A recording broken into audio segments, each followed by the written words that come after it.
We are live. Welcome to DPA Open Mic episode 135. Russia-Azerbaijan breakup. Trump signs the big beautiful bill on the Independence Day. Honestly, the Trump administration, like not Trump administration, but Trump himself, I feel like from his entire story, his entire U.S. presidential story has been like a fairy tale. It's as if it's scripted like a Hollywood movie. It's so impossible. He was the odd one out. He won 2016, and then he got kicked out. Then he have this hero comeback moment against all odds. He won again, with a massive landslide, and then he did crazy shit. As the second term president, and then the World Cup, the Olympics, everything that he planned for the America, which he did during his term in his first term, which he's probably never gonna see it because if he was a two-term president, he wouldn't have seen it.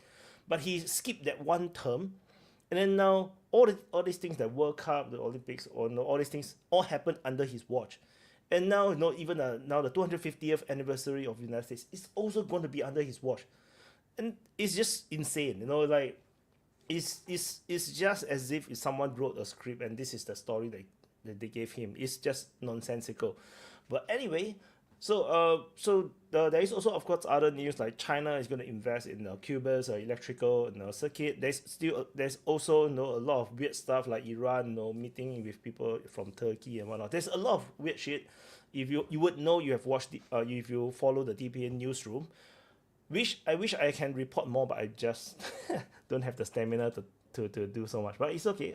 Anyway, we shall go on to invite you guys to come on. So let me adjust my mic again, my camera.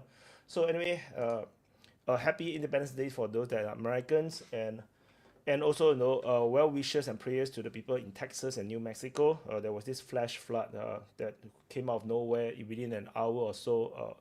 The flood was insane. It's something like what China have, but China have it every year. For them it's normal. For the Americans it's a bit abnormal. So anyway, let me do the copy and paste stuff. Let me see, where is my copy and paste thingy. So to invite you guys on. So the StreamYard, the one I'm using now, there's a slight UI change, so I'm slightly disorientated, but it's okay. So let me. I say so much words in the single breath. I wanted to die. Okay, I have dropped the link I've dropped the link and pinned in the YouTube channel and the Rumble channel. So and I forgot to say my comment thingy, and okay, I forgot to put up my Twitch. So this DPA Open Mic is multicast on multiple platform on DPA, Telegram, Twitch, Twitter, YouTube on the DPA Open Mic channel, and Rumble on the Open Mic channel. So I've pinned it also in Twitch, although very few people is going to be there, and it's also going to paste it in the Open Mic speaker lounges on the Telegram and the WhatsApp group. So give me a second. Piak, copy, forward.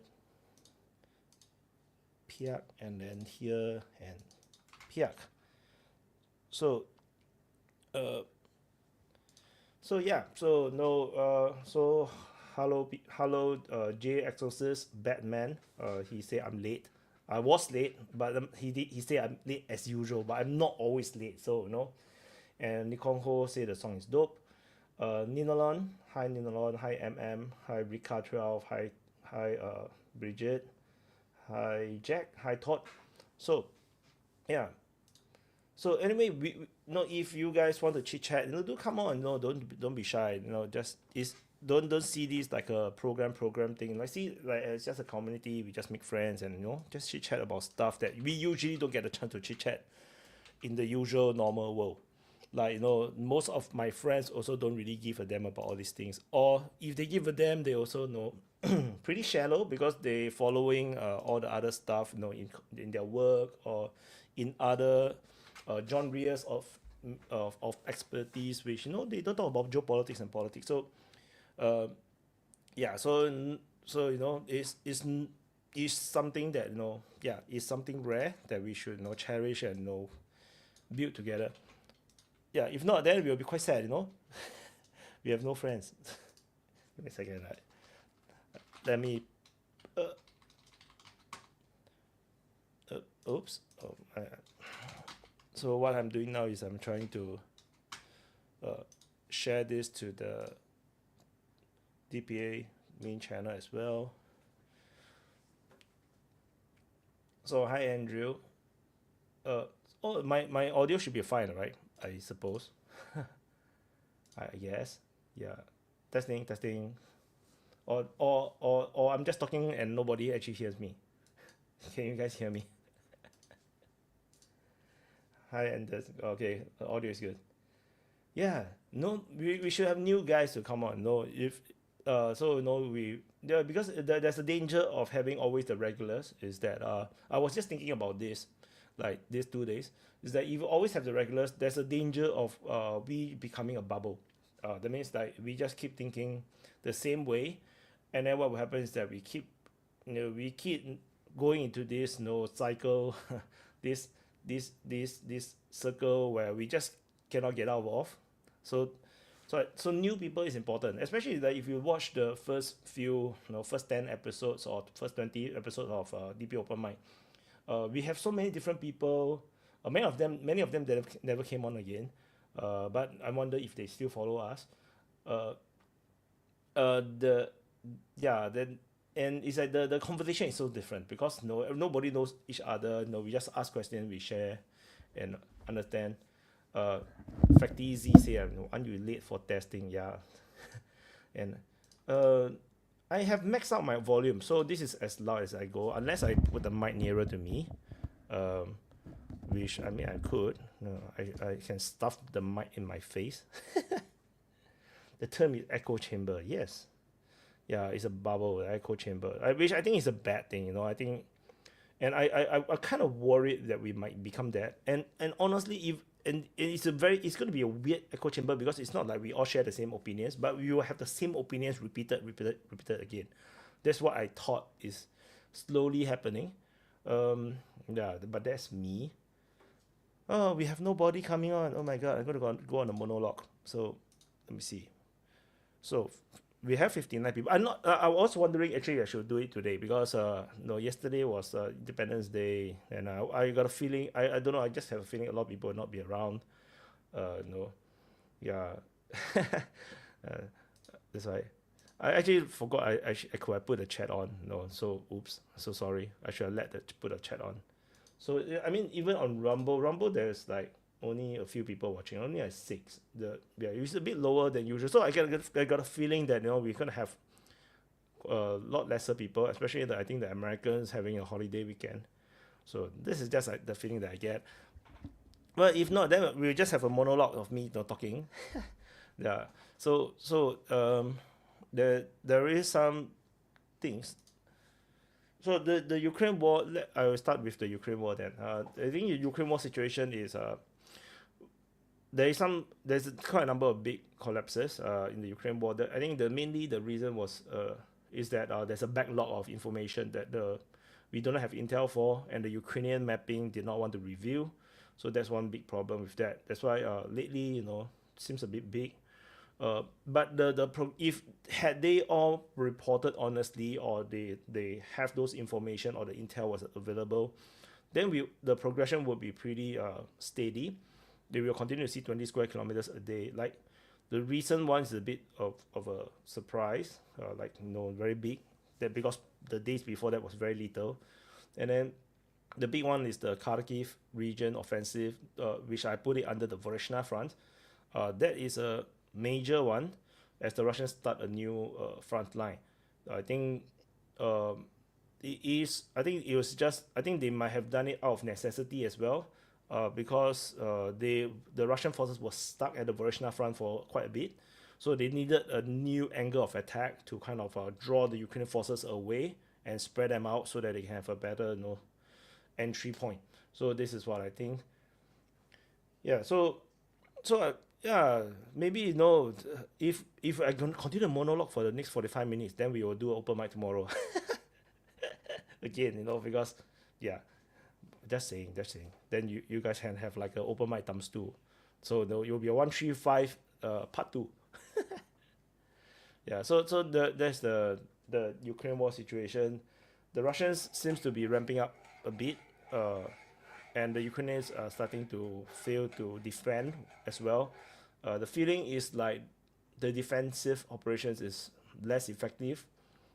It felt less effective. As I report every day, I get this sixth sense, this feeling. It feels less effective, and then they are getting pushed back. They're still fighting, but they're getting pushed back, and uh, it's a bit like we play, soccer, right? Football. Then we just got pinned back into our own half. There's nothing we can do about it. Like the opponents just keep having the possession, and then we just have to run after the ball, keep defending. That's the feeling I get for Ukraine right now. It's like they're in the back foot. They cannot get out of it, and there's nothing much they can actually do. So that seems to be the case. Uh, Facty Z say, what's my reaction to the foreign minister's rumor statement that China cannot let Russia defeat? That's obvious, right?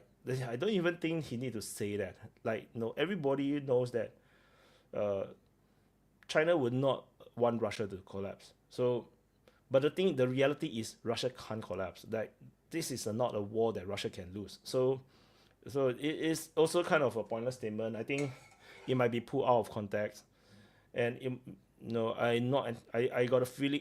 My feeling is that the Chinese spokesman is going to deny that that was ever said.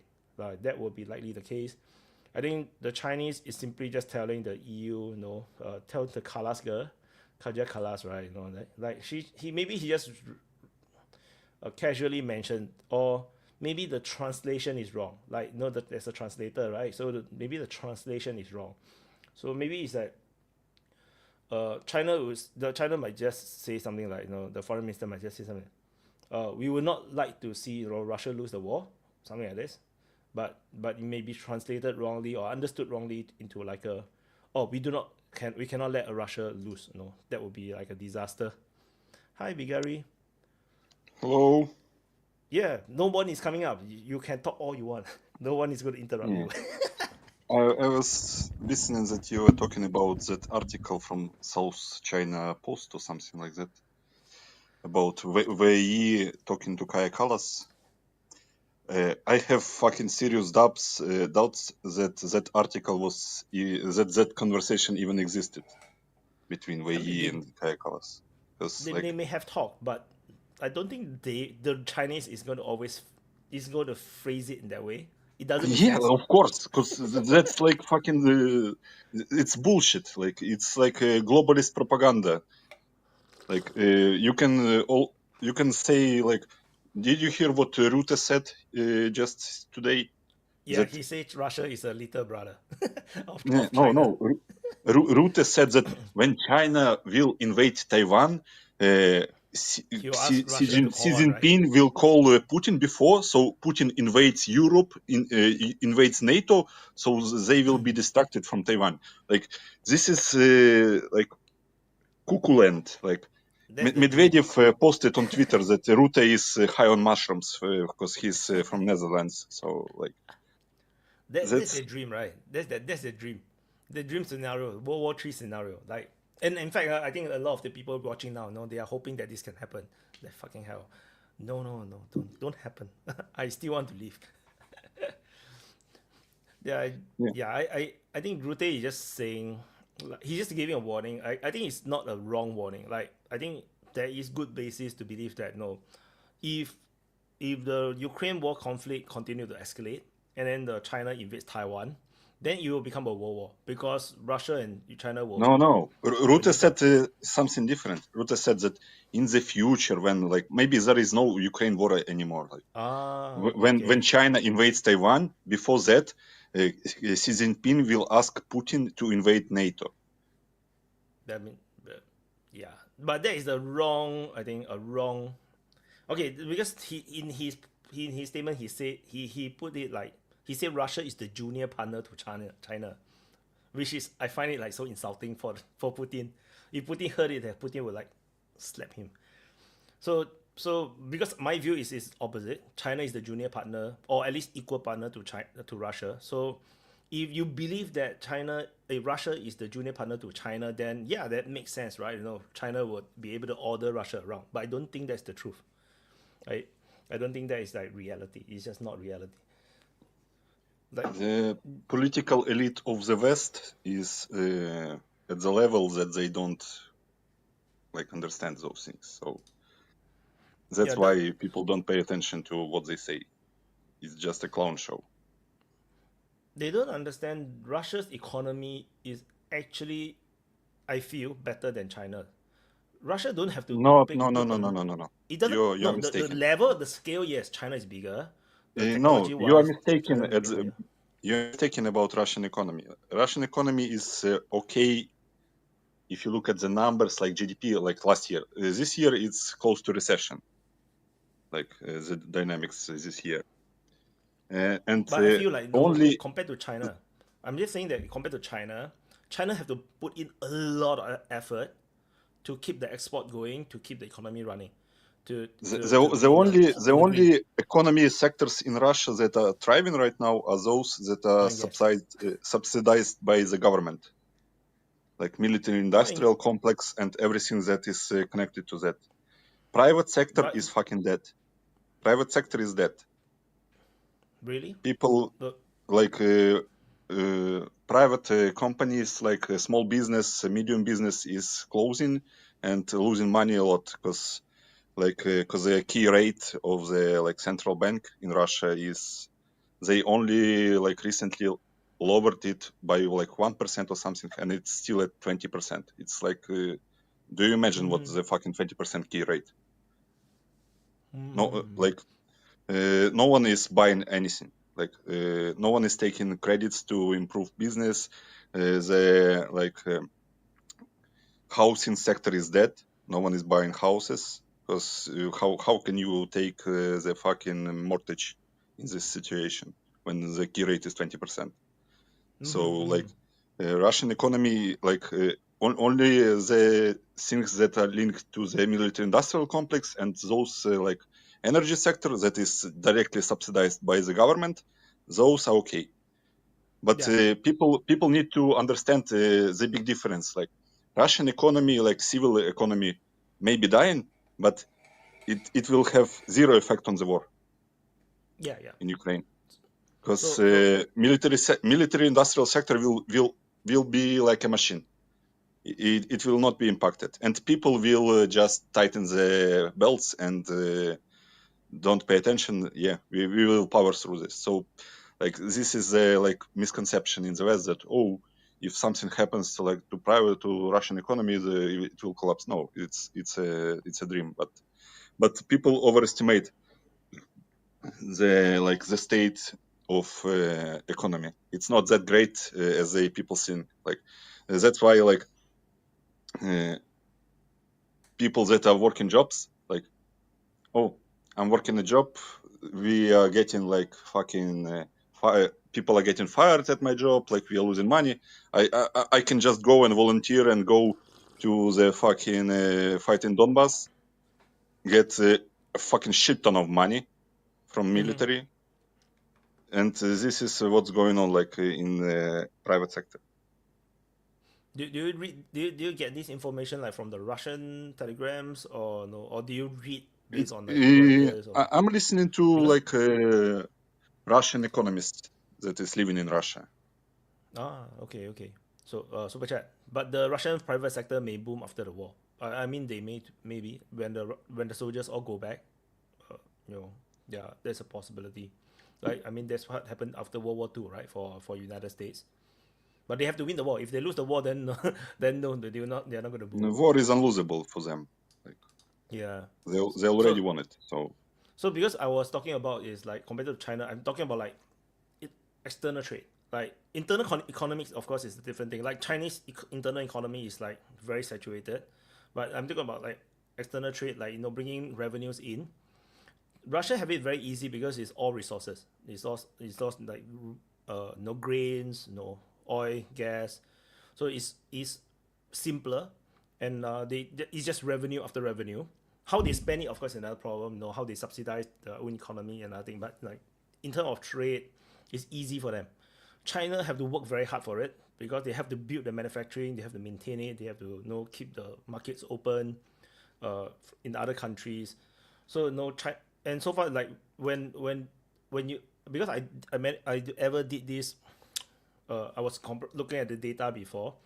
It For one period of time, it looks like Russia is basically earning the same amount of money, like like the surplus of revenue, uh, in terms of trade surplus, is not much different from China's, or rather revenue surplus. Like the spending, because China have a lot of imports, a lot of trade surplus. They bring a lot of money in, but they actually also spend a lot of money. They have a lot of China's loans. biggest problem in economy, like if you're talking about not trade, like internal economy, is deflation, not inflation. Right Deflation now of it's money. deflation. Yeah, Yeah, right now it's it's deflation. the biggest problem. People don't spend money because money is the most valuable thing in China. Yeah. Because No, they can't make like money. They have that's why unable to make like money. what like Trump was doing could have been like if he didn't do his taco thing and checking out of the super tariffs, it would have been super maybe even useful for internal China economy because people would be spending money because money would be losing value and people would spend money on goods inside China, inside the economy. That, So but the instead of thing is just now, keeping it under the mattress. but now the case is not exactly true, because when things deflate, right, then the businesses don't make enough money, so they have to cut wages or they have to sack people. So as a result, people actually have earn lesser money, so they don't really have more money to spend. Actually, like even the price drop, their salary is also dropping at the same time, which is why it's like a deflationary spiral for them right now. They just entered it not too long ago, so we haven't seen like the real problems like spilling out to the point where they cannot hide it, but it's starting to happen. There are some signs of it, like shopping malls all closing down, the restaurants are all failing, like, but slowly this is starting to happen. But so it's not like things is cheaper than everybody can spend. Like they have to give money, which is why I said, like, for a few weeks now, China's solution must be to give money to the citizens. They have to, like, no, they have very They good they will they will do it in the form of the like digital yuan or something like that. So you give money to citizens and they can spend it only on certain products and it will subsidize the economy. Like for example, you give money, like you give like I don't know, I don't fucking know how many, like for example like 10,000 digital yuan, and you can spend it only on like fucking washing machine from that store or something like that. This way you can subsidize your economy. That's why like in a lot of countries people want to introduce those digital currencies because it will be a way to control the population and control the spending and cut off like it's way worse than even like fucking social credit score because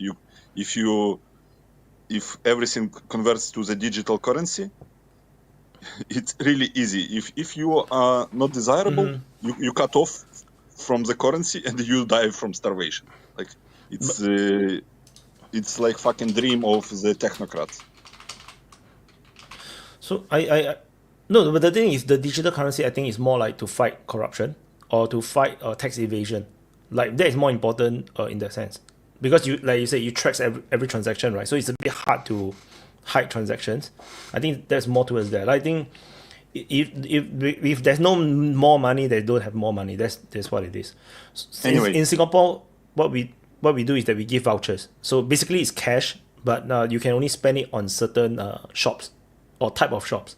So they have to opt in. The shops have to opt in. So there is two types. One is for supermarket, so you can buy groceries. The other one is for like anything. So most Singapore outlets will accept the voucher. And then so basically they force the money. They basically, Singapore basically give money to the citizens, free money, and this money is circulate back into the economy. And that is for us to. So we did this to help to control the inflation, like to reduce the impact of inflation, and also to kind of like reduce the wealth gap a bit. I think what China need to do is something similar, because they have it worse right now. If they have a deflationary spiral, and yet people is not eating enough. They are struggling because the young people, they cannot find jobs. They need to give this free money to motivate people to spend. The problem right now is that they give the money, it's all to the government corporations. I think in China that's what's happening. They give it to the government linked corporations, the big ones, and it doesn't really trickle down. That's what I think. That's the big problem in China, and which is why I Anyway, say they should just give money. No, they are communists anyway. No freaking hell, just give money. They are freaking communists. anyway, Wyatt, can you type in Google Astana Times middle corridor and pull up the article on the screen? What type? What corridor? Astana Times middle corridor. Middle corridor. Okay, I gotta misspell it and see what Google tell me. Okay, is the Trans-Caspian alternative or middle corridor? The middle corridor. Astana Is it the one Times. that go through Ukraine? No. It's connected to the topic that you put in the title about Azerbaijan.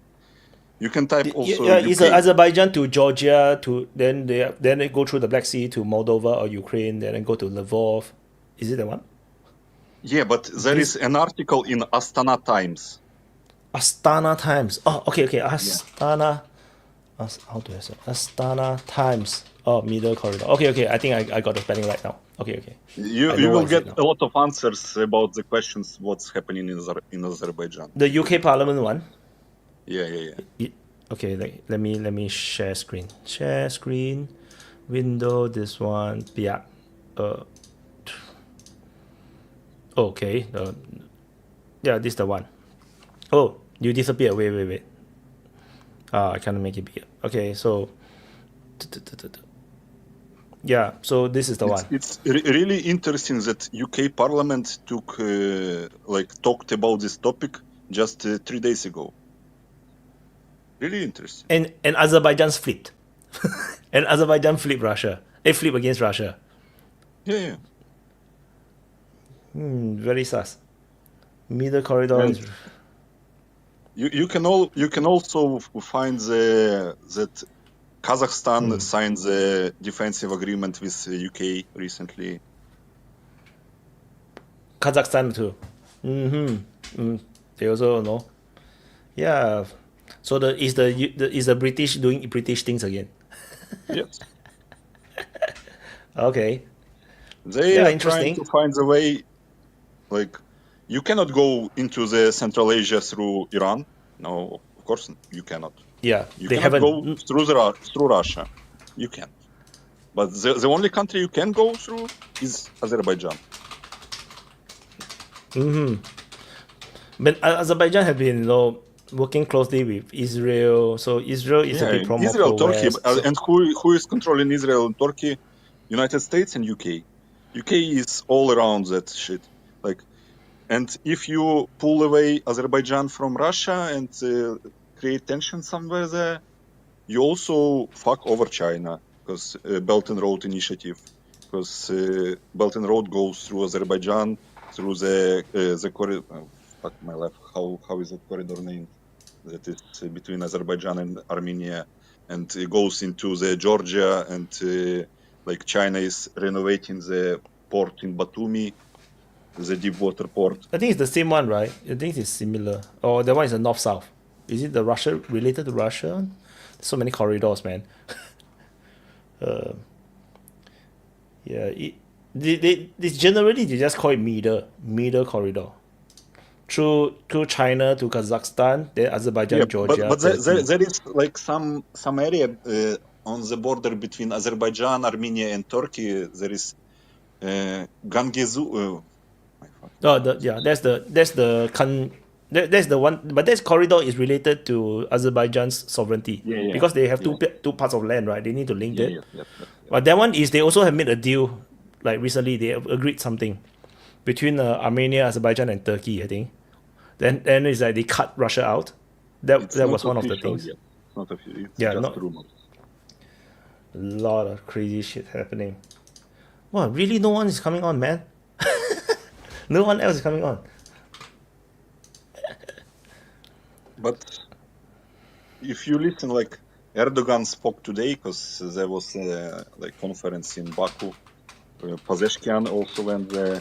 It's very interesting that Pezeshkian was hugging Aliyev when Azerbaijan allowed Israeli jets its airspace to bomb Iran. So it's the rumor. It's not a rumor. It's basically a fact. And Erdogan was talking that, we hope that everything will be fine between Azerbaijan and Russia. Like fucking Erdogan. I love that guy. Like he's like actually one of the best politicians in the world right now. Like he can He play played all the sides game. perfectly. Yeah. He can play the game. Like today he arrested another 3 mayors in big cities in Turkey, and like, do you remember that he arrested the mayor in Istanbul like 2 months ago? That's a big There news, was right? like fucking big protests and everything. Who remembers that now? No one remembers it now. Yeah, we all the people in the world is goldfish, you know. We don't remember anything because everything is just too much. There's too much information. Yeah, we have a third person, Bradley. I can turn off the comment too. Hi, Bradley. What's up? What's up? How's it going, guys? Good. Happy Independence Day.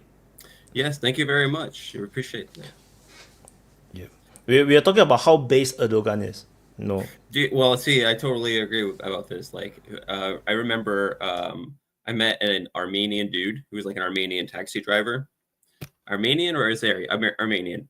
And he was like, "Oh, you speak Russian? Oh, like, we just started talking, and we started talking about Erdogan, and I've never forgot about this. Like, it's like ever since he said this, I've never been able to unsay it. He's like, trust me, Erdogan is gonna do whatever the fuck he wants, and nobody's gonna stop him. He's in a position to do whatever he wants, and he's got the kind of personality where he's gonna do whatever the fuck he wants." And everybody's going to put up with it. And you know what? Over the years, I've just watched that be true. Like, he goes out there and behaves like a little shit to Putin. Then he turns around and behaves like a little shit to... Come on, he shoot down a Russian jet. You know, he don't give a fuck, man. He just shoot down the Russian jet. Exactly. But, like, see, and then, like, when they asked Vladimir Putin, what did he think about Erdogan? He's like, oh, I love people like Erdogan.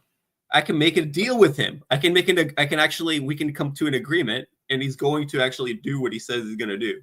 So I think that Russia is building fucking nuclear power plant in Turkey, and Turkey just joined the like drone coalition to help Ukraine. Like, I think it's senseless, right? Multiple things going on. See, like, unlike somebody like Pashinyan in Armenia, who's like, who the hell no? Like, I think. To me, it looks like he's trying to build some kind of mini legacy or mini kingdom for himself, and he knows that he has to be able to run to the West for them to provide that for him. So I think, unlike that, Erdogan, he's not in that position at all. He's like basically almost a great power where he's at. You know, no, he can do a lot of stuff. He could play other different people against each other, and he's been doing this multipolarity thing way before that term was cool. You're kind of wrong about Pashinyan, because recently he's kind of doing the gangster shit in Armenia. Like, he is arresting every opposition leader right now. He went after the Orthodox Church in Armenia. Yeah, I heard about this. So, like, he's raising any opposition that can challenge him. So, like, he was like, Armenia was ruled by the Nagorno-Karabakh clan for a long time. It was like they had a lot of influence. And then Pashinyan just gives up Nagorno-Karabakh to Azerbaijan. Mm-hmm. It should be the fucking end to his political career.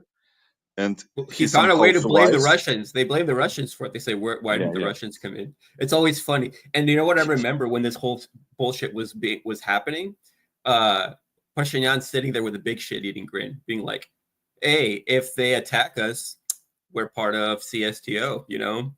So, like, the Russians are going to have to come in and attack us. This was before Ukraine. So it's almost like even back then they already knew that they were going to try to do this. Like, I think Pashinyan is fully on board with trying to do everything he can to sever Armenia from Russian influence, let's say, right? From former Soviet influence.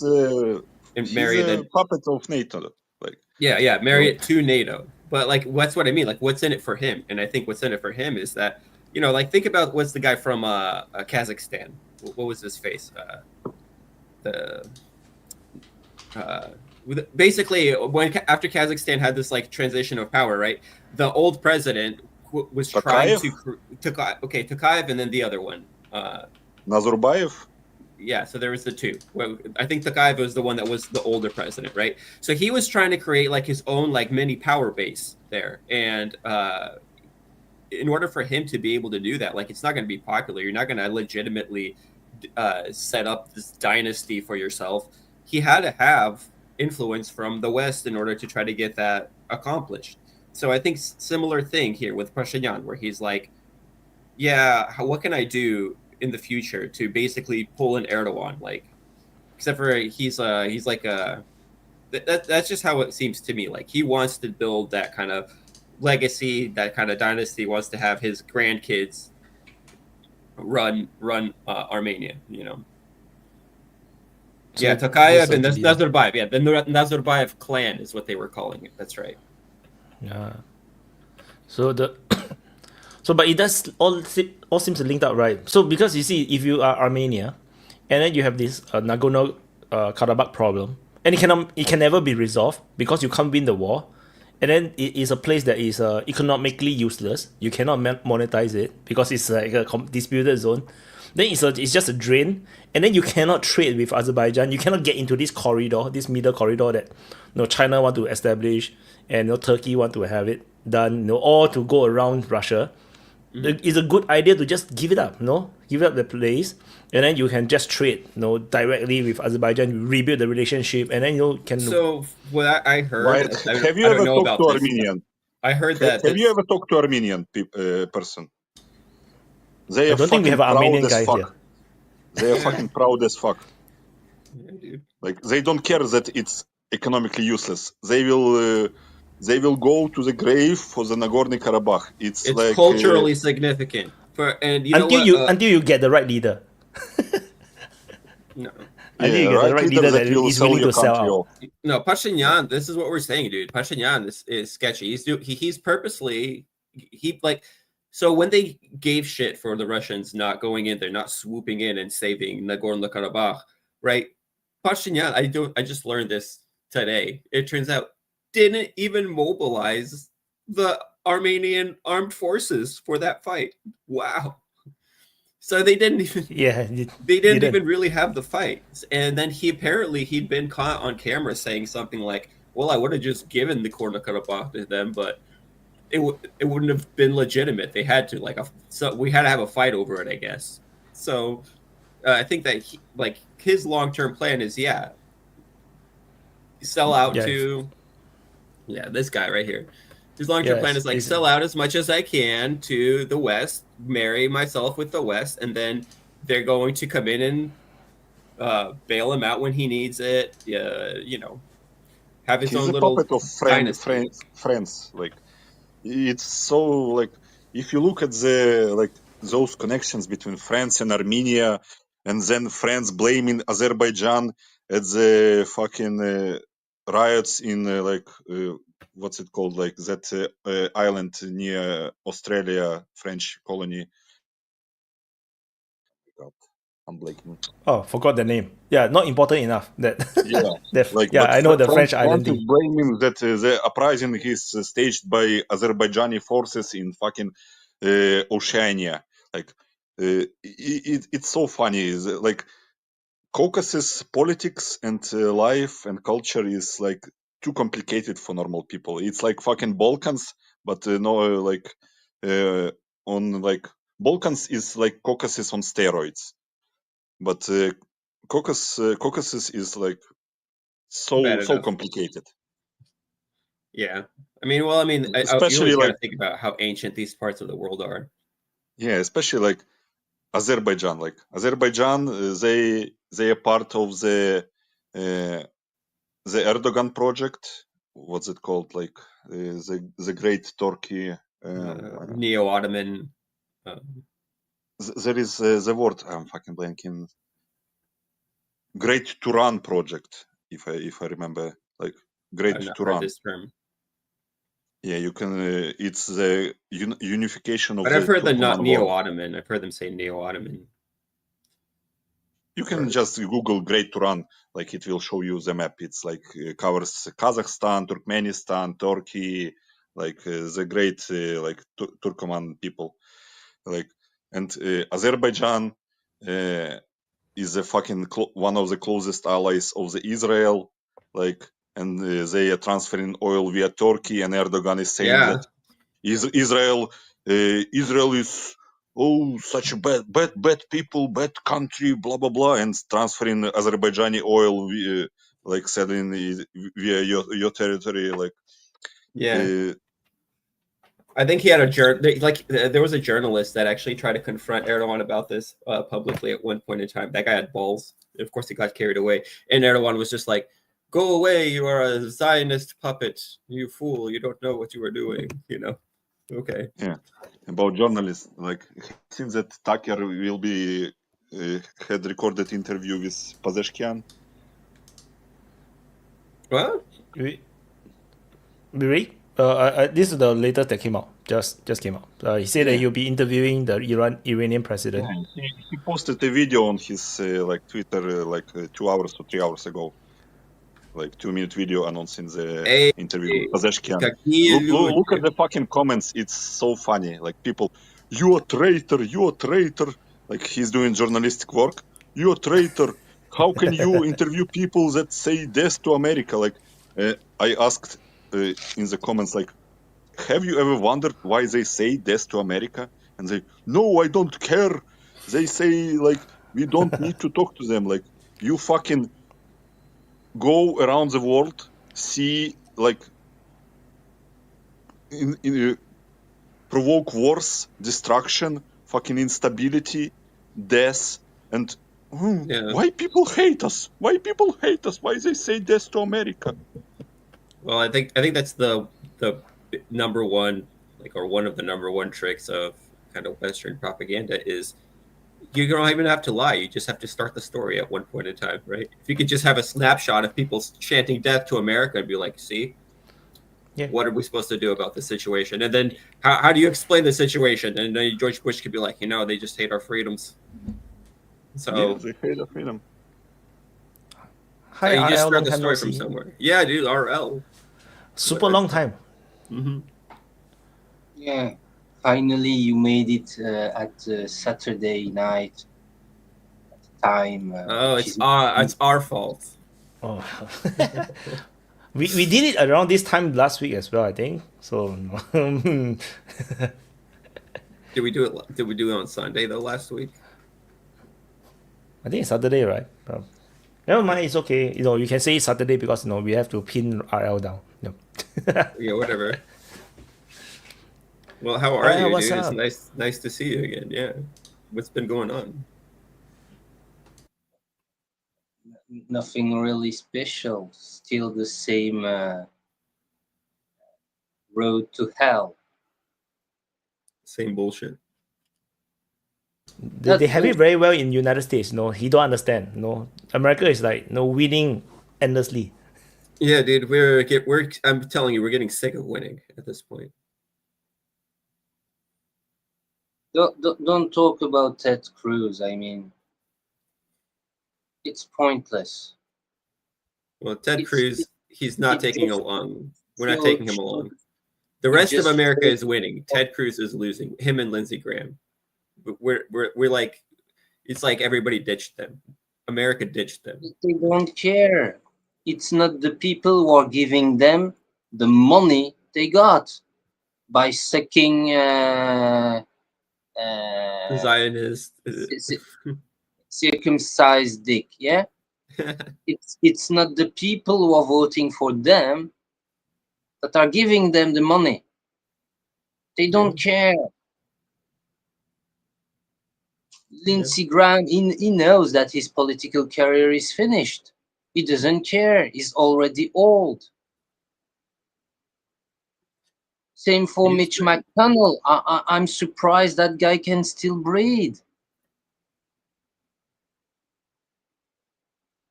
They last so long. It's already too late. For how many years Ted Cruz got elected? People voted for that guy because of whatever the reason. And at the end, because at the end, he's just showing his true face. He doesn't care anymore. Because after but he's not too bad, on other stuff. when he's doing his job as a senator, it's not too bad. He say good things. And now you see the level of speech he had with Tucker Carlson in that interview. He's just fed up to play comedy. Yeah? Because now he's in a position where he doesn't need to put a mask on his face. He doesn't need it anymore. And that's what you got in that Tucker Carlson interview.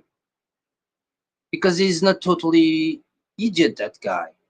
He clearly knows and understands what he's saying and the implication amongst his potential voters and so on. He doesn't care.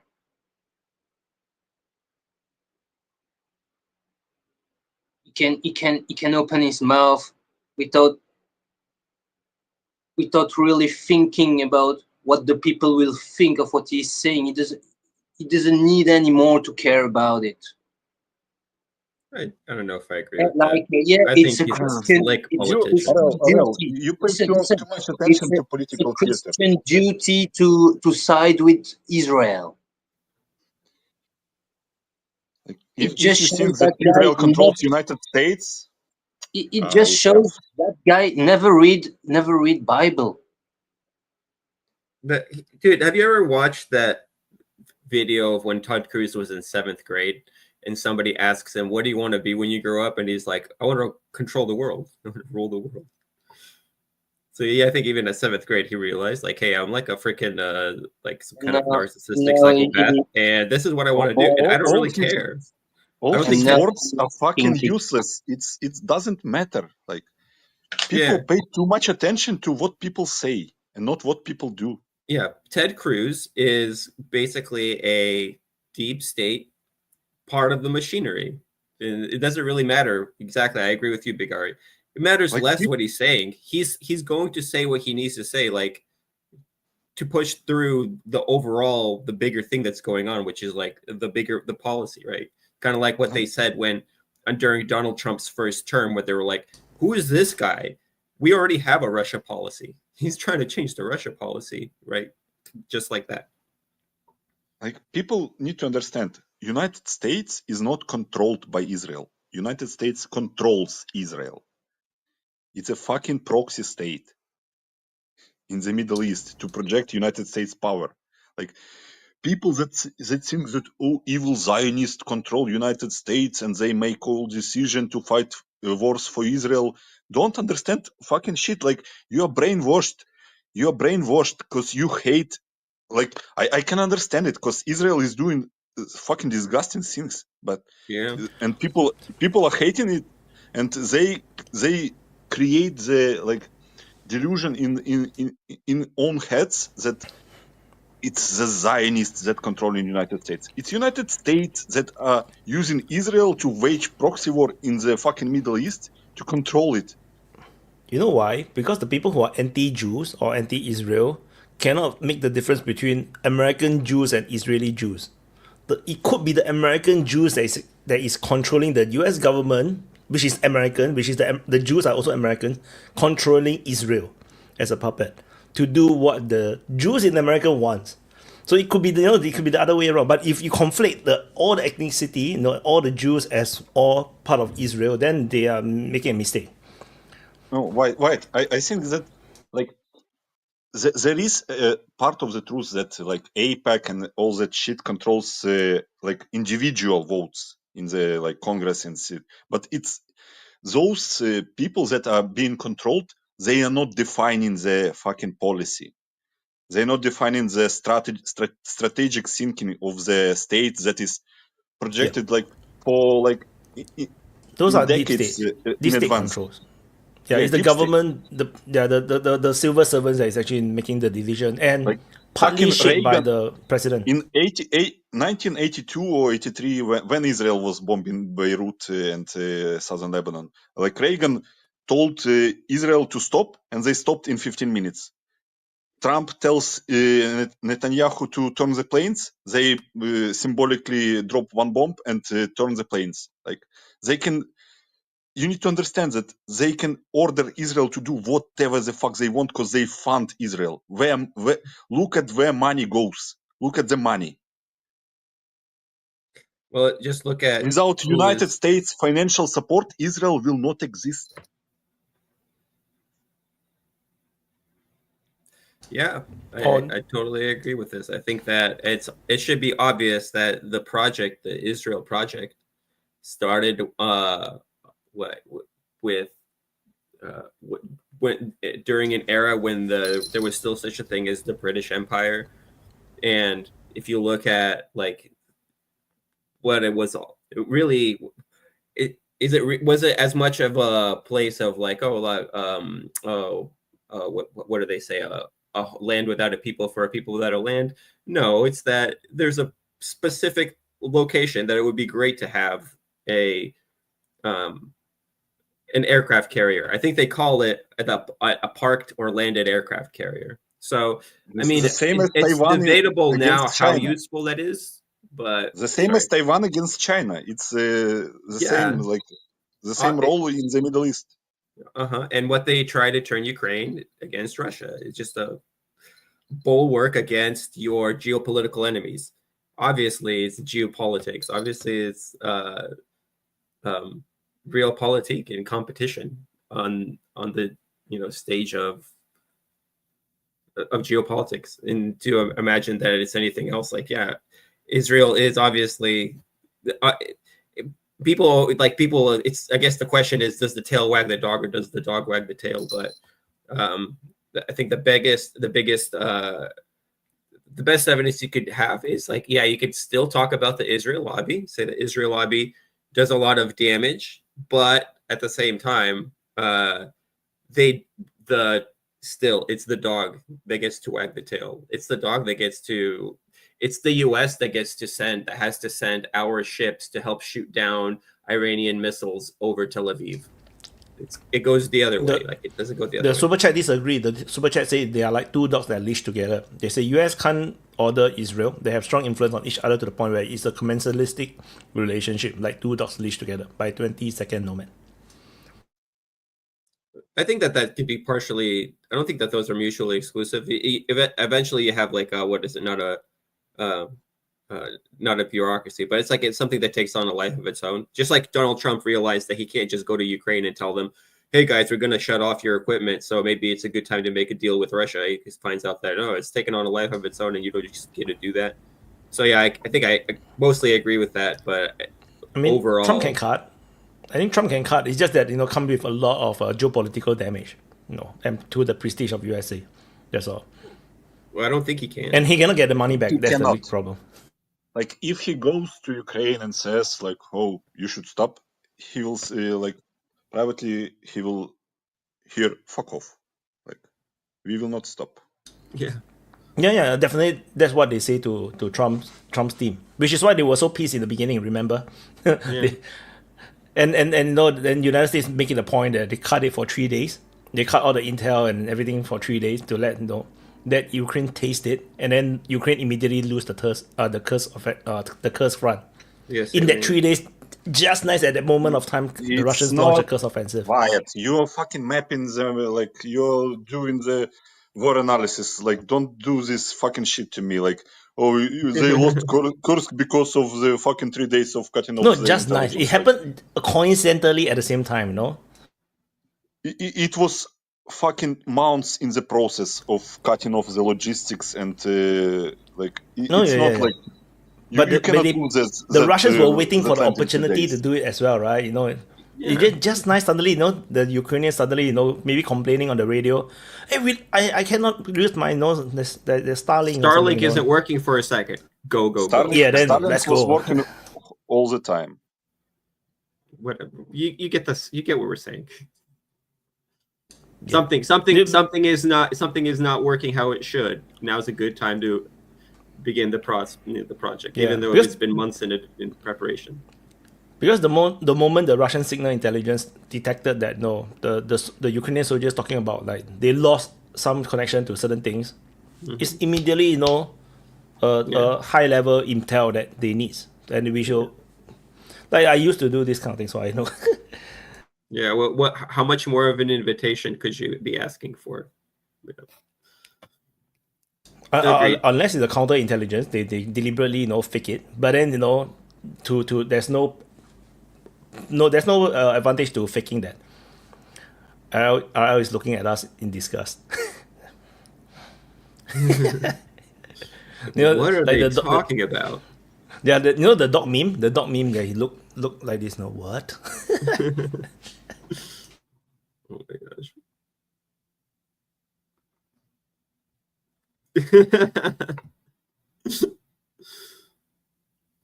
This one.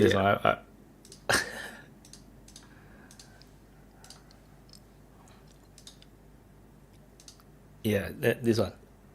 This face. No, IO is looking at us with this face now. What? What is this? But yeah, so I don't know. Okay. I think that the overall idea is to remember how they tried to help get Georgia in on and even Georgian politicians, I think at the time were saying this, like they want us to be the next front against Russia. The Ukraine war is going so poorly. Anything that can be done would be an improvement. And if they can get another front going from Armenia or something, I think that they would be absolutely willing to do that. I don't think that they've let up on trying to find any way to finagle their way out of this dead end situation that they can see is approaching, which is, go tail between your legs, go say you're sorry to the Russians. Oh man, that's the last thing they want to do. They really don't want to have to do that. So they're willing to do anything. They're willing to play as sneaky as they can. They're willing to do terrorism, right? Help freaking plan terrorist attacks in Russia. Anything, it's all fair in love and war, as they say, right? So anything to not have to do that. I think that the way the Russians have, it's actually kind of terrifying to Westerners, right? The way the Russians have been doing this war is like right off the bat, they did not fight the war the way the Americans thought that modern wars are fought now. They didn't do this shock and awe, absolutely destroy Kiev, turn it into Baghdad thing. But it's actually more scary the way that they did it, because the way that they end up doing it is they're slowly rolling forward and there's nothing you can do to stop it. It's like the Jaws music, like dun dun dun dun dun dun dun dun dun. There's nothing you can do to stop them. The Russians are freaking coming, So it's actually, in a way, it's even more terrifying psychologically. So trying to not have to deal with this thing, right? Like with this terrifying prospect of like sleeping in the bed that you made, or as Russians would say, расхлебывать борщ, который сам сварил. So in an effort not to have to do that, I think that they're exploring their options in terms of what can we do with, hey, we let Erdogan and Bibi go unhinged on Syria and look at the results that they had. Maybe we can let Erdogan go unhinged on Armenia, right? And look, we have Pashinyan. We have a guy on the inside that's already trying to destroy the country anyway. You see this recent news where apparently Pashinyan was trying to change the Armenian church, which is hundreds of years old or whatever, like the oldest national church or something, trying to change the way that they do accession of church officials, of church clergy. Oh, he imprisoned some priests.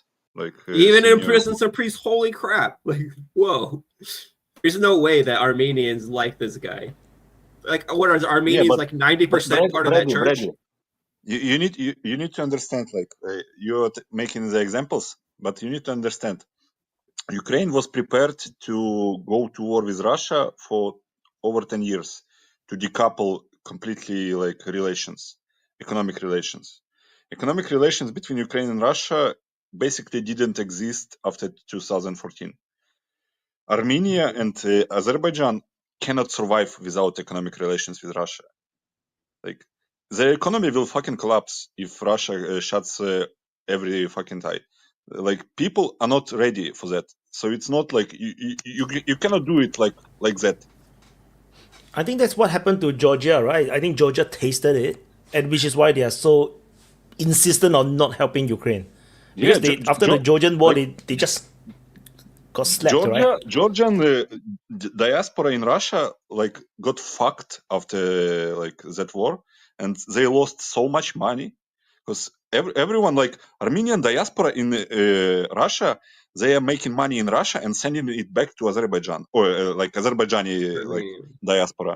Same as goes to Armenia. They are making money in Russia and send it back to home country.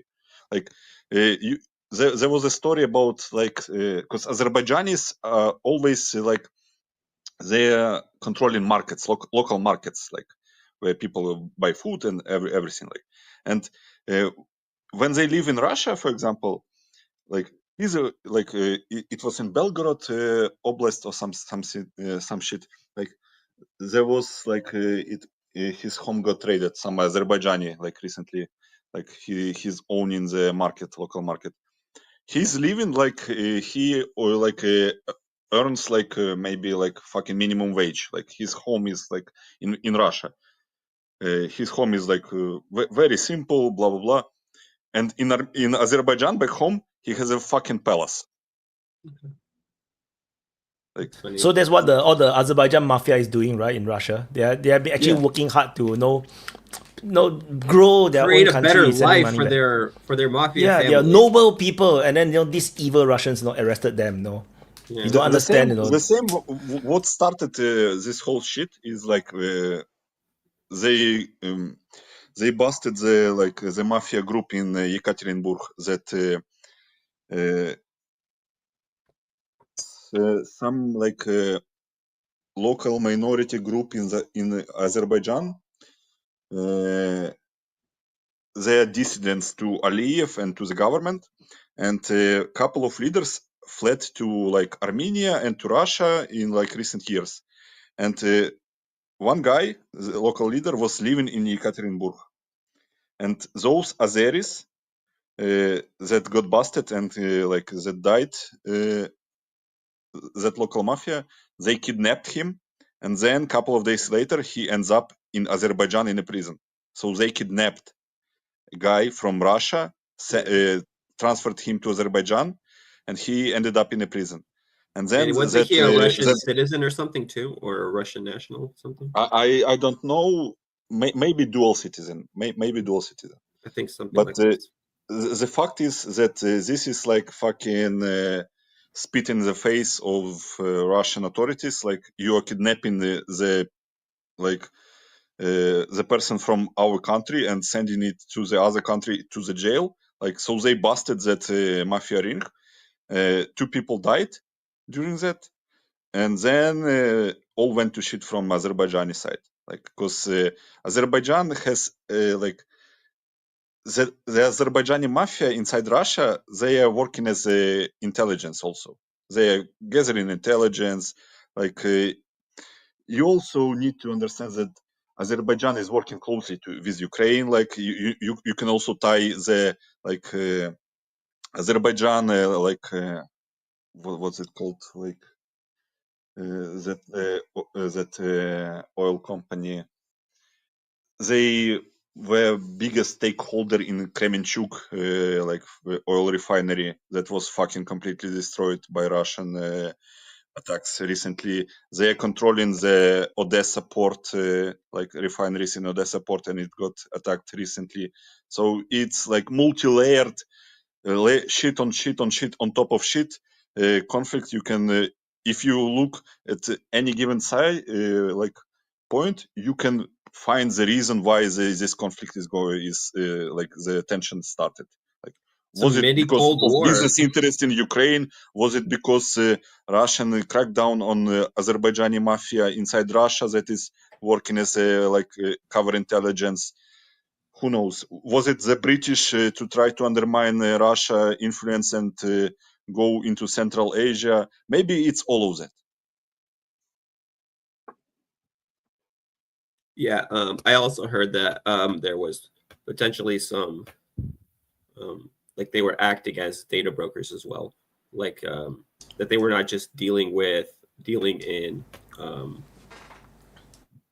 you know, whatever mafias do, but also specifically dealing with trying to trade in military information. Like, so I think the Russians would be particularly sensitive about that if that's true. If they were trying to gain info on, I don't know, artillery production figures or something.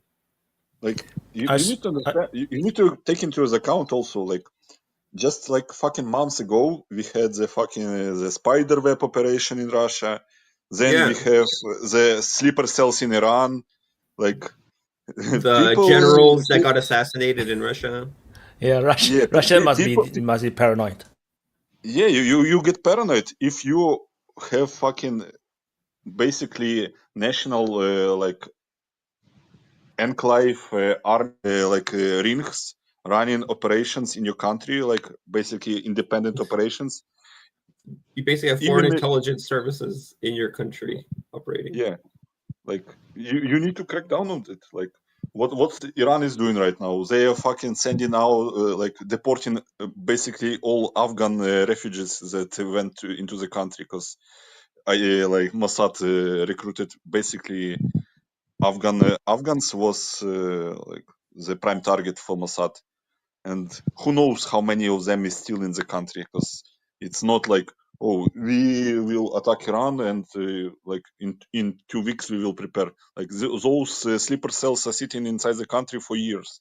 Like same with Russia. Like who knows, like how many of sleeper cells sitting inside China, inside United States, inside like every country in the world, like ready to go off at the one point. Like who knows? Like we opened too many fucking windows in the last couple of years, like that too many possibilities. The Russians did. I think the Russians for sure did, because I mean, all of the influx of Ukrainian refugees. You think there are SBU people there? Of course there are. I think they're all over the place.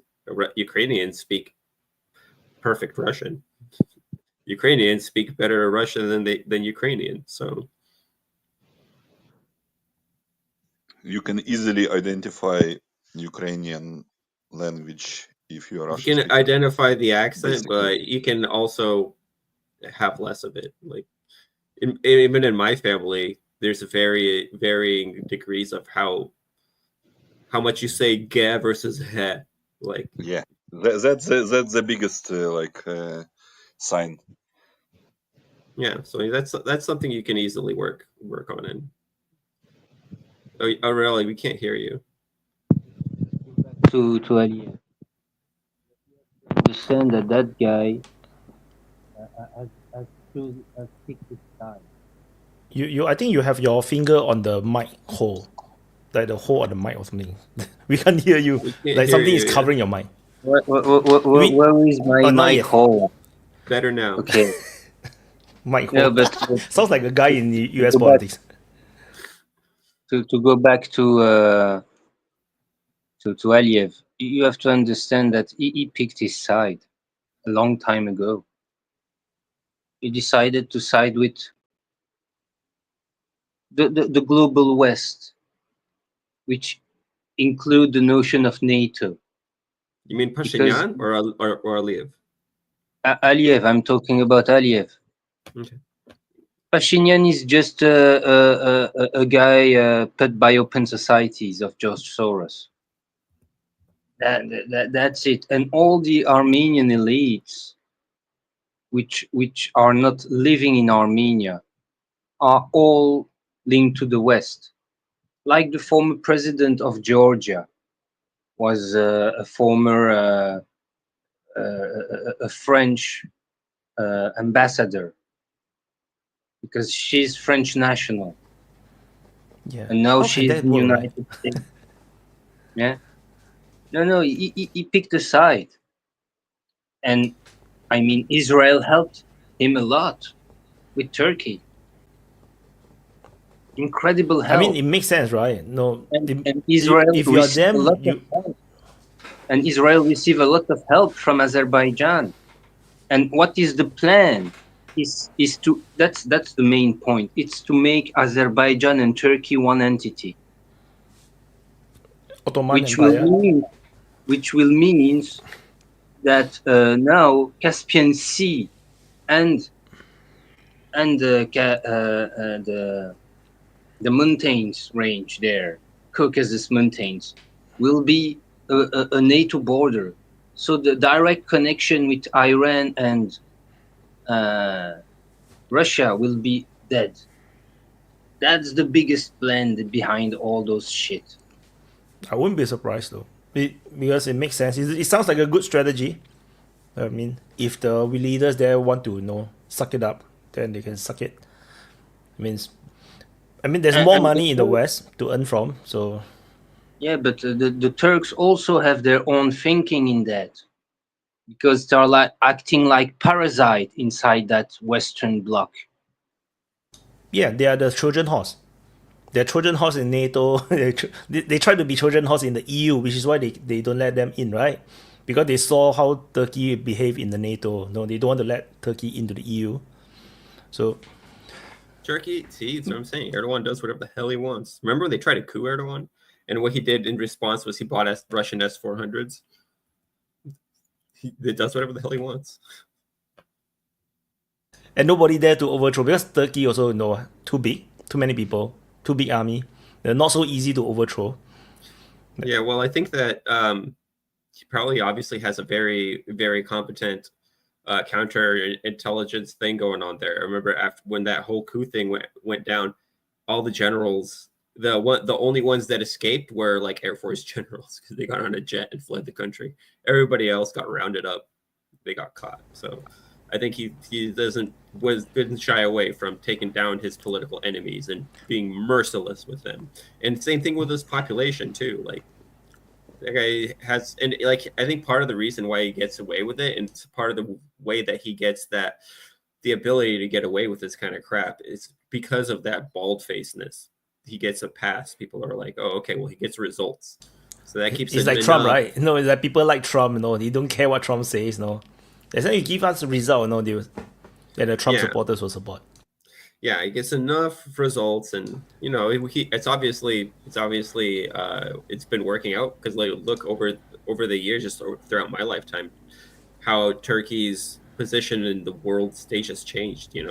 It's definitely become very different. So under Erdogan's leadership, But I think the coup is rushed. Like I think they launched the coup too early, like before they are ready. So it's like the planning is incomplete. It doesn't feel like it's complete. Like they don't have enough people involved in the coup. Well, it could be part of what makes what I was saying, like the excellent counterintelligence. With excellent counterintelligence, you could get the thing going early and strangle it in its crib before you can do anything. And they still almost got Erdogan. Still, like it was the Russians still saved his butt. So they're well trained by the Israelis because they have Israel nearby. They have no choice. Yeah, now look how great. Now Bibi and Netanyahu work together to the less success it has. The more people know about the coup, the easier it's to suppress it. So yeah, that's a good point. Is Ukraine going to have a coup yet? I don't know, dude. Is Ukraine going to have a coup? No, like everyone is on the same page. Everyone makes Everyone money. Want to fight? It makes money. Everyone wants to make money. Like you need to understand that like the people that rose to power, Ukrainian corruption is still in full effect. In Ukraine were no fucking nobodies before the war. They were nobodies. They make money on the war. Like, so why stop? Billions of dollars have been transferred to Ukraine. People drive around in Rolls Royces. Those guys don't want to end the war. There's this news, right? The past week, like I think three of the close military aides or something bought $1 million apartments or mansions overseas. That's working for Zelensky or something.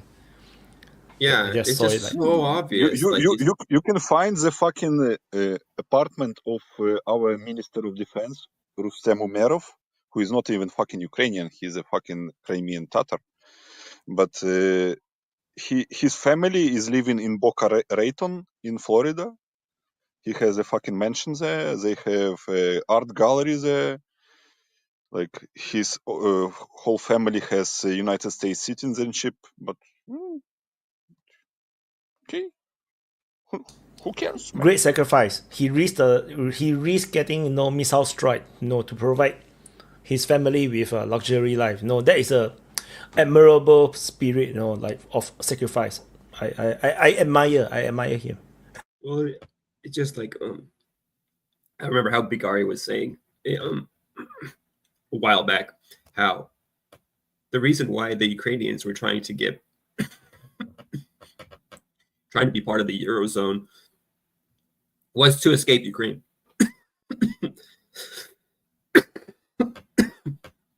Excuse me. CIA. Yeah, CIA got you. You said something weird. No. Right. But like it's crazy to think that like that corruption, like imagine if everywhere you look, it's like if you just look at it in terms of like a game theory, right? If everybody is taking advantage of the corruption and you're the one that doesn't, you're the loser. You're just the only You're just the odd one out. So if you're like, look at this corrupt ass country, like all the way from the very top, all they had to do, like these guys are willing to sell Ukraine out and kill Ukrainian men by the possibly millions at this point. But you know what? It's fine for them because they're out of here because they were able to buy their ticket out of this hellhole and they get to live a nice, luxurious life. So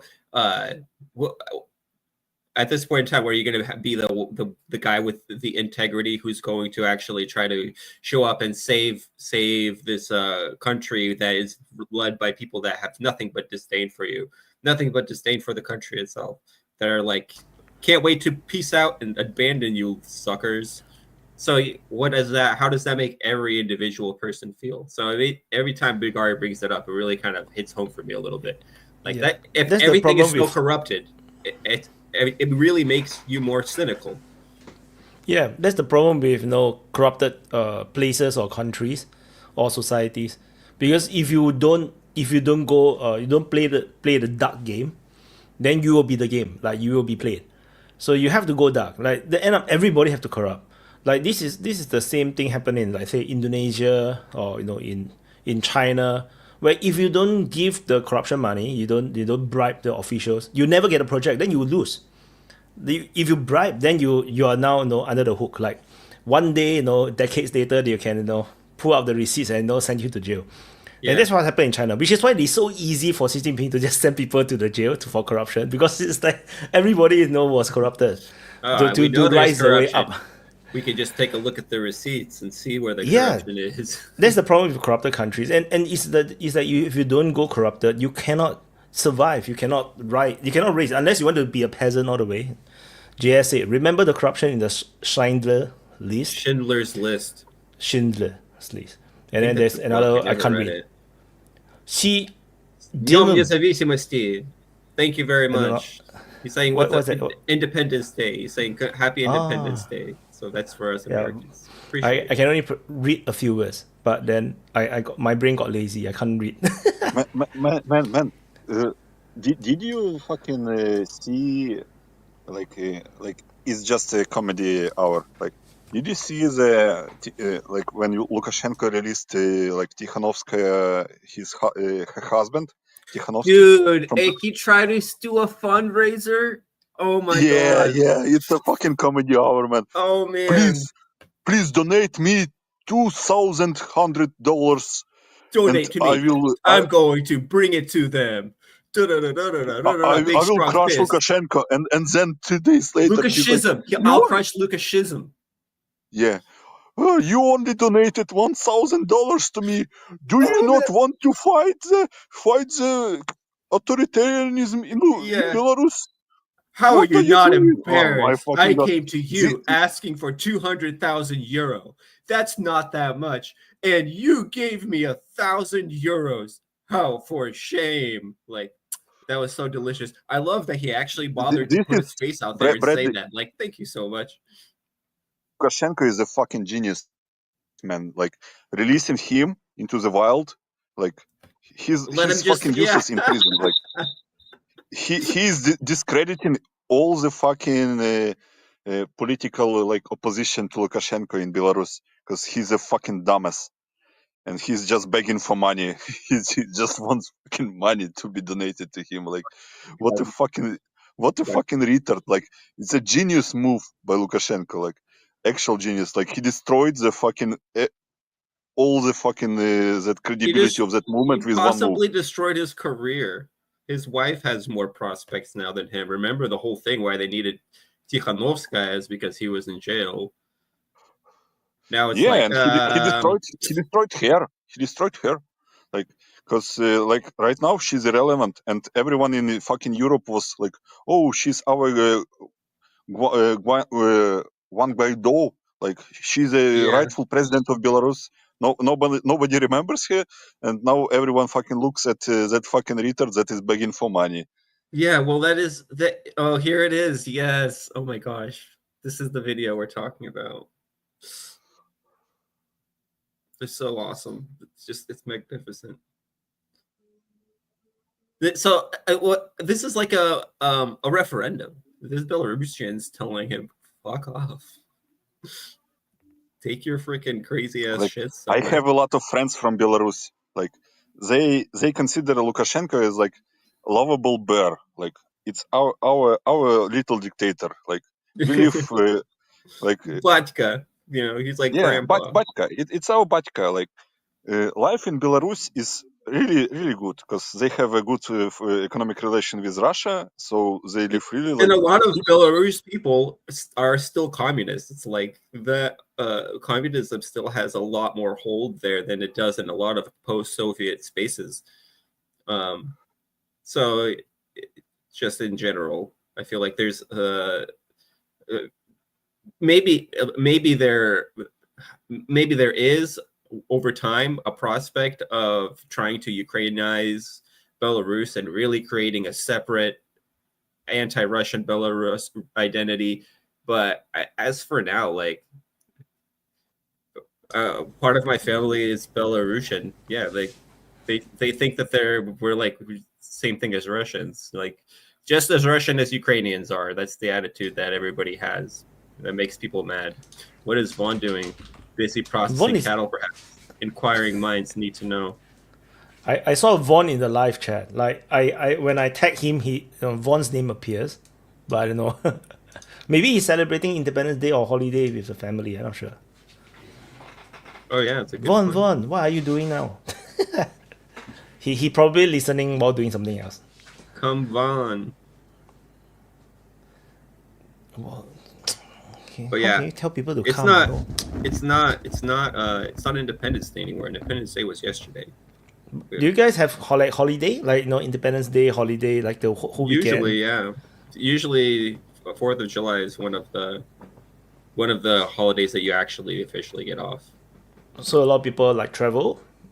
A lot of people go camping. A lot of people go. There's like festivals and stuff because it just depends on where you are in the U.S. Like in some areas, the really big vacation is like Cinco de Mayo, like places with more a Latino population. Like that's where you're gonna get or you go somewhere like, I don't know, Louisiana, they have Mardi Gras, and that's the big one. But for other places in the US, like it's 4th of July, that's the big reason for festivals and carnivals and all this other stuff. So kind of depending on where you are. Yeah, maybe Vaun brought his family to go to the countryside and dig some trenches. No, we need to learn this now. They went and hunted down all those M60 patents that are resting in the woods that he's been talking about all this time, and he's like, "Okay, guys, we're gonna start polishing them down. Start with number 1." Have you seen fucking Medvedev's tweet like about Rutte? He said, "But one thing Rutte is right. He needs to learn Russian." Because it will help him in Siberian gulag. Oh my gosh. Let me find. Like, I think that Medvedev, like, because there's a lot of different opinions about him. Kind of, I think, from my opinion, I think Medvedev has probably always been just like an animal of the Russian political establishment, and when they needed him to be really friendly with Obama and try the good cop approach, he did that. And then now they need him to be the new Zhirinovsky, right? He's trying to fulfill that role as much as he can. It's slow starting. He's not as good as Zhirinovsky. Zhirinovsky was like a national treasure. He was hilarious. But, Medvedev's trying. And his English is better, so... I think he's pretty good, the Medvedev, the kind of things that he says is hilarious. I mean, he said, the guy taken too much magic mushrooms. But the fucking comments under the tweet, like, what? But if you say that you will send Rutte to Siberia, that means that you will indeed invade Europe. Like, people are fucking, man, like... Mark Rutte is more interesting than Zhirinovsky, way more, because because that guy has no power at all. Well, Zhirinovsky's dead. But what he's saying is stuff that the guys who are really making the decisions will do, because he's not just talking about NATO thing, he's also talking about internal politics of what is inside European countries. When he's saying, we should get rid of pensions. Yeah, we will go to 5% of GDP. Otherwise, we will all speak Russians. He's saying what will happen in European countries in terms of retirement rules, about taxations, about social stuff. Is more interesting. Yeah, I mean, I would say that this definitely shows their intentions a lot, right? But they say that out loud anyway. They say out loud, we want to double down on defense spending. We have to do this, right?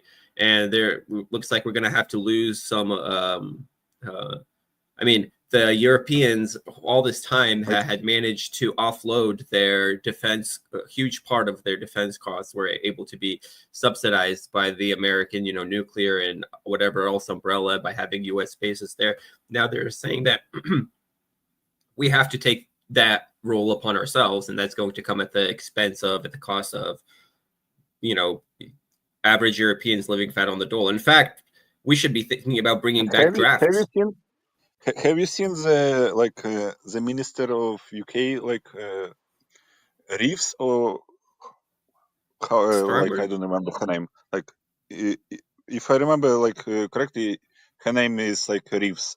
She was fucking crying in the parliament recently when Starmer announced that they will cut social spending in favor of military spending and sending money to Ukraine.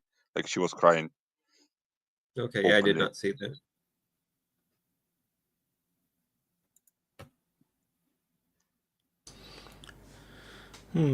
Some other news. Poland, it has sent its military, to the border between Germany and also Lithuania. And there is also, those civilians, though, they organize themselves, they go to the border and stop all the so-called the illegal immigrants or something. And then, so I did a quick search. They say that they have officially re-established a border for now with Germany and between Germany and Poland and with Lithuania. So Poland is definitely not interested to play this game. The more funny thing is that in Denmark they reintroduced conscription, including conscription of women. Now women are conscripted into the army. Nice. Good life, European Union. But okay, so you think that this has to do with their experience with conscripting women in Ukraine? Because, well, I guess not conscripting. They didn't even conscript the women. But they have all women regiments, and they've been trying to figure out a role for turning, women into stormtroopers. I think it's more likely to do with mass hysteria. You need to create a mass hysteria, that Russians are coming. So Yeah. we need to spend more money on military, and we need to cut spending on the social. And if we conscript women, like we are serious about that the Russians are coming. We need to be ready. Yeah, and a lot of the advertisements for these military recruitment ads, they focus on, you know, like, oh, here's a little girl that likes airplanes, and I now bet the she's feminists are very happy, right, in Denmark. The Danish feminists are like, yes, we finally have equality, you know. I mean, there's for the longest time, women have been, you know, part of war in a lot of different ways. But I mean, the thing is that it's usually not stormtroopers that are storming a trench with machine guns. You know, that job niche, it's still not super. And you know, you need that. You need drone operators. You need to do drones, and you still need to storm a trench, and you still need artillery. This is all stuff that we've learned from watching what modern war actually is like in between like two actually competitive armies. So you need these things, and of these roles, you know, like women have been played medical roles for forever, right? All of this stuff, supply roles. That's just been since, you know, World War II and probably before, you know. But in Ukraine, you can see how they're really trying to force this thing where they have women doing assault stuff, like really assaulting a trench, not like snipers, which that's been a thing for a I wonder while. how effective are they, right? I wonder how effective are they. We know there is some very hardcore and nationalists which went into Kursk, and you know that those I think are quite effective, probably. But Yeah, I wonder the very rest. You know. motivated ones. Yeah, because you have to be very motivated to train and to be able to keep up. Because it's really not easy to be a soldier. Yeah. So this is why I think that Big Ari's, I like Big Ari's theory better. Big Ari's theory makes more sense to me, that you're just trying to fearmonger and threat inflate for the population. But I was just thinking that maybe they had the experiment with all these all women formations. They found that, yeah, there's a role for them. We can do something with it, you know, because the Russians had even talked about instances where they were. Bradley, I don't know where you getting the information about all women formations in Ukraine, because there are no. Well, just like small, like squads. I read from like even Russian Telegram, just like people that are participating in the SMO saying that. It's probably BS, because like I the first time I'm hearing about it, like. But they've even since the early days, they had women carrying machine guns in these roles, especially in some there of are these. Women in the army, but there are no like only exclusively women formations. Like there are no, like they are fighting with like men, alongside men. Okay. So yeah, I mean, Kokaviali, you know, do this. No, Kokaviali do this, but his index finger got blurred out. He only left with one finger. Also, like what the hell are you showing us middle finger? Hey, what up, super national, like nationalist formations, like who entered Kursk was like, yeah, it was like highly motivated like units, also foreign mercenaries, and they left after the initial success, and then they got replaced by conscripts from the street, because the friend of my cousin was like conscripted from the street and sent in 2 weeks to fight in Kursk. Like that was people that were defending Kursk, not highly motivated like formations. Highly motivated formations are doing like hit and run tactics, and they preserve like themselves, and all the dirty work is bestowed upon the fucking conscripts that are like, who cares about them?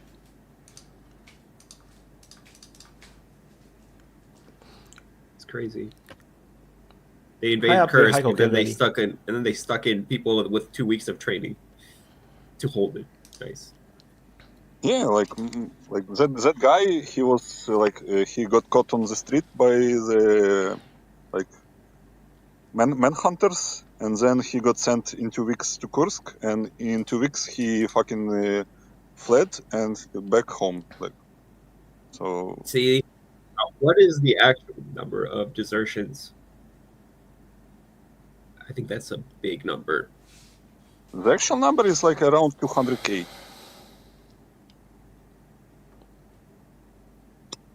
That's nuts. A fifth of a million. But, Look, I'm sure if they could just get those guys back. People overestimate the number of actual troops on the front line. Like people think that Ukrainian army is like 700,000 and they are all on the front line. The Russian army is like 700,000 on the front line. Like actual people number of people on the front line is close to like 150K on both sides. Everyone else is like in the back in the reserves.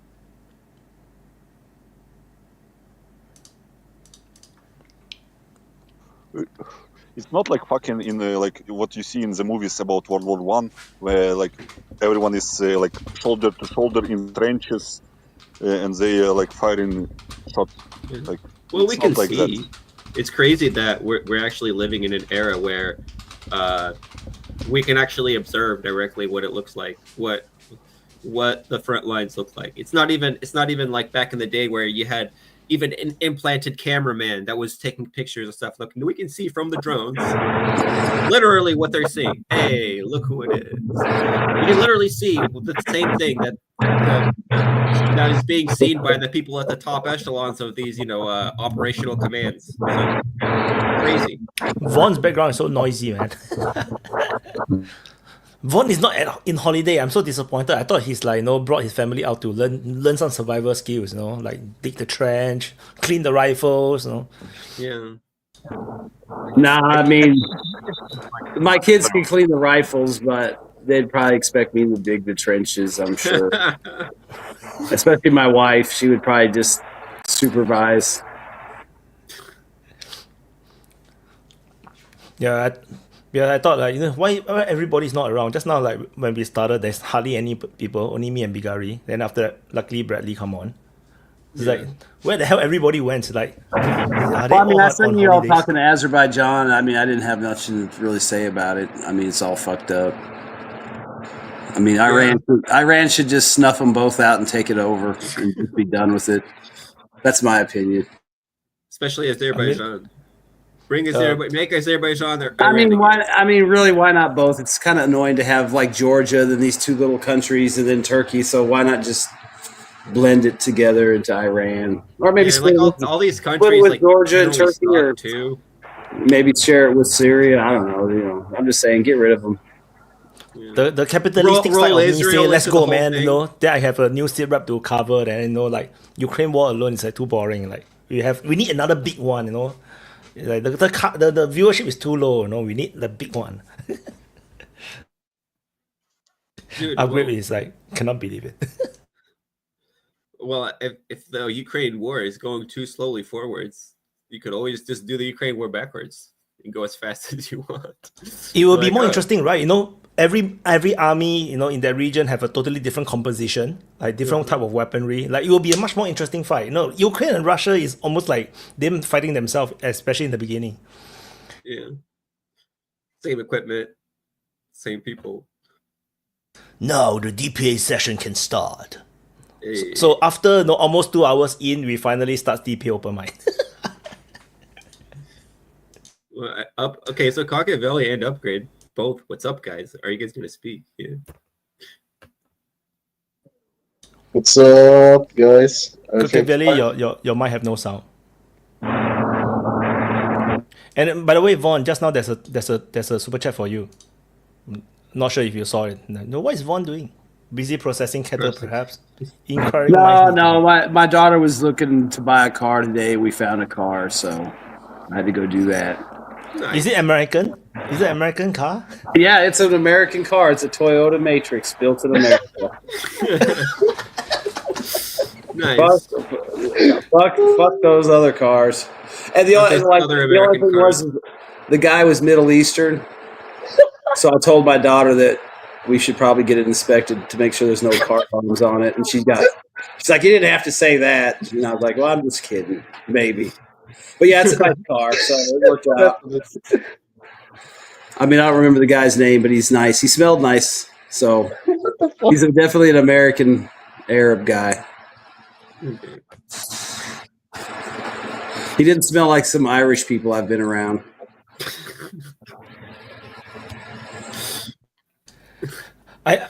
That being said, last week's DPA Open Mic got demonetized, and I have no idea why. I forgot what topic that we talked about and that caused it to be demonetized. So yeah, maybe this week one will too, just because of Vaun, just whatever Vaun just said.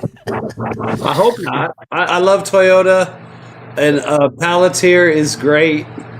They're the best. I love Meta. Sorry, And- don't take away my social credit points. With Peter YouTube Thiel is when awesome. he was asked about should humanity survive, and he is like, pausing for like 40 seconds, contemplating the answer. Should humanity survive? Those fucking guys should be. I will stop myself. Those types of Peter Thiel, Musk, sent to the Auschwitz. Well, they're entrepreneurs, so they do very well in the Gulag, right? You can send them with Mark Rutte to the Gulag. Have you seen the sign they have over the gate at Alligator Alcatraz? In Spanish, it says "Work will set you free." No. No, I'm just kidding. Oh man. But they did have that. It said, Treabe, something, So they had it, as a joke. Trabajo te hará libre, Vaun. Yeah, thanks to the they have all You should learn your new native language. dominant language, your native language. Yeah. We're fixing that with the camps. Go upgrade, go. Yeah, I just wanted to talk about the 2 days in a row. There was I wanted to talk to Bigari about it. How is it now? Because there's talks about that the Russians are shooting like so many drones to Ukraine, like almost 900 in 2 days. Do you see a difference or something like that, or is it the same, or do you feel that it's really getting more intense and that the air defense really now is really needed for Ukraine? Like air defense in Ukraine is fucking done. Like you need to understand the strategic genius of United States, that we go to war with Iran, and we produce 700 THAAD rockets in 20 years, and we produce 970 what's it called, those interceptors fired from the fucking ships in a year, and we produce like 400 Patriot rockets in a year, and you spend minimum 2 rockets per 1 missile. We are so fucking strategically genius. Like we are ready for the global war. Like when Iran has like fucking 28,000 fucking ballistic rockets, and Russia has like 13,000 rockets in like and Shaheds and Gerant, Russians improved them. Like it was so funny to listen to people like pro-Ukrainian people. What the fuck is going on? He's gay, bro. I think it's Gabriel. Yeah. No. It was funny to listen to like people saying that, now that Iran got attacked, Russia will not be able to launch Gerants and Shaheds into Ukraine, because it was all that Iran next was day, supplying Russia. And next day they get 500 Gerans in their ass. Yeah. Like and they even shoot them right now. They even shoot them at the front line. They use them like as kamikaze drones, So yeah, because they have so many. They have so many now. Too many. Yeah. And when they do the mass attack into the deep territories like Kiev and other cities, they changed the construction of the carcass of the drone, so it can fly. It's now flying at around 4 kilometers high. Like previously, what it about was the flying sound out of range the of sound which is crazy now, like this psychological fucking. It's flying out of range of like ground, so you cannot use machine guns. It's out of range, and then they fly and they just fucking dive bomb, like shtukas. So that's the sound you hear. Like, and I you saw cannot you cannot shoot them down basically, and there is no interceptor rockets for like for ballistic missiles. Like the last attack on Kyiv, that was fucking man. They used like 12 Iskander ballistic missiles and 12 Iskander cruise and 4 cruise missiles on Kyiv like yesterday, and air defense didn't fire a single rocket to intercept because there are no rockets. And what is the point to intercept Iskander? Like you have like fucking 6% chance of intercept. I did see a story the other day too. There was a Ukrainian military guy saying that, I mean, if they're doing 500 every day, I mean, he was talking about how the Russians would be able to launch like 1,000 in a single day at them. And it's like, well, shit, Yeah, how are you even going to do? I mean, they're already. I mean, the thing is they, do they send them all at once, or they just send them in waves? They just don't have enough support. Guys, I got some breaking news. Russia has actual allies. I got some important breaking news. Trump just issued an executive order, $1,000 bounty for illegals. No. 1,000 a head. So I gotta go to the Home Depot. No. So it's I don't know if you demonetized. We're definitely demonetized now. I'll be back. We are now bit, definitely I gotta demonetized. Make up some extra money. Definitely demonetized. I'll see you later. JS did it deliberately. I will finish my point. Okay, you fucking dance. Wait! I just want to say also, the Americans are crazy. This is the first time I see a merchandise for a prison. Like a capitalist country. Okay, sorry, Bigari, you can go. Yeah, you need to understand that Russia has an actual ally, not like Ukraine that signed like fucking 25 defense agreements with other countries. Russia has an actual ally in North Korea, and North Korea is like what was said, that they will send like 5,000 workers to like Alabuga plant where they produce Shaheds Girans. So they will ramp up the production significantly more. Like what's now like what's the funny shit is going on right now, that Ukrainian like channels like scaring people that Laos is also entering into like helping Russia, because they will send people to demine Kursk Oblast and say some shit. So like Russia has actual fucking allies, not like Ukraine. Like everyone, like this like coalition of the villain, he's like, my fucking god, man. Like they can suck on their own dicks all the time, but they don't do anything. Like, and North Koreans are like, I will not be surprised if in like 2-3 months we see like maybe 20,000-50,000 North Koreans appearing in somewhere in like Donetsk Oblast to help with a new offensive. So even without the allies, the Russians produce far from enough to actually overwhelm the Ukrainian defense. So they don't even need. Fucking Rutte says that Russia outproduces the whole West like 4 times to 1. Like, because your fucking economies are so fucked. Because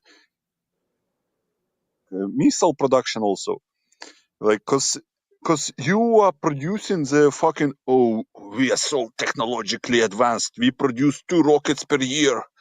Yeah, boy. They will rule the world because we are producing 2 rockets that are so technologically advanced. Like this is like capitalism in like, because why Raytheon will produce mass production of normal rockets, when they can produce fucking 15 rockets in a year that cost 20 million per pop. Like, but actually, they should mass produce drones, but they don't do it. They are 3 years into the war, and no Western country, produces any mass production of drones. That's ridiculous. I mean, like, if you see how it's advanced now, they don't do it, or they're useless. What do you think? What do you think when China has close ties with Russia and Iran, and they probably have the technology sharing between them? And probably China knows how to do Girans, Shaheds, and we know the production capacity of China. What do you think? How many fucking Giran 2 drones China has right now? Somewhere stored. China has like a million type of Girans. They have like a whole ecosystem of drones. I don't think they really need. You gotta look at China too. I mean, if the United States and China get into it, China's got to go all in because they've got to take out the U.S. Navy.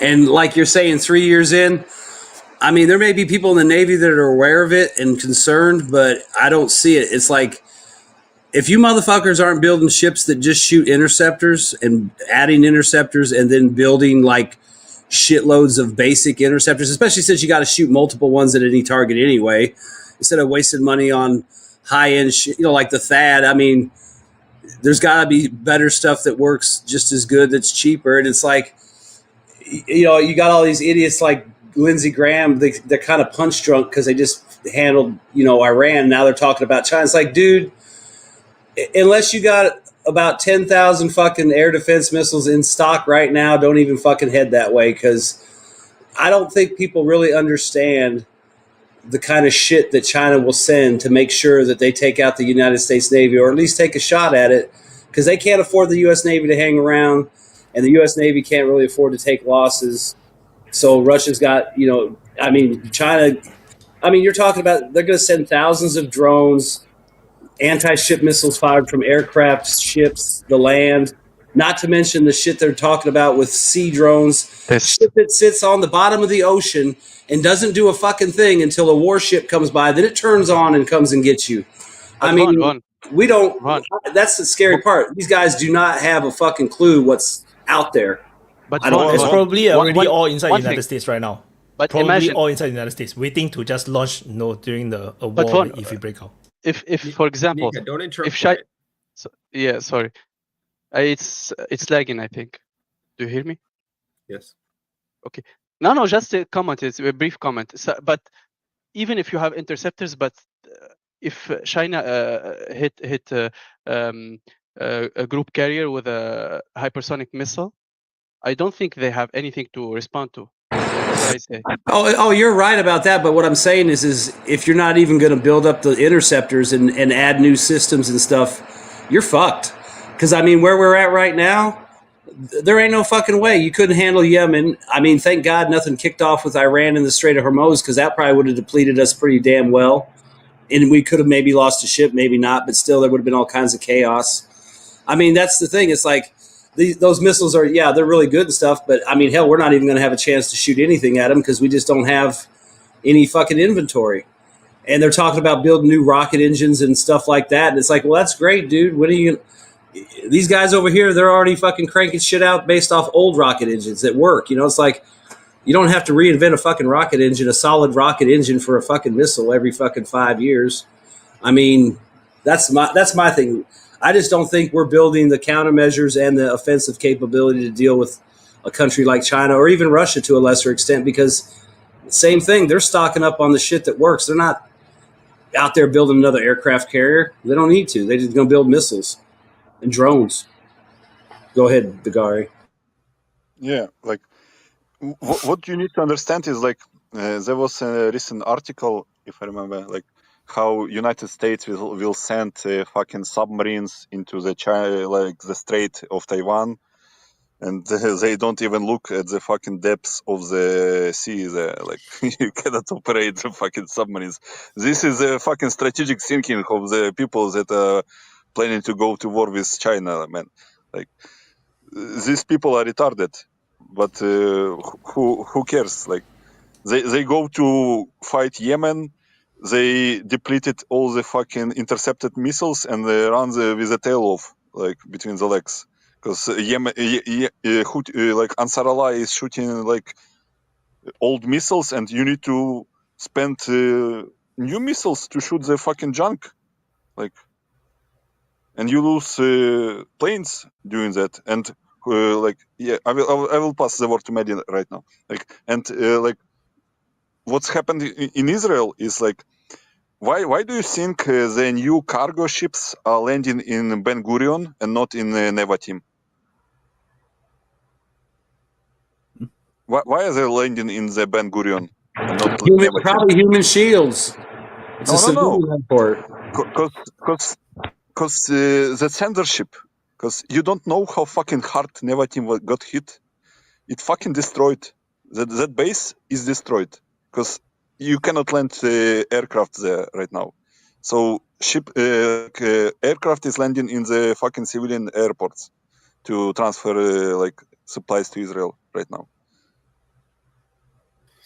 Okay, Mehdi. Guys, I just got back. It was a false alarm. I shot 2 of them, but I don't know. I guess it wasn't like a waste of time completely. I'm out of like 2 rounds of 9mm FMJ. But anyway, I just didn't want anyone wasting their time. It just cost me some gas. The Home Depot's just across the street. But anyway, I'm sorry I interrupted. Mehdi. Thank you. Sorry, John, that you didn't bag your limit. I was just off of Vaun. You know, whatever you said, 100% correct. The only thing to add to that is that as an American, I'm frustrated because I see these lessons being taught to us all over the world, but yet we got politicians and idiots standing in the way. And like Vaun said, yeah, we're working on stuff, but you ever see when this shit's projected to come out? 2030. So 5 years away from being effective in this moment. And, you know, we talk about, like somebody mentioned the Aegis system on the Navy has. It's a good system. Problem is it's old and it's been revamped several times, but it's old, you know, its age is going to limit how much you can do with the thing. You know, how many tracking solutions can it provide in a wave of missile attacks? I mean, if it's 100 and there's 102, well, there's 2 that are going to leak, you know, possibly. And the other thing is they're not putting, how do I want to put this, is that the way we think about how warfare fought has to completely change. You know, because if you're in the Navy and you're a naval ship and you're going to Iran, you have to expect that you are going to be attacked from not only another naval power, but also from land-based systems as well. And that often gets discounted because a lot of people think Navy is just head-to-head, carrier. It's not like that.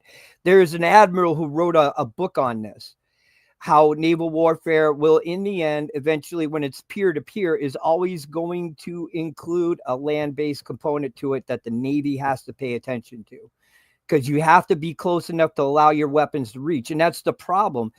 Are we working on the effective ranges of our weapons? Because right now we're way behind the Russians in that. And that is one of the biggest problems we have, because the standoff distance doesn't give us the time.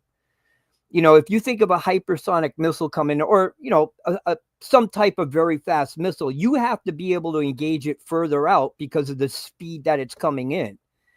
You know, because once it's in terminal, if you knock the missile, sure, that's fine. Unless you destroy the warhead, the warhead's going to continue to target once it's in terminal. You have to be able to destroy that warhead, or you have to be able to destroy that missile far enough away where that won't happen. And that's the thing, is, do we have the range? I don't know. We're probably working on it. I can't say as American, I know that we don't have this shit. I don't know. But right now, they've given me no confidence whatsoever.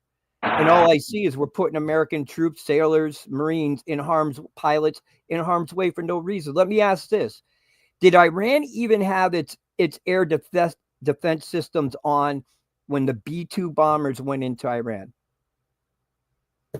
Could they have been engaged? I don't think they did. I think this was kind of some type of, you do this, I do this, you do this. Okay, ceasefire, we're done for now. It almost seems like that. But if they went in there, and it's just that we still haven't even touched upon the capabilities yet, and as directed towards our forces. We've only seen it to our older weapon systems. But what's it going to look like when it is head to head? Well, just real quick on Mehdi's point, just real quick, and I'll shut up. You know, they always talk about China wants to hit Taiwan by 2027. And if that's the case, based on what I'm seeing, even with Trump's promises in the big budget, 2027 comes around, Taiwan goes to China because we're not ready. There's no way. I mean, there's literally no way you could build the amount of missiles you need between now and 2027 if that was the actual case. Unless they went into some psychotic build, but that's not happening. Bagari. I just want to share the anecdote. You can go to official Lockheed Martin website, and there is in 2022 there is interview with a lady that is working on the production line for THAAD interceptor missiles. In 2022, she started working on that in 1999, and she was celebrating that they produced. It's 700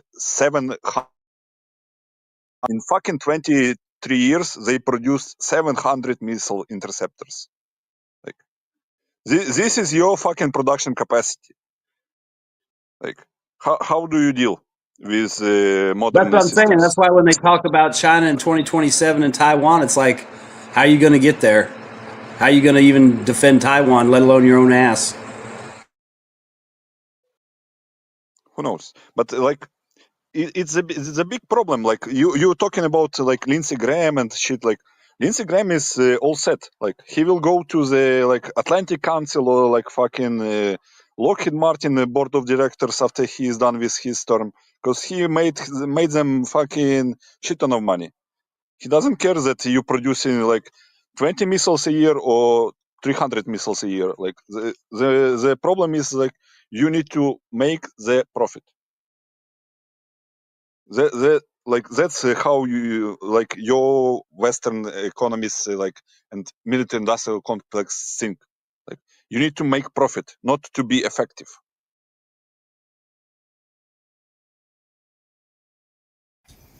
Yeah, well, I'll just jump in before someone else does. To Mehdi's point, yeah, point taken. But the Aegis weapon system is still the best in the world by far. There's not even a close second. That's an absolute truism. Is there possible holes in it? Of course. But the whole point about it is if you were specifically addressing the protection of our carriers, it's layered defense. It's not just the Aegis. You even have the close-in weapon systems, everything like that. And I'm sure they're going to be constantly working on software upgrades as well as hardware upgrades to make the system more and more effective. Now, is that a guarantee? Of course not. There's no guarantees in war. Also, to your point about this admiral whose name you didn't mention but talked about, there's always going to be a land-based component. Yeah, study the Battle of Midway. I mean, that was literally they war gamed it out that the island itself served as a carrier, right? So I did want to point that out. As far as the United States not producing, we're not in a wartime economy. This may come as shock to people, but even during World War II, the United States never fully mobilized. Most John, people don't know. Okay, can I interrupt? You're in not a wartime economy, okay? I know. But do you have the workforce to be in the wartime economy? Do you have the competent people to go into production lines to produce those missiles? Well, we have 2 less Mexicans now because I went to Home Depot. But yeah, I'd say overall that we do have the. That's why fucking people out of retirement are coming back to production lines, because you don't have people that know how to do shit. Well, I guess the question, if you're asking if we wanted to build these quote unquote high tech weapon systems, it's not necessarily a lack of skilled people. It's just the level of technology that they're putting in these weapon systems make them take that long to produce. Plus the how do I say it? The way, I mean, I agree with what you were saying. Like, for example, like the way the MIC works in the United States is they how do I say it? They'll distribute the manufacturing and a building of these weapon systems all across the country, right? So each state they'll build, let's say the fuel in this state. So this senator gets money, right? And then they'll build the rest of it in another state. So that state gets, part of the federal budget money and stuff like that. And it's the least efficient way of doing things, right? And then they'll do the testing of the systems in another state. So they get the money. So they'll spread it around. So it's extremely inefficient. But if the United States were to go into, just a tenth of what it did during World War II, which was not even... It's impossible to do that right now. Well, the thing about the United States is, man, I'm not just like some simple flag wavers, but don't underestimate us. Everybody who's done that in the past has always been wrong. Always. And you haven't won a war in the fucking 60 years, but okay. Well, we haven't fully fought a war in 60 years. If you think about a quote unquote war that we lost, did we lose or did we just leave? Yeah, because you could not win. So you we could have won. We just chose not to. Yeah, of course. There was no clear objective. Let's start with the wars, right? Like Korea, right? You're gonna say, because all the wars, let's say before Korea, we won, right? That we were in. Starting with Britain twice, right? Kicked their ass twice, right?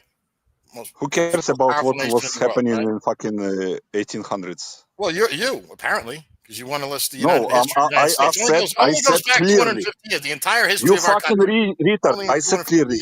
Last 60 years. Last 60 years. Okay, so let's start with Korea, right? We could have nuked. That's why MacArthur resigned, right? Because he wasn't allowed to fight the war. He could have ended it, right? That war could have ended, right? Then you want to say Vietnam.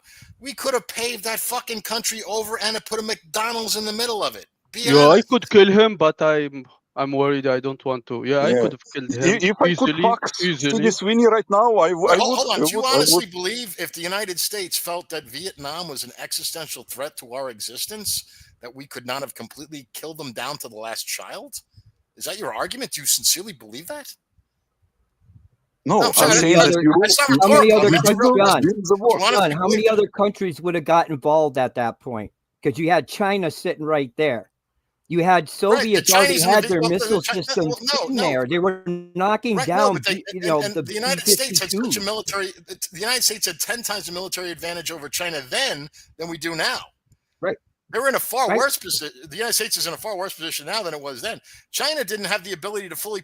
Its military was basically just an extension of their police force. Their military was in no position to send troops en masse and supply them logistically to take on the full fury and might of the U.S. military if we'd fully engaged for war. If you can win the war, you win the war. All other shit is like, no, I'm not kidding. They really were. I just wanted to make a point somebody's crashing out here. Let's address Gary's grand mal seizure there, okay? I know you can't get your meds because you're in hiding. Now you're talking about how the United States can't win a war. Shut the fuck up, you fucking retard. Well, you're hiding. By the way, can you fucking sit up? And it's been forwarded to the Ukrainian authorities. They'll be knocking on your door any minute. Yeah. Shut the fuck up. No, I'll cut it a bit. Fucking fat fuck. These, okay? Shut yourself. Point the gun in your mouth and pull the trigger. You retard fucking. No. I will cut in. I have to side with JS on this. No, the thing is, United States won the war in Afghanistan. They defeated the Taliban and conquered the country. The thing is, it is the occupation that they have lost. After 20 years of occupation. No, the thing is, the war was won. It is the occupation that the United States cannot hold on. So that they didn't manage to end the occupation with a stable government. Iraq is a different thing. Similarly, the United States went into the Second Gulf War. They won the war. They have defeated the Saddam's forces. They control the country, and then it's the occupation. But in Iraq's case, Iraq turned out to be fine. generally speaking. Other than the appearance of ISIS, but generally it did not destroy Iraq. Iraq is a stable government now. So you never had this grand withdrawal from true. Iraq. That's not true. Iraq it's is stable. No, the war is defeated. No Saddam's stable. forces is gone. No, the war is won. It's end. The war have been defeated. Iraq. You mean now? Saddam's. No, I say Saddam's army was destroyed. Okay. United States control the whole of the country. That is the truth. The war is over. You cannot use occupation and put it together into the war and then and then it's like then it will be a difficult thing to say, right? It becomes very complicated because some countries are still occupied by today. No, then you say that is the Kosovo war still not over yet? No, it cannot be, right. The Kosovo war is already over. You cannot use occupation and mix it with the war. War is war. The fighting is gone. It's over. But we are still talking about Iraq, Afghanistan. There is. But it's not. There's not an American problem already. Even an right? army. It's not even a mid-tier army, man. It's not even a mid-tier army, Afghanistan. What Taliban is not even a proper army. Come on, exactly. It's still a war. I know. Exactly. United States won the war. Yeah, it's a war. A war is a war. Against who? Come on. My football club defeated a 4th division club. I don't even give a damn. It's like, it's just a 4th division club. A win is a win, right? 3 points is 3 points. Come on. 5 years old. You still won a fight. Yeah, we will clap you. Yeah, we will clap you. But you still hit a 5 you beat years up old. a 5-year-old. We're all very proud of you. It's still a win. Yeah. Don't discount it. It's still a win. It's still a win. You beat up a 5-year-old. Be happy. I know even though it was a 5-year-old girl, that's still a win. We're with you, brother. By the way, the Swiss female national team lost against 13-year-old boys. So, what about them? Yeah, you need to applaud them. They won against. No, that's misogynist. You see, that is a patriarchy system. No. We need to applaud. We need to let Maddie talk. Maddie gave up his hands. I gave up. I just wanted to say that John has. We're not industrially. We can create the infrastructure. The problem is like machining centers and shit like that all come from overseas, usually Asia. And the time it takes to get those machines in is about a year from overseas to here. And then you have the current production plants that you're on. If you're going to revamp those production plants and add more capability to them, that means you're usually going to have to shut down part of the line in there just to get the other machining in. Where I worked, we had to drop machines through the roof to get them in. And these machines have to be set up on, I ain't going to go into it all. It's just too long to go into it. It's not that it can't be done. I just don't think it can be done. The current intent of our government right now is not there. It's not matching up to what our capabilities are. I agree with you 100%. The last thing I'll add is that as for the people that are able to run these machines, the local college where I live has a CNC program in there already. Most in the Northeast actually do, believe it or not, because a lot of the manufacturing happens here. The problem is, as John said, is that it's the subcontract that goes on. I've worked on parts that we did one part of the process, shipped it completely across the United States for another part of the process, and then 4 months later, it's right back in my machine to complete a second part of the process. All that was to fill a contract and put money in somebody's pocket across the United States. There's a big problem right there. It needs to be more centralized, at least formatted, so that we get rid of all this, the logistics of it all that cost a lot of money itself. Plus, you got contractors who will get the contract and then they'll sub out the contracts. And then you got to wait for them, those subcontractors, to get their shit in before they can provide it to the government, which turns around, got to go across the United States to be built anyway. In Russia, it's mostly, centralized. We think it's a bad thing, but is it? Look at what it can produce and how it can turn on a dime. I mean, it ramped up far quicker than I think we can. Not that we can't, but it's just that, the timing, it's going to take time. If we were going to do this, we should have started long ago. In my eyes, in my area, I just don't see it happening. And I live amongst it, used to work in it, but I ain't going to get into the Vietnam War and shit like that. I just think that we need to take a better look at what is going on, and we need people in government who can decide if we're going to go to war, if we're going to push this hard, maybe we should start thinking of our own defense. Because if I just Smoothie X12, Andrei Martinov, he did a video about the Rizhnik. If it's launched from the Russian territory outside Alaska, it can hit almost all the way into Wyoming, where our nuclear our nuclear silos are. You know, so what is our defense against that? Because I don't know of any national defense that we have out there that actually could withstand it. I did see a graph on it once, but it looks like I can't explain it, and I'm not going to go into it because I won't do it justice. It's just that we need to really take a look at the threat, and we need to decide. And if we're going to decide, we need to decide now before this thing starts spinning even further out of control. And I'll end there.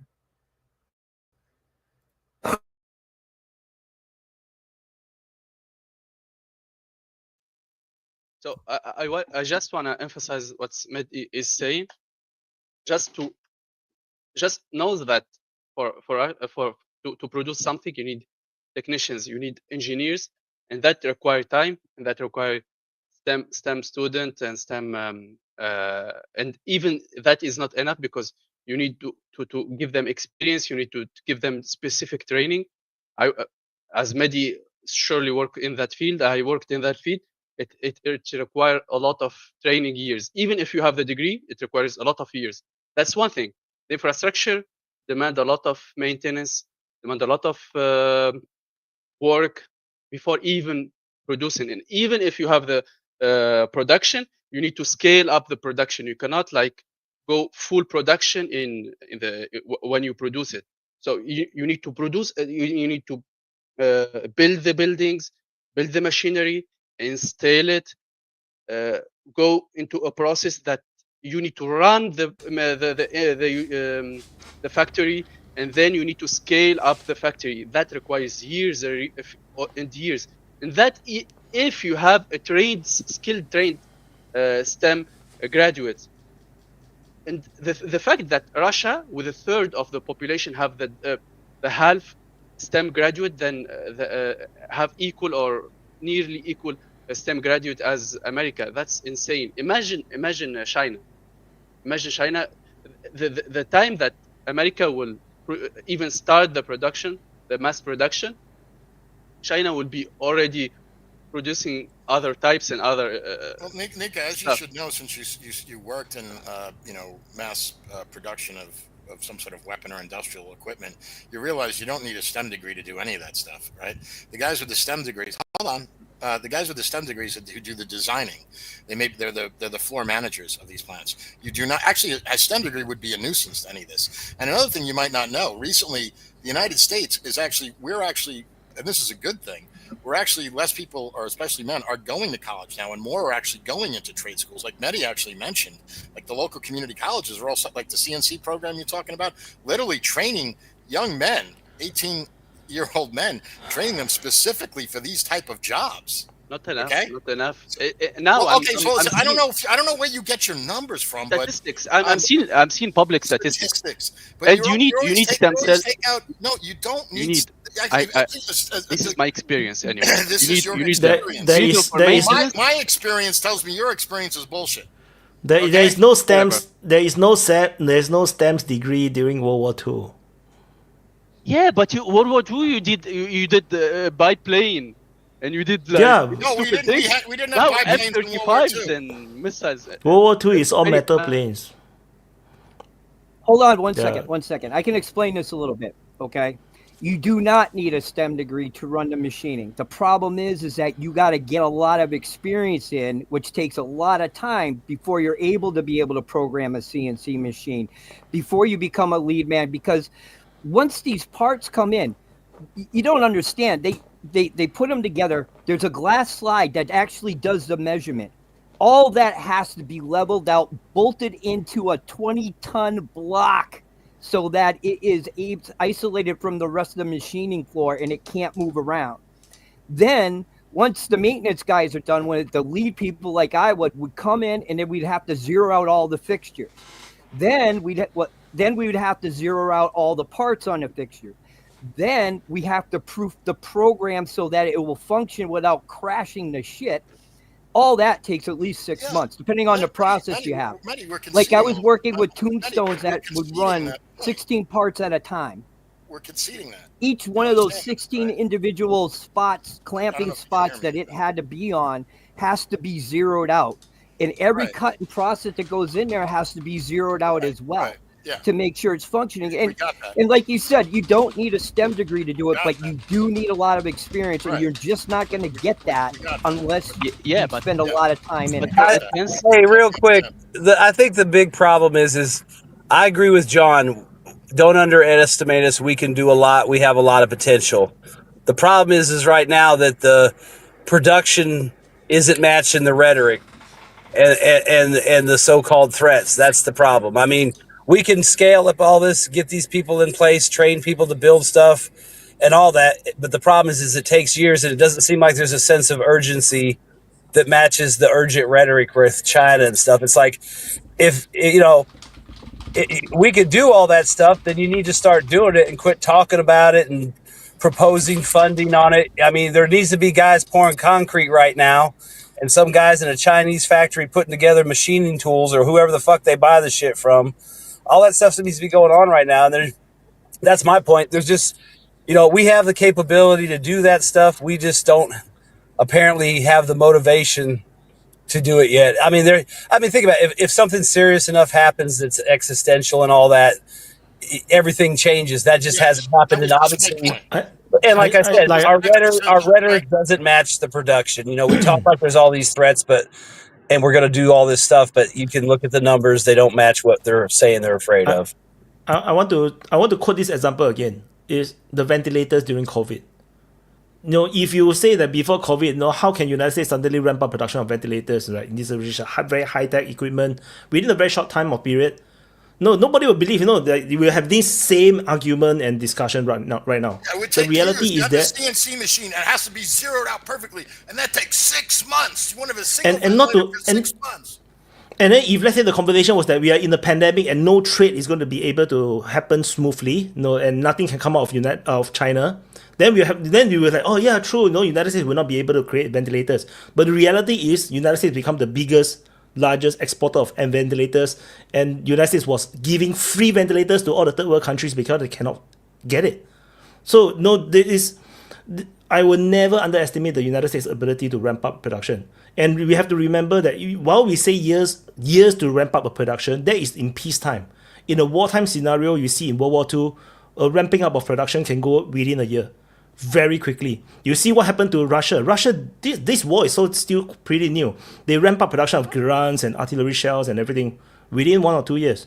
And they didn't really have that industrial production, before that. A lot of people are saying that, they're not really there yet, But now they prove that they can adapt very quickly. So, big powers, major powers, never underestimate them, I like China, Russia, even India, once they are in a wartime scenario, I think they'll ramp up. Even Europe right now is because they are trapped by all the welfare systems. If they say wartime, now it's wartime. Welfare system is all cut. All money and production is going to go into, and then all the retirees have to go back to the factory to work. Things will change. Comparing Europe to the United States, India, Russia is a little bit different because Europe did lose. You don't be like that, lah. Be nicer to the Europeans. Why are you like that? No, I'm just saying, historically speaking, they did lose. The French, their favorite phrase is "I surrender," right? So that's I'm just citing history here. So, they didn't do very well, even when it was literally an existential threat. Barbarians. What in the fuck are you talking about? The French got fucking. Have you learned the French history? You don't know shit. He's an American. Go back He and have don't another even know Grand Mal about future, okay? Your IP anything, address has already been reporting. I hope you've already packed your bags. Shut the fuck up, you fucking No, I idiot. won't shut the fuck up. French won more wars than they lost. than anybody. French won more wars than anybody on the fucking planet Earth. So shut the fuck up. They've also lost more. Because they were fighting a lot. Yeah? Yeah, they were losing a lot. They didn't lose a lot. They didn't lose a lot. They lost in embarrass Vietnam. yourself. They lost All in the fucking all You're the embarrassing yourself, man. bad rap French get is from World War II. it's a fucking stereotype. Exactly, Bigari. Thank you. Because uneducated fat retards like John, they only know about French, about World War II. They don't know about anything else. That's the crazy meme on the internet. I wanted I don't know touch about on the French. I don't know about the French in Indochina. No, you guys need to talk about the wars fought by France in the last 60 years. Then the argument will end very quickly. How many wars did the French win in the last 60 years? Who give a fuck about the French about in the 1800s? In the Shut the fuck up. 1500s, and Napoleon. Kill yourself. Kill yourself. I wanted to talk about the point that Vaun made. Your fucking head explode. Then I wanted to make a fucking deal. I wanted to talk about the point that Vaun made. Motherfucker. I didn't say anything I about like you the dying. gay love between you guys. I like the gay love. Check yourself, motherfucker. I like the gay love between Bigari and John. They are so sweet. He's so fat that he cannot even sit straight. He needs to lie. He needs to lie on his bed because he's so fat. Vaun made a point. And you need to look at where the money goes. I'll put a bullet and I'll pull the trigger after I see your fucking head explode. You fucking retard. Just go look at the chat. Everyone hates you because you are fucking retard. Everyone hates you? Because everyone hates you because of what the chat says it? A bunch of keyboard warriors? I don't give a shit. Let them come on here, show their face. Yeah, I would like to come out to you and fucking kill you with my hands. I got my face. They can see me. Got my face. You know my name. Come on, kill me. Take a shot. Don't let him get away with it, Bigari. Come on. By the Iranian Putin. Come on, take a shot. I'm right here. You know my face. You know my voice. Yeah, you know my name. Point to your head and pull the trigger. Come on, take a shot. They beat Grenada. Does that count? I missed some super chats. I'm so sorry. And then Off said, in World War II, USA used a fascist economic model, forced companies to produce weapons. Now we don't have manufacture anything in the civilian sectors. I mean, they can still force them to produce, Okay, can I talk? Like, look at the fucking trade war with China. The point of the trade war with China was to decouple with China because you want to go to the war with China in a couple of years. But then deep state comes in. The real deep state. Boeing, Wall Street, everyone. And they said, what the fuck are you doing? We are losing too much money. You cannot do that. China is supplying us with the fucking all the shit that we need to, like all the materials we need to produce anything in this country. So better stop. Go and make a like victory deal with China. That's how it works. Like United States will not go to any fucking big war because the big state, deep state will not allow it because they will lose too much money. Because Boeing cannot produce planes without rare earths from China. Raytheon, Lockheed Martin cannot produce any fucking shit without rare earths from China. China cuts off supply of rare earths to United States. Those companies fucking go begging, like they will fucking kill Trump, really kill Trump or anybody who will deny the supply. Because they will fucking die without the supply. And this is a real deep state. And people just think, oh, Trump is deciding anything. He is not deciding anything. The only thing he can decide is like internal like politics in United States, like 2 genders, 4 genders, blah, blah, blah. That's his competence. Anything else is decided by the big companies. And they will not allow the supply chains to collapse because United States cannot produce the shit that they needed to keep the money flow inside the United States right now, and probably never because it's too fucking much of a hassle. Unless they are attacked directly, they will not change anything. So this is like this discussion is like, oh, we can do that. It's like, okay, you can discuss it, but in reality nothing will change because too much money at stake. Yeah, like I always point out that back in the era of like World War II and even the Korean War, they were able to mobilize huge parts of existing industry to build things that were able to be built in places like that. So you could build an airplane in a repurposed factory that was used to make, I don't know, some kind of engines or something like this. You can't really do that so much these days. You can't turn your bicycle factory into what makes an AR-15. You know, you have to have very specialized materials and equipment and procedures and supply chains to build an F-35. You know, it's not like. Go ahead, Upgrade. Yeah. Okay, cool. Oh, okay. Yeah.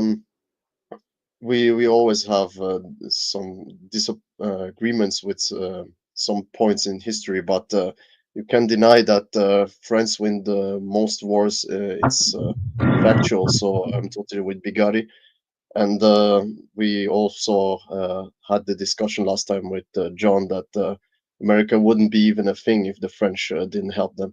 So, I mean, France was a country before America French was and even a Russia, country. by the way. French and Yeah. Russia, by the way. America. Let's not go there, right? Let's not go that far. But I mean, since you brought up the American Revolution, I think I was the one that pointed out about the French giving aid to the United States during the Revolutionary War. But the point is that the only reason that the British conceded the original 13 colonies autonomy is because they actually thought they'd win it back. That was the point of the War of 1812. It wasn't until the War of 1812 that it really was. It really took cement in the British consciousness that America was independent and was going to be, and there was nothing they could do about it. And if the United States, even if the United States, let's say, you know, in your argument, let's say they didn't get the help from the French, the United States, there was no way that the British could maintain it. Look what happened to their empire. I mean, they just lost it, and the United States would have broken away anyway. They were not Englishmen at that point, and they became less so with each passing year. And they became more and more distant. My point and was also not even... the War of Independence, you know, because it was the majority of the people actually during the War of Independence, I think it was over 80% were neutral, and at least 10% were loyalists, meaning to the British. People born. Yeah, but I didn't want to actually go that. But still, well, no, I know just because you brought it up, and me as an American, I just had to. Yeah, but I want to continue. Because a lot of people are unsure about that. Because even the British, after the quote unquote, I want to continue my phrase, but you keep interrupting me. So I'm just gonna continue talking. So I had to, right? you know, I do know my history when it comes to this country. I understand that. That's fine. Your country has a great history and has great warriors, but let's not make one point in history, you know, and make a point brush over the entire history of a country because they lost Second World War. I mean, if you go with that, most of the countries lost against the Nazis. You know, it's not like the Nazis were like some weak little shitty army, right? They were quite strong and they overwhelmed many countries, and they all. But they really weren't that strong of an army when they fought. Oh, they were not that strong of an army. They were the strongest army on the planet at the time. No, they weren't. The combined. If you look at the French army combined with the British Expeditionary Force, plus their allies, the Belgians. Who am I leaving out? All the fucking Western Wall. They had more. They had more and better tanks. They had more men. Okay. And they were in the defensive position.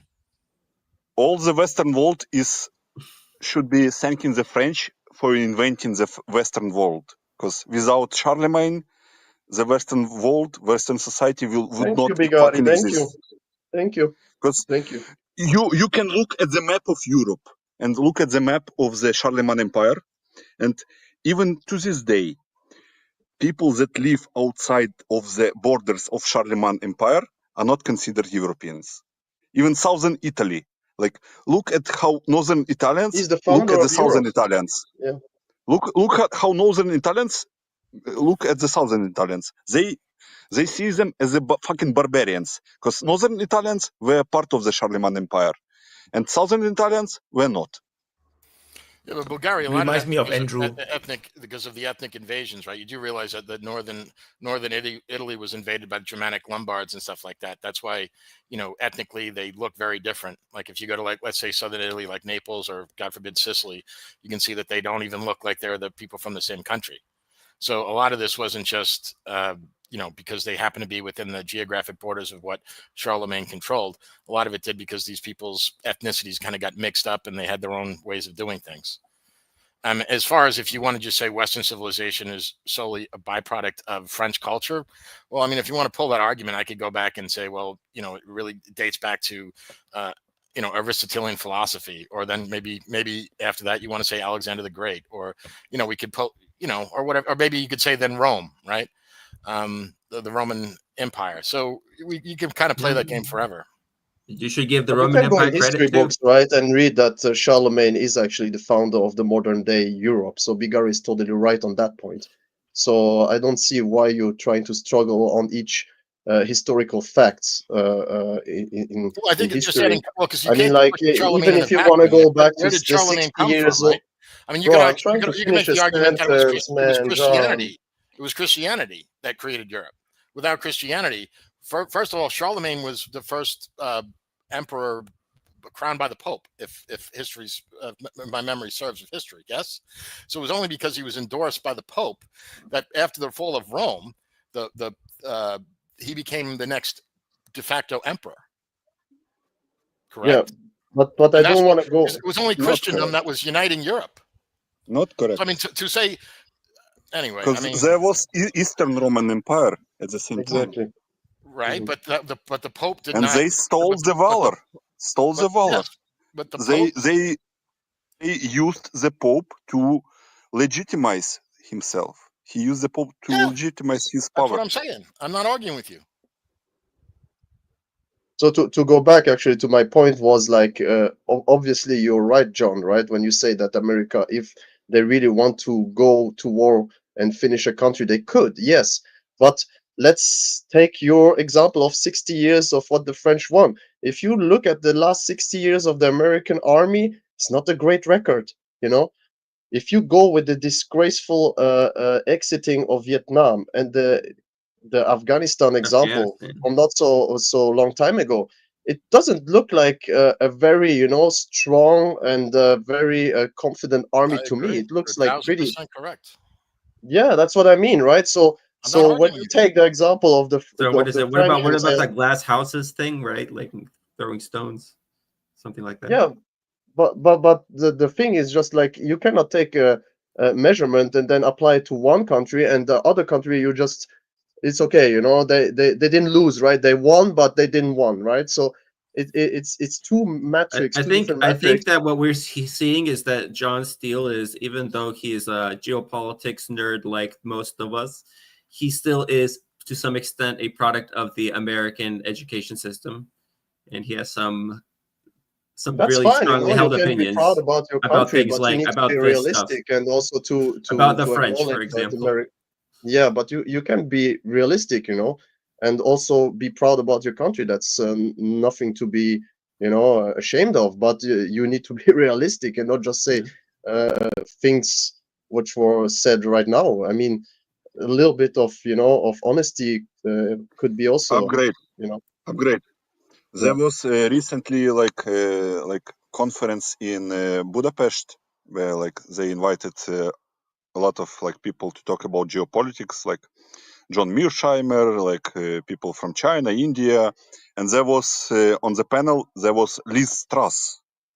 You should go on to YouTube and listen to that, and then you will understand You post a link in the private chat, please. I would love to see. You can search on YouTube. I don't remember the channel, but it's like Hungarian some shit, like some institute. And if you listen to Liz Truss, you will understand the Western arrogance, especially when she talks about China. Like actually a fucking retarded person, like when she talks about China.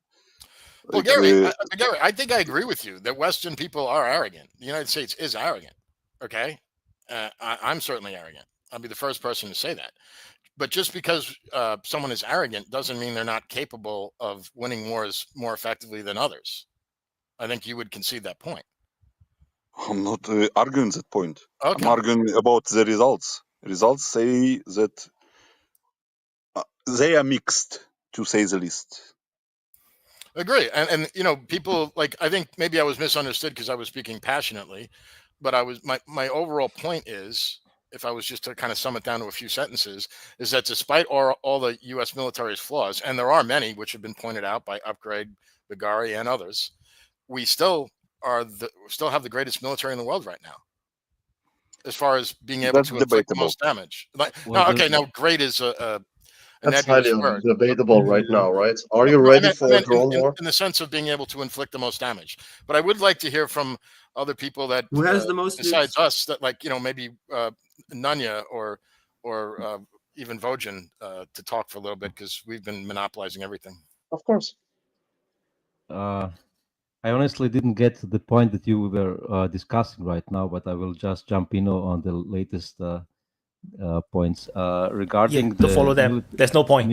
You can just do whatever you want. The military power. Well, the record of the United States wars in the last half century or a bit more is not really great if you consider the officially stated goals for these wars. But if you take into account that the official statements for the goals is not necessarily that what the United States wants to achieve, then you could argue that the United States has not necessarily lost these wars, like let's say Afghanistan or something. If they wanted just to steer trouble and to make chaos, then they had a lot of success, you know. But if the stated goals that the politicians made, if you take them at face value, then much of them were, you could argue, losses, you know. But definitely, United States has one of the strongest armies, if not the strongest, if you count nukes as the ultima ratio, then they're on par with Russia. If you count conventional, most likely United States still with a big margin, the strongest power. But China is catching up very quickly. Regarding France, I agree with who was it, Upgrade or Bigari, that there is a bit of recency bias. French are definitely not so bad as just World War II, or maybe even Vietnam, because America was not much better in Vietnam than the French. But if you just look a bit more than a century back, what Napoleon did, what was very impressive, you know. That was he was maybe the greatest war lord ever, you know. Tactician. He was one of the greatest tacticians of all time. Yeah. Vietnam is a difficult country. Mongol couldn't invade it. Mongol, you see the Mongol Empire, that vastness, and they could invade the Chinese, but they never could like invade Vietnamese. Even Chinese couldn't invade Vietnamese. That's a tough nut to crack. And that's also ignoring that it became French Indochina. I'm just saying. Actually, it's a French Indochina for a reason, right? Is it French Indochina for a reason? I'm just guessing Wyatt might know more about this, but on Vojan's point about the Chinese are catching up quickly, I was wondering if Wyatt could speak to that. I'm guessing you might have more insight than any of us do. About what thing again? Vojan had said that the Chinese are catching up to the United States. They're military. They're military. But the thing is, cannot be in terms of on the surface, it looks like it. In actual combat, we don't know. So because you can have, it's just like, you know, it's like World War II French. Like, it looks super impressive on paper, and then you just lost the war immediately because it's like tactically or strategically they just like fail. You know, we don't know. On paper, the French army is formidable in World War II. It's ridiculous. The tanks are better. Like you know the tanks in World War II, the French tank. Like the first 1 year of the war, they tested it. There's no way the German tanks can defeat the French tank. The French tank armor is just too good. No German tanks can actually penetrate the armor. But the thing is, the German just do a massive flanking operation and then that's it. Like, the French just give up. And we got outmaneuvered. That's it. Yeah, it's always the Belgians' fraud. No, it's like the freaking Belgians. Fucking Belgium, we hate them. This should be a country. Where is Rabo when you need to understand? You need to understand. There is like who is paying attention. this is the point. Like, who is paying attention to what's coming, like going on in like Ukraine? Who is taking lessons? Like, because I was watching the like recent, like maybe like 2 months ago, like we are speaking about French. It was French like special forces, special like they were conducting like military exercises in the city, and what they were doing, like, it was fucking so outdated compared to how you do shit right now. It's like unbelievable. They are out of touch. Like, and the entire NATO, entire NATO. Yeah. Do Americans pay attention closely to the lessons of Ukraine war? Maybe some people do.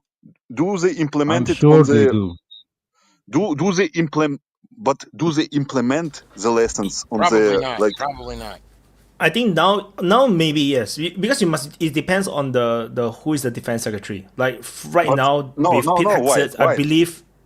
What? I was listening to people like who are like on YouTube, like interviews, blah blah blah, who are like close to the army and etc.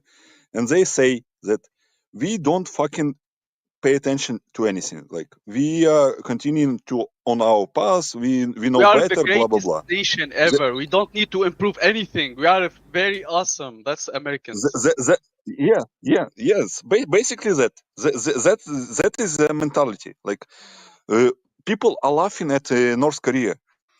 The North Korean soldiers that died in the Kursk, like, they were so fucking valuable to the North Korean army. Like, North Korean army probably right now are more ready to modern war than any other army than like Russian and Ukrainian, because they know how it works. And in a couple of months, people that survived in Kursk from North Korean, they will pass the experience and they will adjust. And all other people, like countries, like they're just looking.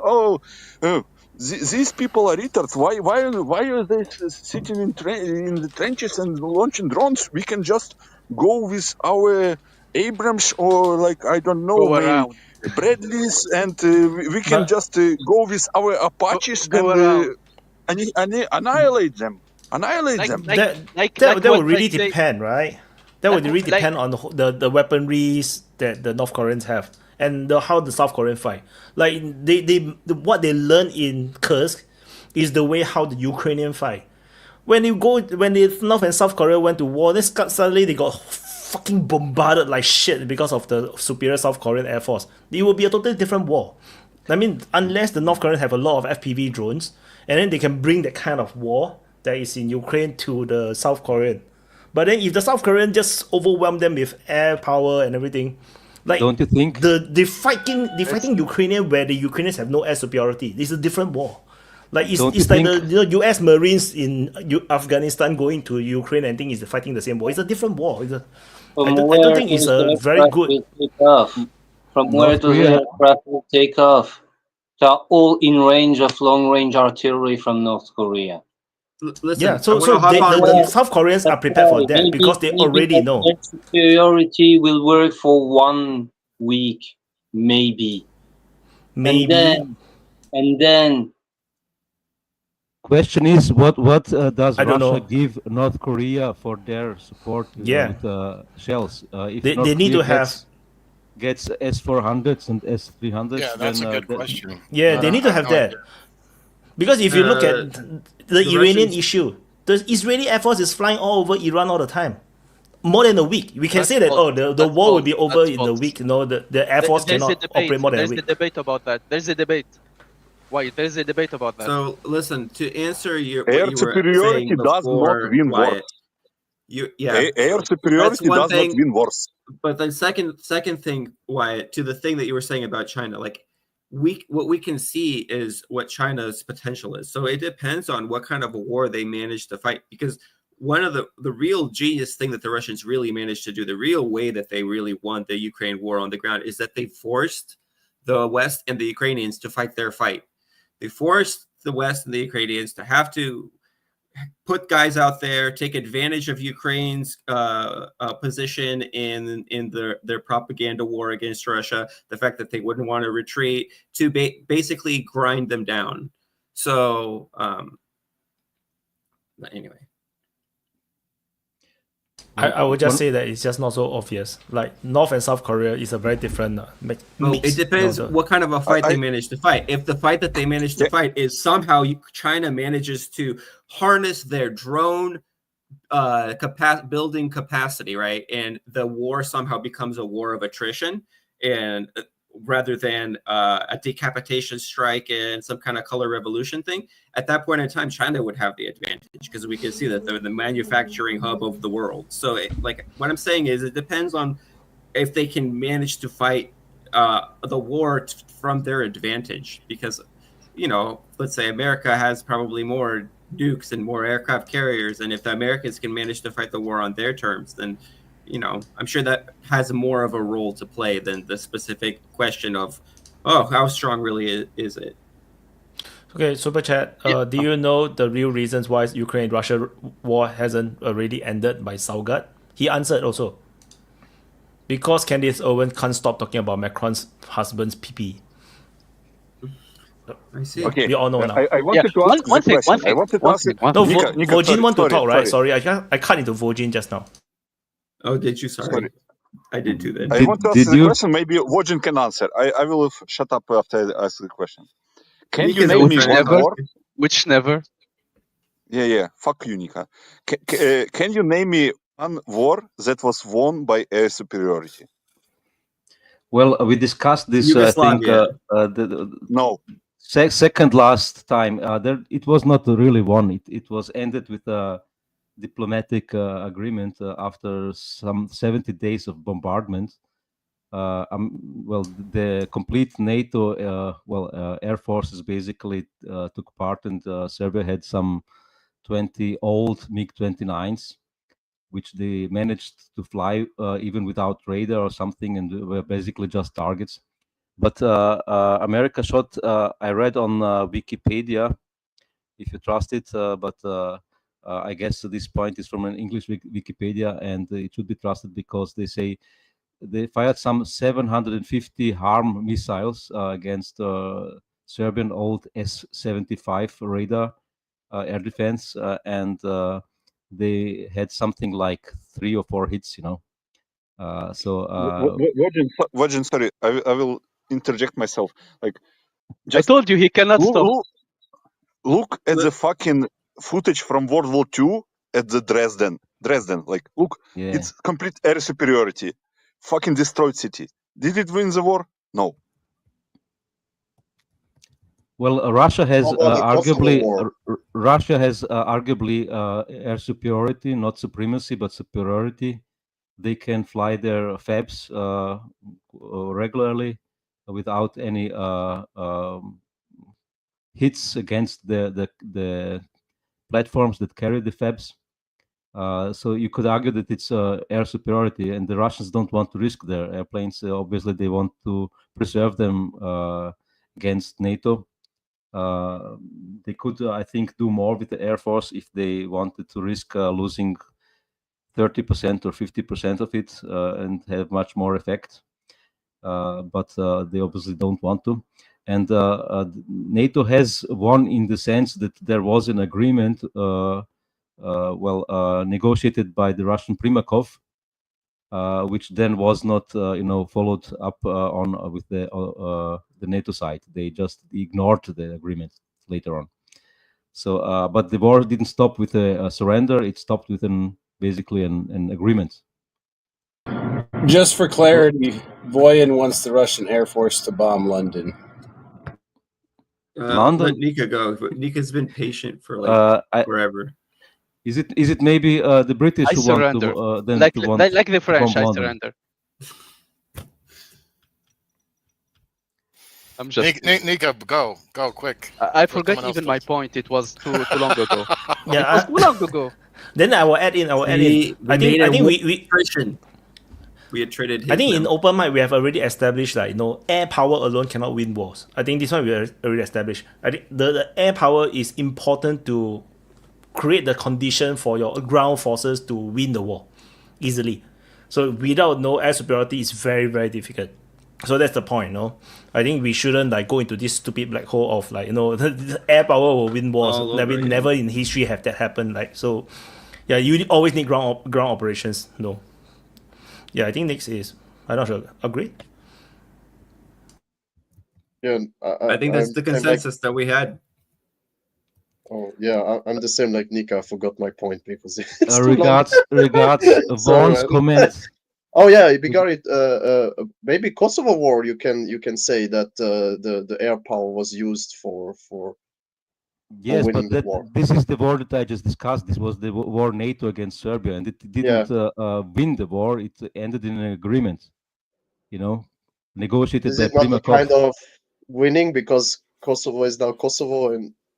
Well, the agreement was that Kosovo stays part of Serbia, and there was a United Nations Security Council resolution which states exactly that. And they ignored it. Okay. But let Nika go before he forgets his point. Yeah, about some I don't know who mentioned about nuclear weapons and China. The amount that nuclear weapons that China have is enough with the hypersonic missile, with the technology, is enough to wipe out America like 2 or 3 times. Yeah, America can wipe out China, but it's even if you have like 10 times, it doesn't matter. If you can like deliver those nuclear weapons and destroy the whole country, like 1 time or 2 times, that's enough. You can it's even more cost prohibitive to have that amount. I think China had reached and surpassed that amount. So when talking about nuclear weapon, it's futile because Russia have the large amount and the delivery system. China have the amount and the delivery system. America have the amount, but the delivery system is, I think they can like saturate the area enough to do the damage, but it's a win-win. But even for example, the Navy, yeah, America have like 8 or 9 or I forgot 14 a group carrier, but you see even with the Houthis that they are like 15 years into a war and embargoed can like freak out an American Navy carrier to drop off to maneuver to drop off a plane. Don't tell me that an American Navy carrier maneuver just because it's like multiple kilometer away. It need to be close enough and threatening enough to maneuver so they can drop the airplane. So if the Houthis did that, imagine what can a Chinese or Russian do to American Navy. Nika, but yeah, you need to understand, like carriers are like fucking outdated. The best delivery system is submarines. So who cares about carriers? And missiles. I agree that surface ships are just big targets in modern times. If very you fight fragile. Against... You can hit like 4,000 or 5,000 Navy persons with one or 2 hits. Yeah, but this is like the biggest like where China is lagging, like is submarine technology, and Russia has one of the best submarine technologies in the world. That's true. And this is. And they think that was the one thing that they held back on. They give the Chinese everything except their subtech, because if they gave that, they would have nothing. They would have nothing else left to give them. Who knows what happened since the like invasion of Ukraine? So maybe the technology is already shared. Well, I don't think the Russians would have, because I think it was you that was saying this, that ultimately the Russians and the Chinese this is an alliance of convenience. Yes, they don't really trust each other, or maybe even really like each other. They have the you were the one. It was Bulgaria. You said this like a month or so ago, that ultimately the Russians want to be Westerners. This point still stands, but they will not do anything against each other because they have fucking like I don't know, like fucking 5,000 kilometer border. Or maybe, I agree. Maybe not. I agree. But at the same time, the Russians don't want to give because how do I say this? It's the last thing that the Russians have that the Chinese want technologically from the Russians. You're not going to give that away unless like NATO's at your door or some shit like that. They're not going to give that away. I mean, look, maybe they did. I don't know why. John, I don't think that. John and Bigari, don't. I mean, I think Chinese have enough technological advance in engineering, ingenuity and capability to produce decent enough submarines. Don't forget there is a. They don't have the subtech. The Russians are the best subtech in the world. Decent enough is not enough. Nika. One thing. There is a training, a NATO, I think, training, submarine NATO training drill that happened, and they have an exercise that a diesel Norwegian or one of the Baltic seas that can have multiple kills on a very advanced nuclear submarines, and you can look this up. So even with a decent like Nika, the like diesel or not, like atomic submarines, it's not the issue. The issue is I mean the level of technology, the sound you produce. Yeah, how of course. And how quiet you are if under the sea. If a Baltic or nor European nation that can produce this, I think China can produce even better than. There are many technological issues, and even if you have a lot of theoretical knowledge, China has most engineers in the world. You still need know-how, not just the knowledge. The lessons learned from the failures that are have been learned within decades. That's what Chinese are missing. And yes, that's why the Russians are not going to look. We don't know for certain, but I really doubt the Russians would give that up. They probably gave them all their air tech. They probably made deals. They don't even give them the jet engine tech. They don't even be able to create their own fighter jet engines. No, they tried, and then it didn't perform to the level that's needed. I'm not saying that they gave that up, but it's like fucking like ace in the sleeve. Like they can always threaten to give it. Like they could. It's the same like what Nika was saying about technology. Like it was funny to listen to Trump when he says that like Finland is the leading country in like icebreakers. Like Russia is the leading country in icebreakers, but he cannot admit it. But no country in the world has icebreakers like Russia. Like no country in the world has technology to produce. They are the only country that have nuclear icebreakers, by the way. Yeah, nuclear icebreakers. The biggest fleet of nuclear icebreakers, like fucking like I don't know how many, like 20 or something like that.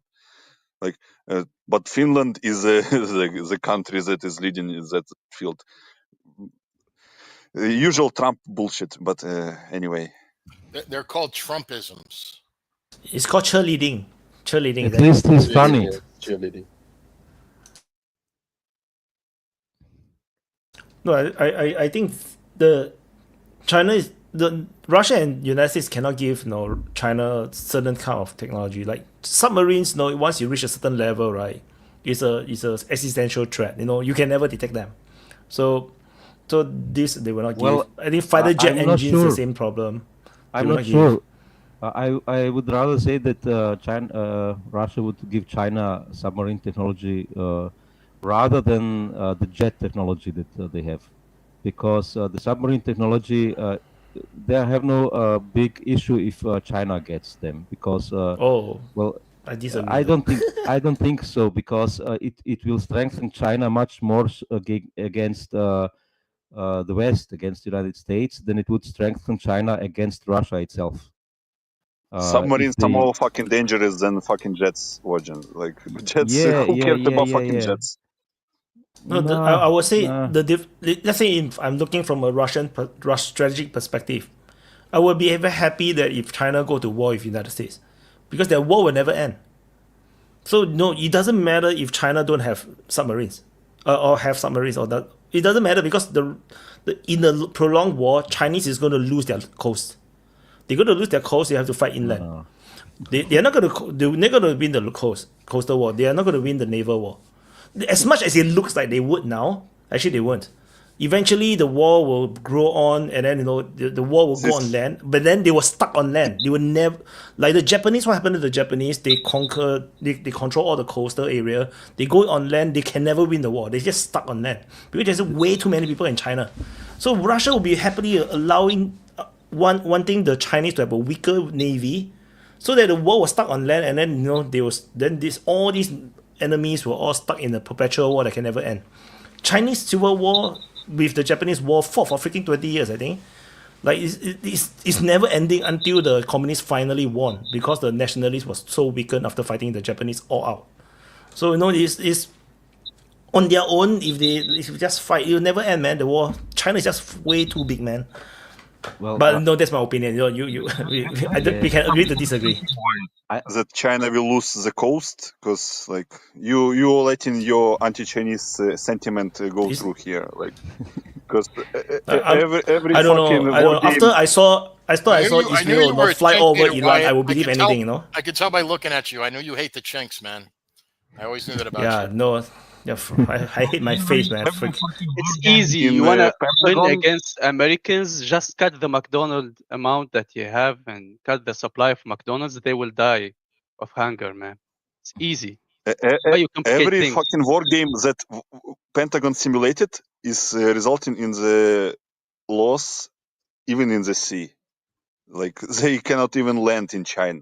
Like, what are we talking about? I don't trust of published reports of such kind. Yeah, of course, but I agree with you. How will they land in China, man? Like, I don't think the United States has any intent of fighting a land war in China. It would be crazy by the Americans, but and I don't think that it will they be will lose the possible. coast. Like, how they will fucking land in China? The ships will not even reach. I don't think they have any intent to.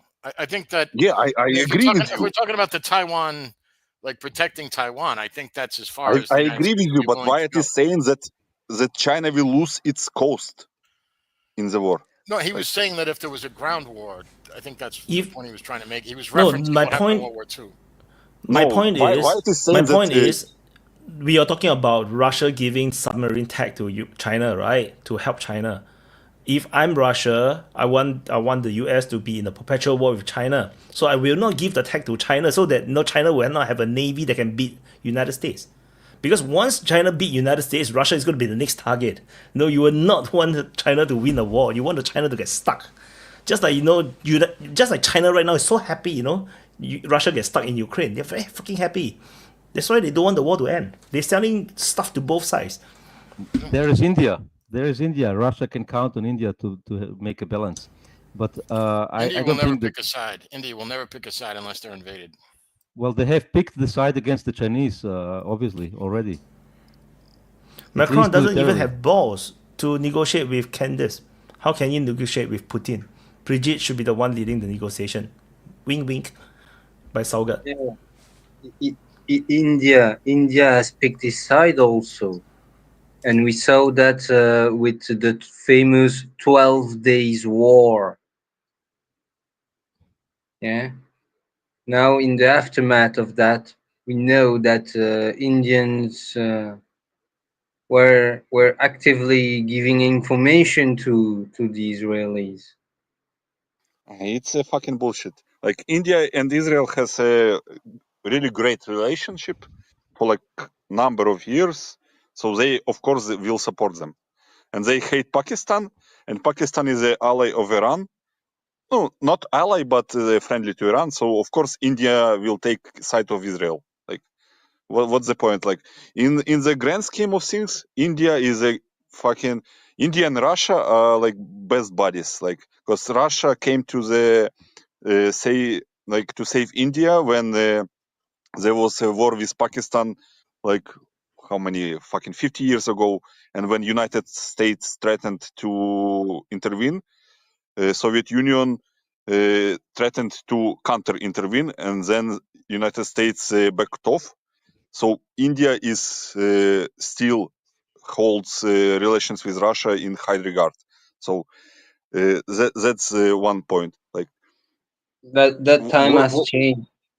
That time has changed. Go and speak with Indians about the Russian relationships with India. Like, I don't know, like, Ariel, you are so fucking you are so fixated on Israel and hate on Israel that you are like projecting everything through that. It has nothing to do with Israel bad. you just started your point with that India showed its colors because they supported Israel. It has to do with geopolitical choice, because choice are made at a point in time. And this is not just between the good relations between two countries. It's choosing a side which will determine relationship with all the others. And another point. Why like India is so adamant that Trump has had nothing to do with ceasefire with Pakistan? They are so adamant that and Pakistan is trolling India by nominating Trump for the fucking peace Nobel Peace Prize, and India is saying he had fucking nothing to do with it. We negotiated on our own. Is it really relevant? It's shows. It just relevant. Shows the true extent of hard power of India. It's pretty relevant. I don't fucking understand your point because I don't get it. Yeah, this idea of you pick and choose in geopolitical only retards pick a side and stick to it no matter what. And India has made a point throughout its history of non-alignment, and they have a very clear, friendly, gratitude-filled and admiration towards Russia. You just have to look at Indian news. Indian news is very explicit on their political position. And they're always praising Russia. They're always throwing shit at China. And they're very critical of the USA. You're confusing what the people are thinking. No. I'm talking about what from the top. What the elite from the doing. top. No, I'm talking from the top. The very top. What they tell the people to think. From the top of the country, through the news, which is their medium of control, they tell the people what to think, according to their own geopolitical interests. And the geopolitical interest is to keep a balancing act. I really invite you then to watch Wyatt, World is One. I really invite you to then listen to Lakshmi Mittal. I really invite you to look at what is Tata doing with his money. Okay, you still make the confusion. You have to speak in English for me to understand you. I don't understand Chinese. You're still confusing people and their feelings and what the decision makers and the elites are doing. And if you look at Indian elites, they are all turned to the West, especially recently. Just many people are talking about United States and Israeli influence through AIPAC. But guess what? The people in United States who makes the most money now are Indians, not anymore the Jews. Look at the political landscape today you have in United States. You never see so much Indians right now than before. Yeah, like the woman of the vice president, like the CEO of Google, like the new mayor of New York, like the guy who is in charge of FBI. Kamala Harris, he's half Indian. By the way, mayor of New York from Uganda, and he's not a mayor. I'm giving you concrete example and not bullshit fairy tales. Yeah, you just give us bullshit fairy tale, RL, because the candidate, not new mayor, the candidate to become a mayor of New York is from Uganda, not India. So, but Vaun jumped in.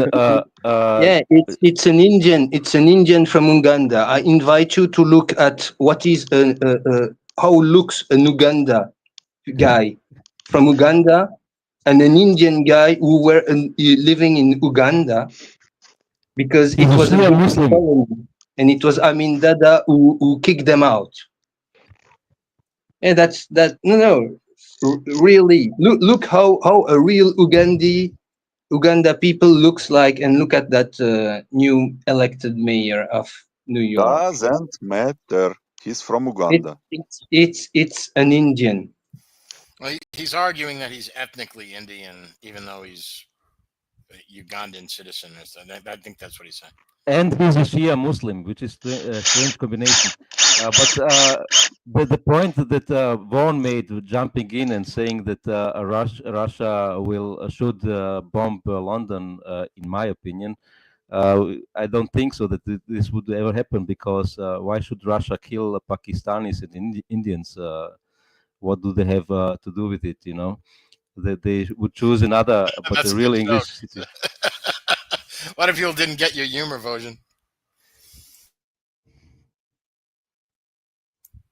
Did you get the joke? You were saying it would be an attack on India if the Russians bomb London.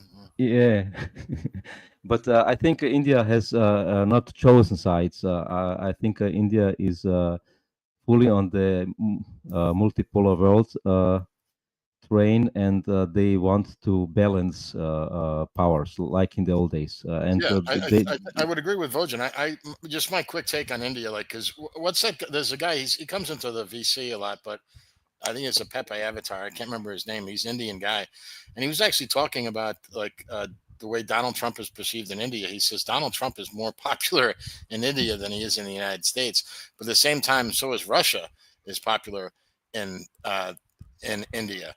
But the thing about India is that it's very, well, class conscious or caste conscious. You want to say that? So it's not as what's the word, homogenized as some other nation states are. So there's a lot of, and it always has been the policy of India to try to be friendly with people as best as you can. Now with China, it didn't work out because I think we were talking in VC about the Tibet situation, because of the strategic nature of that. The Chinese control the water supply into India, which can affect everything from irrigation to, not having your rivers filled for commerce and everything else like that. So there's always going to be this tension between India and China. And but at the same time, the Indians are never, in my opinion, unless it's an existential threat, never going to formalize. Somebody doing a drill. Is that someone stop that?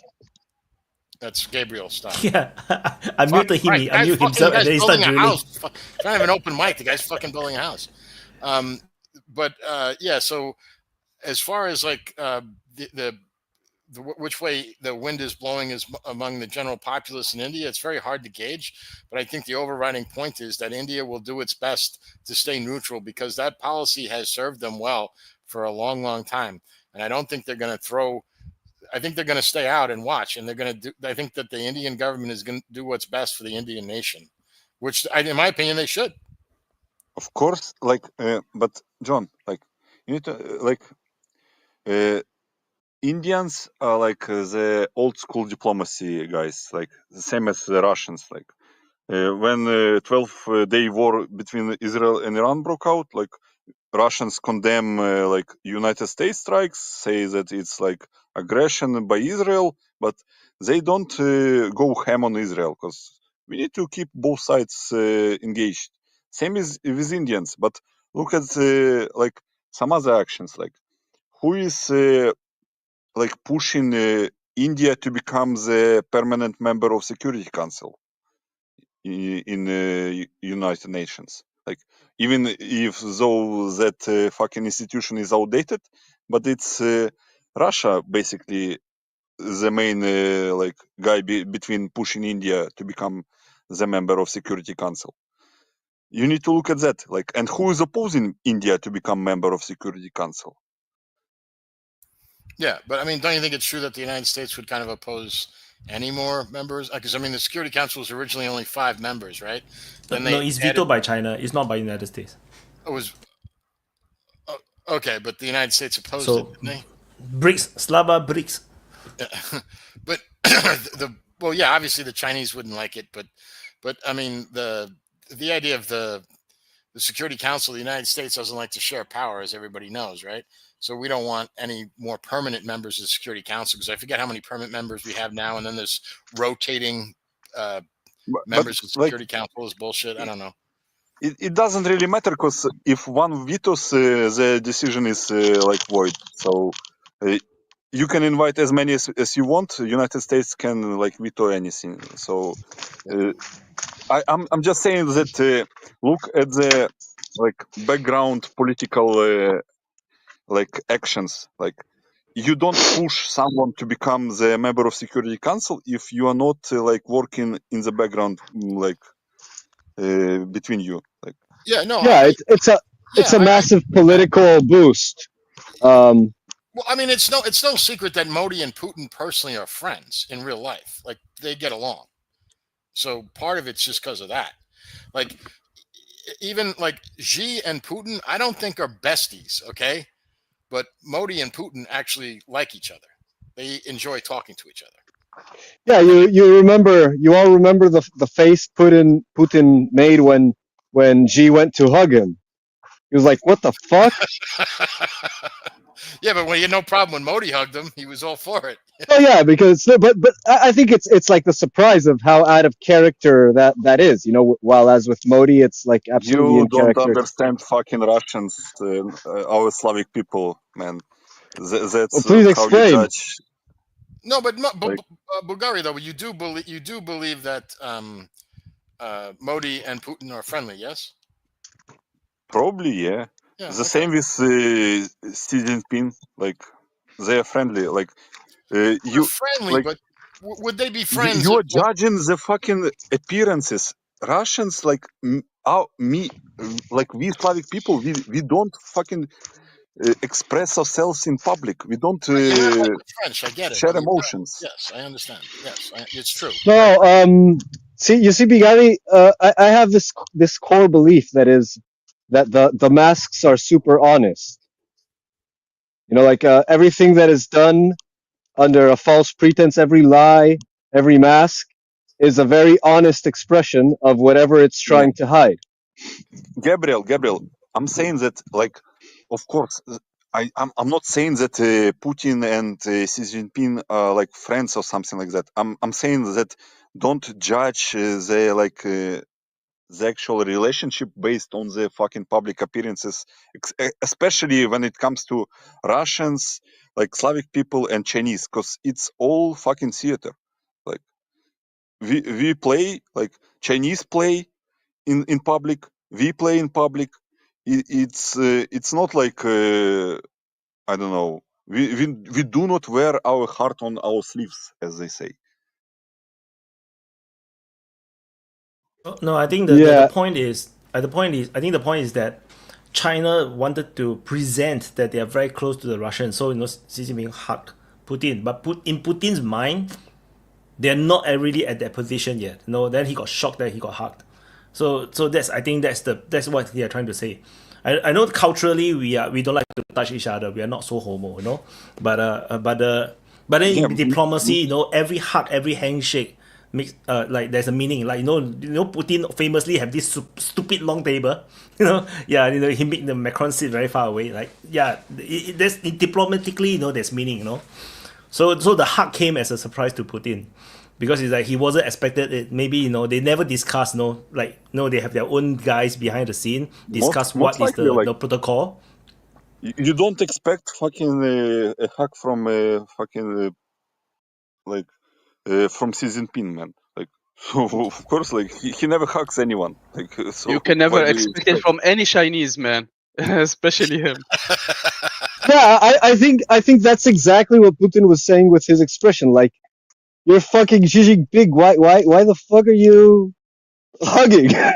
That's not you. But it does speak volumes to the state of the relation, like insofar as reaching out to such an extraordinary expression, or at least the attempt of what that relation should be. Like, it's a very strong statement. The relations between Chinese and Russians right now are really good. Like, actually, really good.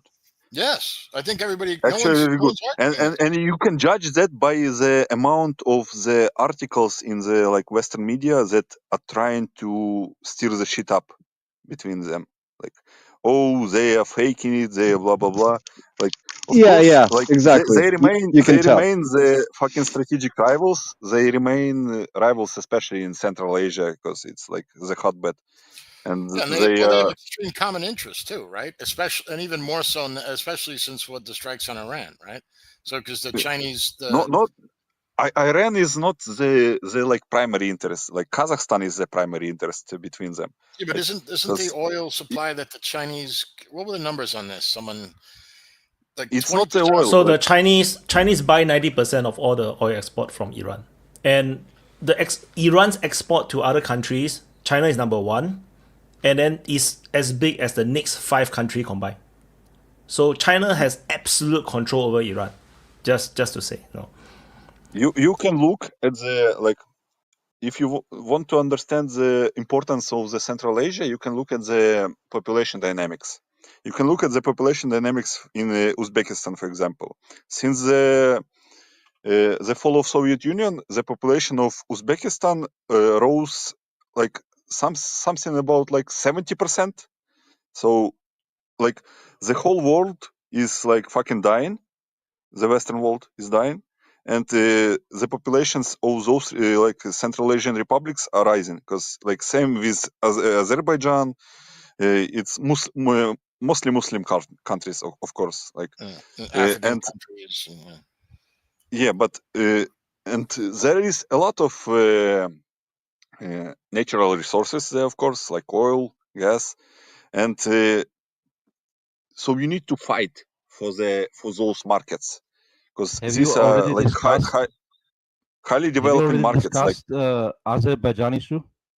Yeah. That was the beginning. Bagari and Wyatt were talking about that. But you guys can always start again, no problem. Well, that fits I just finished the point on Central Asia. Like you need, like for example, in Kazakhstan, like Kazakhstan is trying to build like 3 nuclear power plants in the like foreseeable future, and the first contract was won by Rosatom. So Russia is first, and second one they gave it to Chinese. So and the third one is to French.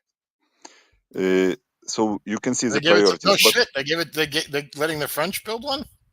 French are really good in nuclear energy. Well, I know. I just didn't think they would invite anyway. Interesting. Yeah, but you can see like even between like what countries are involved, who is fighting over the market. Like EU, Western powers, Russia and China. They are all fighting over the Central Asia, especially like in Uzbekistan.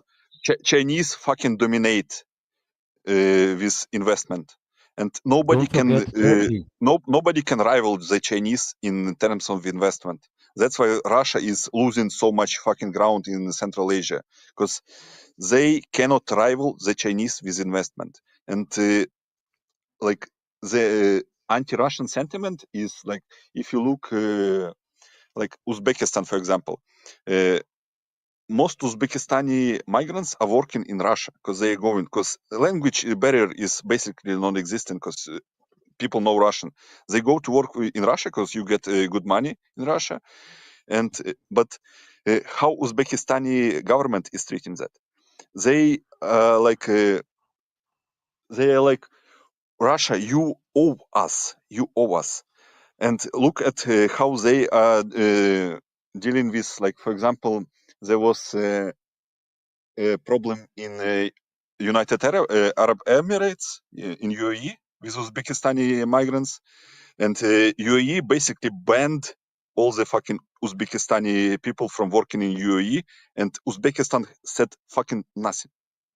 But if one migrant in Russia, Uzbekistani migrant in Russia, is arrested or some shit, it's the fucking clown show fiesta. So yeah, is it the Uzbeks that the Russians call Tajiks? Who are the Tajiks?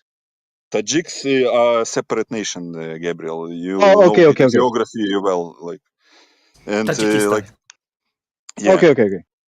Basically, the only like friendly nation for Russia left in like really friendly nation in Central Asia is Kyrgyzstan.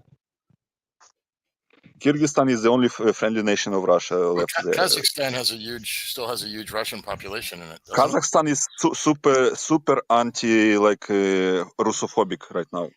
Yeah, but they have a lot of Russians, though, don't they? Still yes, and those Russians in Kazakhstan are treated like shit. Interesting. So you can see why Russia would be like paranoid with China. Because, China is making inroads into the Central Asia. Russia would never let Kazakhstan have any sort of autonomy because isn't Kazakhstan where the Russians have their space program? It was. There is one Baikonur is in Kazakhstan. Yes, Baikonur is in Kazakhstan, but Russia has built another space launch city or platform in Pletesk, I think. But the issue with all the stance, I think we can't forget Turkey, because Turkey is trying not over financial, but over cultural and ethnic. Turan. Religious. Yes, religious obviously too. And sorry, Vojin, I just want who is fighting in Syria on the side of Turkey, like Turkish-backed rebels? Uzbekistani, Islam jihadists. I didn't know that. Interesting. Yes, and this will be an issue maybe after Ukraine for Russia, because Turkey is obviously trying to get back to some regional power status as a bigger power than it is now, with especially regards influence in all these Central Asian states. The issue with Azerbaijan is obviously a precursor, in my opinion, what will happen there. So what did you find in your discussion regards Azerbaijan and Russia? What is the issue?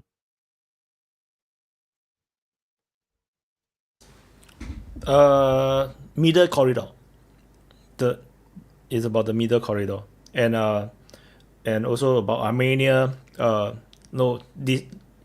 Deliberately losing Nagorno-Karabakh so that they can trade. Maybe they can work with Azerbaijan now, then they can trade, and then everybody can just cut Russian now.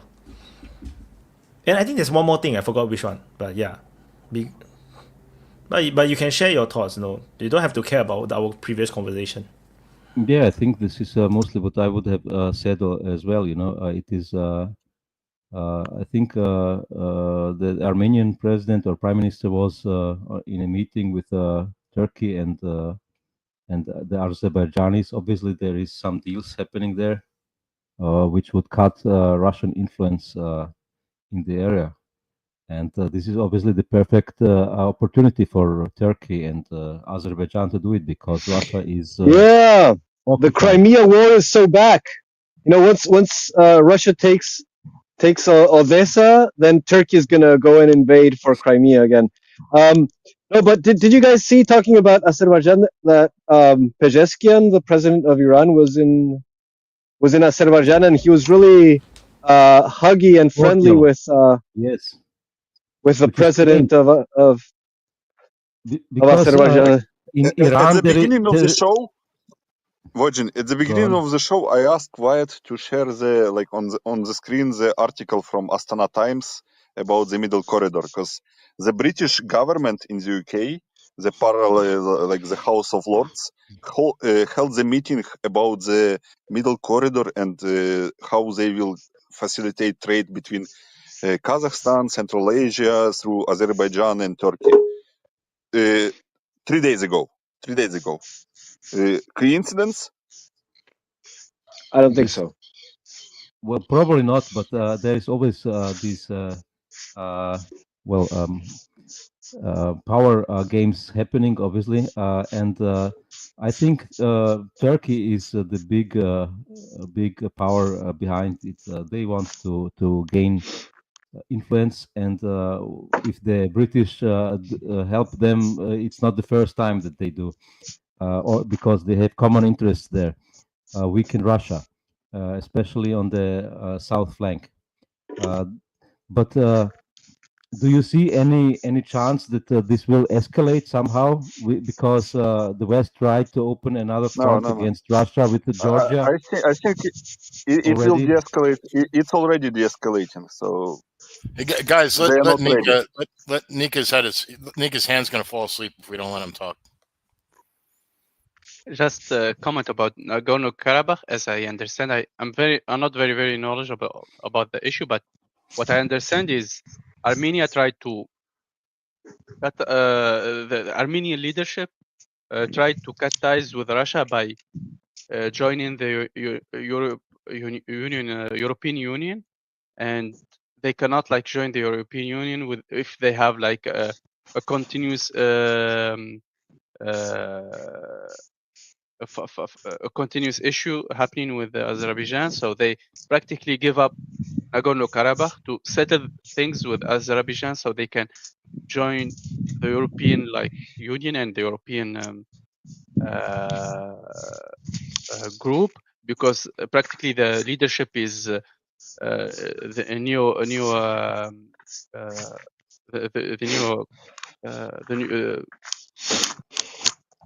so I think liberal. that's the Nika, neoliberal. I will say that Armenia will never this join is the what I European understand. Union.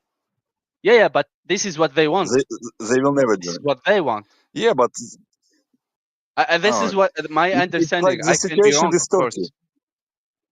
But you can look at the European Union expansion, like at the map. The first country joins NATO, then they join EU.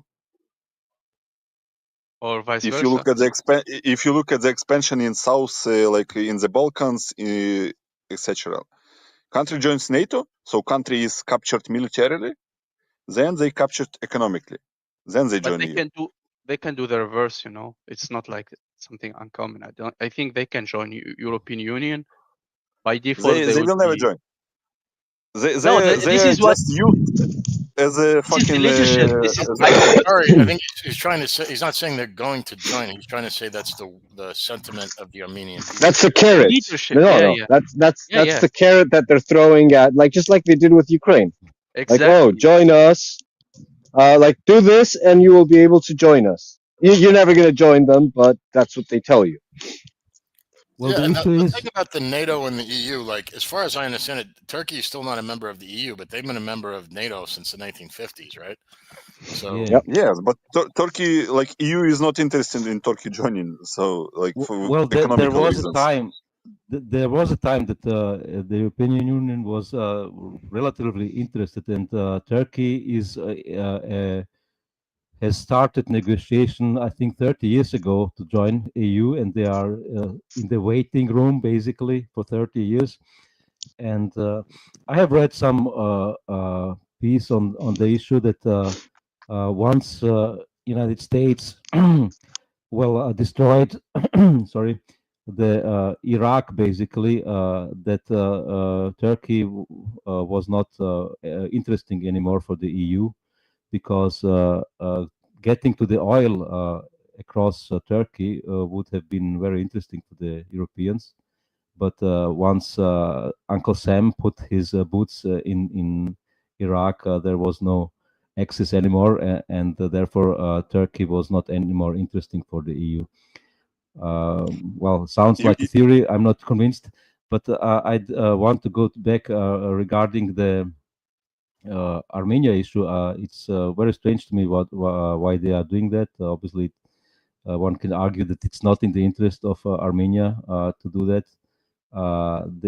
What I have also read is that they want to open the corridor to Nakhichevan, not just give that they have given back or not given back. They have relatively easily lost the war for Nagorno-Karabakh, and they are basically aligning themselves now with the enemies from a few years ago that they lost the war to, with Turkey and Azerbaijan, because Azerbaijan was strongly supported by Turkey. And it's very strange because Armenia is a Christian nation like Georgia, and they stand against the big Muslim community in Central Asia.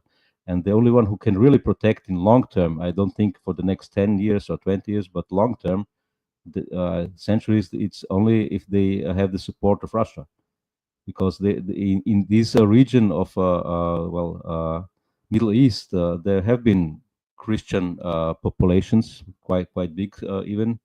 None of them have survived. The last remnants in Syria, Afghan and whatever, and if they don't did you align forget with the Russia, Christians in Egypt? yes, they are all 18 gone. or 18 what 18 or 20% of Christians are No. Egyptian are Christian. Yeah, by it the was way. much more a few Copts. centuries Yeah, ago. because they No. converted Vojin, to what the fuck are you talking Islam. about? Coptic Christians are still present in Egypt. What the fuck Yeah, are you talking about? 20%. It's Sure, like but it was much more centuries ago. yeah, You know? of course.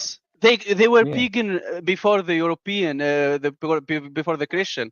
But the Yeah, and pagan there were became Christian. There were Christians in Syria too, which are being eradicated right now. It's not. Yeah. You mean killing? That's nonsense. Yes, actually, it's in Syria they are, and No, like there are more Christians killing by Israelis than anywhere else. Well, whoever is doing the killing, I don't think that the Christians yeah, have it's a good like time in it's like Lebanon the and Syria. Western. It's like the Western agenda for all the Caucasus, Middle East, and Northern Africa is to eradicate Christians. For some reason, it's pretty weird. One would think that the Christians have like would be a foothold for the Western powers to influence those areas. But in my interpretation, it's that basically if you don't have Christians in an area, then you can other them more easily. You can say that they're barbarians, they're savages, and it's easier to bomb them. I get that impression. well, isn't But that true though? You like to the point of Vojin, like Armenia is the oldest Christian country in the world, by the way.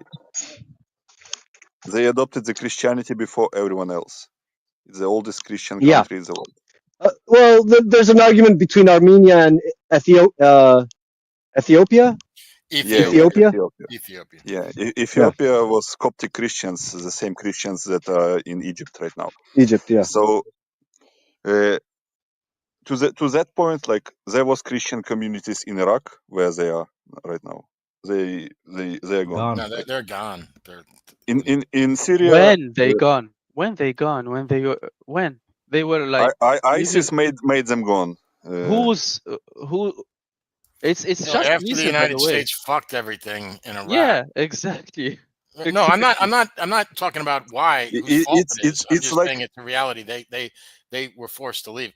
Under Saddam Hussein it was amazingly secular, because if you looked at the even in population of Islamic, under you had Islamic Sunni, you rules, had Shia, they were living. you had Christian, you had and Saddam Hussein appointed the ambassador of Iraq was a Christian. The ambassador of to the UN under Saddam Hussein was a fucking Christian, for Christ's sake. Nika, we are not talking about that Saddam was oppressing Christians. We are talking that after United States gets involved, Christians are fucking eradicated in the region. Because even like for a place with a war, people tend to flee. Normal people tend to flee. Any situation of war, if you have multiple wars and multiple succession of wars like Iraq, of course people will flee, especially minorities. Why don't they return? They will not be the war is long over. Huh? Why can't they return? The war is long over. Because they built up all their life is outside. If you live like outside your country for 15 years, you have kids, come on, you Nika, have work, that's half it's true, difficult but to come you back, also know and it's that, not even safe now. It's not even stable now, man. But you know that the Christians would not be welcomed back into Iraq with open arms. Okay, I'm agreeing with you. It's because the United States destabilized the situation in Iraq that led to Christian persecutions in Iraq. But the point is that a minority group, once this, but that's only recent because of the situation that America. The same shit is happening in Syria right now. Like Alawites, Christians are getting fucking killed, sold to slavery. That's bullshit. That's bullshit. No, it's not. It's bullshit. 10,000 fucking Alawites got killed. 10 million, 10 trillion. You can come up with any number you want. You can defend Jelani and his fucking gang all you want, but it doesn't change facts. Like, Whatever. and Well, what fact? I What wanted fact? I wanted to on this religion shit. I wanted to touch on Iran, by the way, because people in the West, like when I fucking read comments, like Iran is like wants to perpetrate the global jihad of Shia, like we need to turn everyone into Shia. Like Iran is one of the fucking most diverse countries in the world. Like fucking Jews communities are living in Tehran. Like Yeah, the biggest community outside of what the fuck Israel. are you talking about? Like people like, Ignorance. It's just ignorance. If you No, want but to vilify, it's so ironic because Nika, you concede that wherever the United States or Israel act in the Middle East, Christians are exterminated, right? You know, and you know the United States and Israel destroyed Syria's government. So why wouldn't the same phenomena be happening there that you already acknowledged that happened in Iraq and in Palestine and so on and so Gabriel, forth? I don't know why Alawites were hiding at the Russian airbase. Like, why would they do that? But it makes total sense because it's the same players, right? Like Israel is exterminating Christians in Palestine. You know, thanks to the United States, Christians were eradicated from Iraq. You know, and now they took over Syria. You know, Israel and the United States with Turkey, they took over Syria, and the same thing is happening. What's so weird about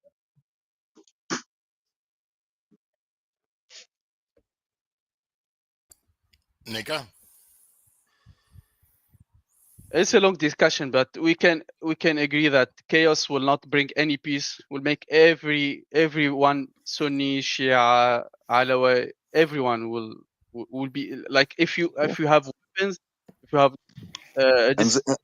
if you have a place with weapons and with a non-stable government, of course they will have killing, they will have tribalism. Each community will try to protect itself and stuff. That's what I'm saying. And that's why people chant death to United States in Iran and other parts of that world. Like, and then Americans like, oh, they're saying death to United States. Whoa, they want to kill us. No, man, you fucking destroyed the fucking whole region. So death. Like, I don't know why people hate you around the world. Oh yeah, it's really funny that they They're make that jealous. argument all the time. How like, oh, you know, these people over there, they say mean things, you know, to us that have been massacring them, you know, and destroying their governments and their economies, starving their children, you know, for decades, you know. But these people say really mean things, you know, like from the river to the sea, or you know, death to America, and so. It's okay for us to bomb them, you know, and destroy them and starve their children and so on. So that's the argument that they make, and it's really funny. Gabriel, Bigari, don't from the you river know to the the real sea, reason? from the The river reason to is they hate our freedoms in the West, you know. They hate yeah, our I freedoms. know. They're jealous. Gabriel, do you understand that from the river to the sea is actually it's Israeli. Zionist? It's the Zionist idea? Israeli idea. And It's from the Euphrates to the Nile. River is Euphrates and sea is Red Sea. It's not. It's like they're crazy. They are switching everything. Every propaganda they try to switch it to their side. And now it's like, oh, it's Palestinian chant. No, it's a fucking but even the chant itself, it's a clean break. It's a clean break agenda. Yeah, it's we Israel will be that doesn't mean to the fucking Euphrates and to the Red Sea. Jordan is Israel, northern Saudi Arabia is Israel, Iraq is Israel, southern Syria is Israel. Lebanon. Yeah, Lebanon. Part of Egypt. Just so the Anglicanized listeners know, Bagari is talking about the Euphrates. Yeah, and for the American public that might be listening, the Euphrates is a river that crosses from Mesopotamia, you know, near the Tigris. It's like inside Iraq. It's in the Caucasus, north of the Middle East, in the planet Earth, just in case. Yeah, let's discuss the It could be the other way, right? Or river to the sea, but the other direction. It's actually like they don't want Iraq, but they want everything else. The other river. They don't even know where Iraq discuss is. the politics of Assyria and Persian Empire under Darius. Yeah, remember where the 300 were, fighting a little bit north of that? No. East of that. What is your Sorry, guess? go on. What is your guess? How long will the ceasefire hold? Israel-Iran. Until Israel is supplied with anti-air weapons enough to sustain another round. So, well, let me ask maybe 3-4 months. I want to ask Wyatt a question about that. That's a good point, Rojan. What are your thoughts? Because I actually think Trump wanted to end this nonsense. Because when he heard that the ceasefire was broken, like there was a missile fired like 2 hours after the ceasefire, and like some reporter, like he was on his way to Marine One or something. Yeah, he said fucked like for the first time. Yeah, he said like on a hot mic, he was like these fucking people, and I think he meant that more at the Israelis than the Iranians. Iranians, yeah. So, because John, I think John, the main reason is why? Because it's fucking bad look for Trump. Because it paints him in a bad way, so he cannot he said that ceasefire is on and they are breaking it. So I will look bad in the media. That's all he cares about. I think But my personal. Yeah, why? No, but I think a strike is going to come within a year, like definitely, Yeah, like but- maybe within a few months, because the problem is that Iran kicked out the IAEA, so that definitely means that they will be trying to recover whatever they can recover of the nuclear program and try to move it maybe underground and whatnot. Israel is definitely going to have agents that discover where it is. Then airstrike is going to come. In fact, I saw some rumors about they are already preparing to strike again. Like so. The only Yeah, I I know. think the only thing Nuclear the only, program was one thing, Bigari, never Bigari, wait, Bigari, please wait. The only thing I think, in my opinion, I heard a lot of analysts, a lot of people. The only reason why Trump stopped the war because the Iranians were actually going to cut the Persian Sea. They were going straight of they are going like practically going to the Strait of Hormuz. You remember that the day before he announced the ceasefire, the parliament gave an order to cut the Strait of Hormuz, and the Iranians started actually preparing for that. And that's, I think, because it will like fucked up all the oil supply and will it would destroy Europe. Destroy everything. It destroyed it will impact even the Americans because but it's not going to. Because the supply is limited. The lights are going to be kept on in America. But no, of course, but it will increase the prices. It will make the inflation and stuff. I think this is the main reason why he went to stop the China actually. Hold up, Nika, please. Nika, please. No. I just want to say that that's a dead man switch that the Iranians will use. It's a K or a G. So it's a dead man switch. See, the Iranians know that if they close that strait, they will have to hit. And the way they do it was they would take. A lot of people don't realize this, but there's a ton of it's not just blocking the mines. Transport. It's mines. Well, that too, but there's also a bunch of ports and refineries all along the coastline, right? And if you take those, the Iranians could take those out quite easily because that's a very short distance. I mean, literally, not even missiles. You could use artillery shells and take at least some of them out. So, a lot of them. Yes. Maybe the majority. I don't know the exact. I'm not an expert, but I'm not sure if it's true, but I have read that most of the ships, the big ships especially, are traveling through the Strait of Hormuz not on the Iranian side, but on the opposite side. The strait is very small. They can hit yes, but it's deeper, and this would be an attack on territory of the Gulf states. There, they will not give a fuck. It's a dead man switch. Is what I was trying to impart to everybody. It's like it's a one-time thing. It's like mutual assured destruction. The thing is, it's 20% of global oil. It's not like 100%. You overestimated. It won't affect United States. United States want the oil price to be higher so that they can freaking frack. No, they will just earn a lot of money. But it will be higher for everyone. It will be even for Americans. Maybe it will make inflation even for China as well. Do you know that United States can be absolutely independent, oil independence? They don't have to import a single drip of oil. There is the power of US oil production. They don't have to. It will not affect the United States. It will affect the rest of the world. The thing is that if Iran mine their freaking the straits, the one that suffers is not going to be the United States or Israel. It's going to be all the Gulf states. Then what Iran will do, it will be essentially forcing and pushing all of them, including the people who are the countries like Qatar or UAE, which is a bit more sympathetic to the Iranians, to go directly, westward, pro-West, 100% pro-West and anti-Iran. They're gonna pro-West, man. If you look at the actions of Qatar, they support Hamas and whatnot. They are playing both sides. But once you block it, you force everybody to become pro-West. Right, then what will happen is that it's a dead man switch. That's my point. Is if you're dying, you say I'm taking you with you. That was the only argument I was making. Every single country in that region individually have more air force than Iran, and all of them have not deployed. Only Israel. If you have Israeli air force, Iran, Qatar Air Force, UAE Air Force, Saudi Arabia Air Force, all bombarding Iran will be gone. Not even you don't even need the Americans to come in.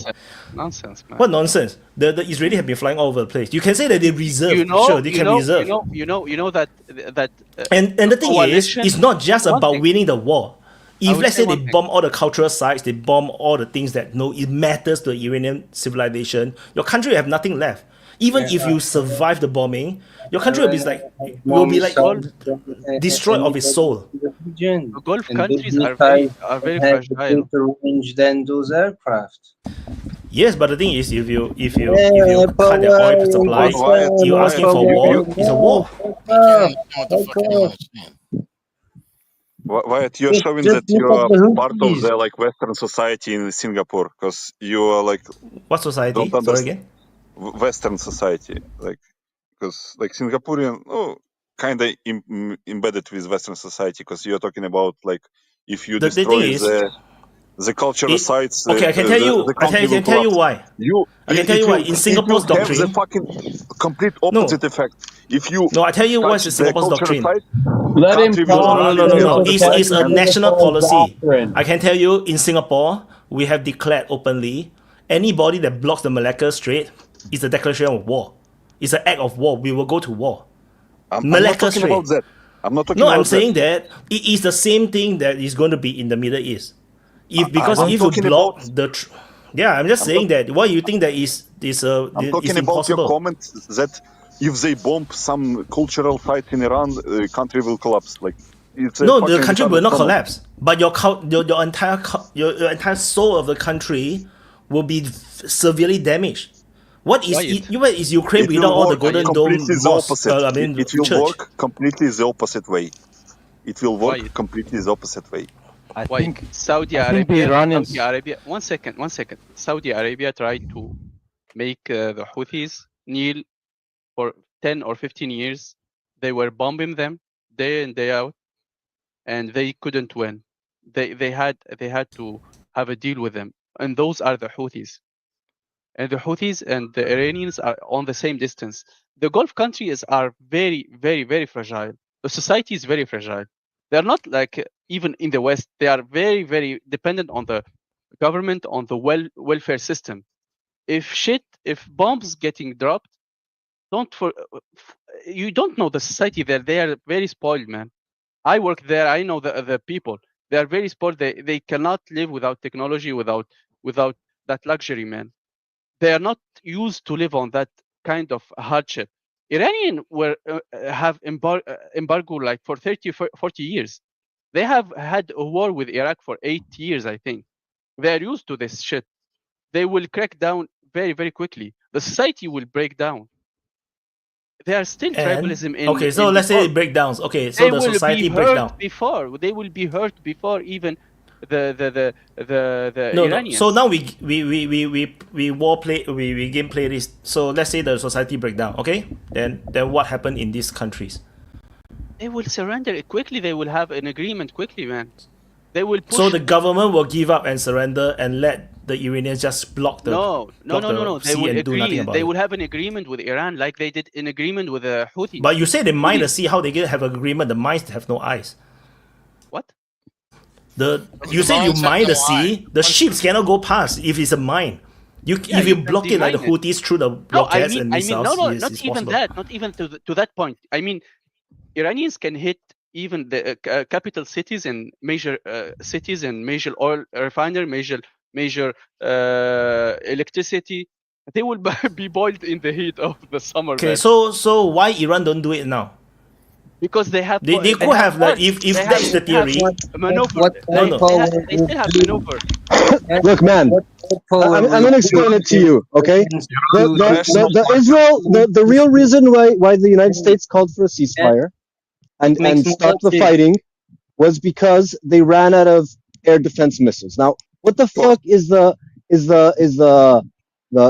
Saudi Arabian, Qatari, etc., all the Gulf states gonna fucking do against Iran without air defense system? What is Israel gonna do without air defense system? What is America gonna do against Iran without air defense system? And everything hinges on that. Like air defenses aren't gonna win you the war, but they're gonna make you lose the war if you don't have it. And that's the whole issue, is that they fucking ran out of air defense. So there's nothing they can do. And why does Iran not just destroy everything, and go fucking gunko mad and nuts? It's because they're not suicidal maniacs like Israel. Well, yeah, I agree. They're not suicidal maniacs. But Vojan, please, you've had your finger up. Please go ahead. Yeah, I kind of think that Iran would not block the Strait of Hormuz. They would do what the Houthis did. They would just announce that they will attack any ships that are bound to some ports in the west, and the wrong flags. They'll bomb the wrong flags. Yes, they would let all the others simply go. They would not block it with mines or whatever, They would just use boat drones or whatever. And then these boats would not go there because of the insurance companies would not allow them. I think this would be the way that they would do it. So the business would not completely crash for the Gulf states, but they would have to sell to China or to Asia or to somewhere else, not to the West. John, gone. Thank you. No, I just wanted to be clear about what I was talking about when I was talking about what the Iranians could do about the Strait. It's not. I was saying that the Iranians could do a hell of a lot more than just blocking it. If it was a dead man switch, the Iranians could destroy the ability of a lot of these countries to export oil through those straits for maybe a decade. Okay, how long would it, if the Iranians wanted to, and if they hit all those ports, all those refineries up and down the coast of what's the name of the sea, and they could do it, and they wouldn't be able to stop them because they're short range, right? And even if they only hit half of them, right, and then they deployed the mines or whatever, right? But this would be a one-time thing that they could do. Once they did it, they could never take it back. It's like launching a nuke. You can't say come back, come back, come back. You launch it, it's gone. So it's like a dead man switch. It's like, you're gonna kill me, motherfucker? Fine, motherfucker, I'll kill you back. Yeah. And that's what I say. That's all I was saying. All the Arab countries there will go all out and just fuck but it'd be too the late. Iranians up. Yes, they would. No, they destroy, but they will just hit back. No, there's nothing to lose anymore. You see, now there's something to lose. They have all the oil refineries, all the oil facilities, the cargo terminals, everything, the high-rise building, the beautiful palm beaches. These are all valuables. They don't want to be in a war with Iran because these are all soft targets. But if you destroy the economy, then there's nothing left. Then might as well just fight. The same reason why Trump have to stop the tariff, to be at that level with China, because if you trap China to the point where they are in a corner, then the only thing left is to go to war. So similarly, Iran have to know that you can't block the straits. You block the straits, you make an enemy out of everybody. Then what's the win? There's no win. How do you win? the other thing too, all those countries too, they all have F-15s and F-16s, and they have good aircraft. And Qatari was operating in Iranian airspace, so they're obviously not worried about Iran's air defenses. And obviously, the thing about all this, whatever air defense Iran has, apparently they have a way of dealing with it right now, and they can carve out a workspace and they can work on Iran from that space. And obviously, I don't know, man. I haven't seen any footage of any aircraft over Iranian airspace. They don't have to be. They don't have to be in Tehran. guys, All they have to do is penetrate the border area. If they have an area, like I said, they carved out a work area that they could fly in, and they can launch their standoff weapons at Fedor or whoever, whatever. And that's their safe place. No, they don't go. They're not just flying all over the place randomly. They have an area they fly into where they can launch on all these targets, and then they can go back out, and the risk is minimal. Obviously, that's what was going on because they didn't get anybody shot down. They shot down some fucking drones. That's it. Obviously, they got a trick. Maybe they'll figure that out and fix it. I don't know. You do a lot of assumptions. Have you actually listened to the people, like important people from the Gulf states on the issue? Because people do like, oh, the Gulf states will turn against Iran. Have you listened to people like from Qatar, government, like officials, what they saying about the prospects of the war? They are against any kind of escalation, and they condemn the fucking even Israeli like thinking about striking nuclear objects in Iran because it will fucking nuke the fucking whole Gulf War, and it will contaminate the water in the Persian Gulf, and they process the water like where is the water in Qatar coming from? They like distill it from like. Seawater. Salt water. They desalinize. Yeah, seawater. Saudi and Qatar, not only Qatar. Yeah. Even and Saudi the Arabia. nuclear object in Iran, basically on the coast of the Persian Gulf. Like if Israel strikes it, Qatar is dead because there is no water. Like they will not fucking support Israel in striking anything in Iran. They can host United States. But hold on a second, Bagari, isn't it a moot point though? Like, let's say you're Can right. Wyatt, can you share something with me? Well, just let me finish this one question. Yeah. Let's say that none of the let's say Wyatt's wrong. None of like Saudi Arabia or Qatar or any of those Gulf state regions retaliate against Iran after they strike all those refineries and ports and do the mining and the whole bit. They will not strike the refineries and ports. Fine. Well, but that's the only way it would work, because otherwise it would just be a temporary thing, right? Because if they didn't do it, if they just you can clear mines, right? You can clear mines. We have technology to clear mines. We'll figure it out. But if you destroy a refinery, you got to rebuild it again. You can't just snap your fingers and it comes back. That takes, I don't know how long it takes. It takes a long time. I would just do a comment, because what I have been saying. The Gulf countries are very, very. There is a lot of deserts, so it's not any place that support life there. So, for example, you see Qatar, you see Doha is like a few kilometer area. This is Bahrain, and this is Kuwait. For example, Kuwait is here. All the population is in very narrow spaces. You see here, for example, Dubai. It's very narrow place that can be it can be crippled. Doha. Let's forget Jeddah and Mecca. Doha, for example, all the major population is here, so they can make a big hit, because you see, Iran population is very spaced and protected by the mountains and stuff. But in the Gulf countries, there is no such mountains. Only in some area here in Saudi Arabia. That's why you can hurt them very easily. But wouldn't it be more effective for the Iranians to do the foremost damage instead of striking population centers? No, but you can cripple them. I mean, you can cripple the population by hitting the most densely areas. You see, for example, as I told you, Doha is very, very small country. That is even maybe New York is bigger than Doha.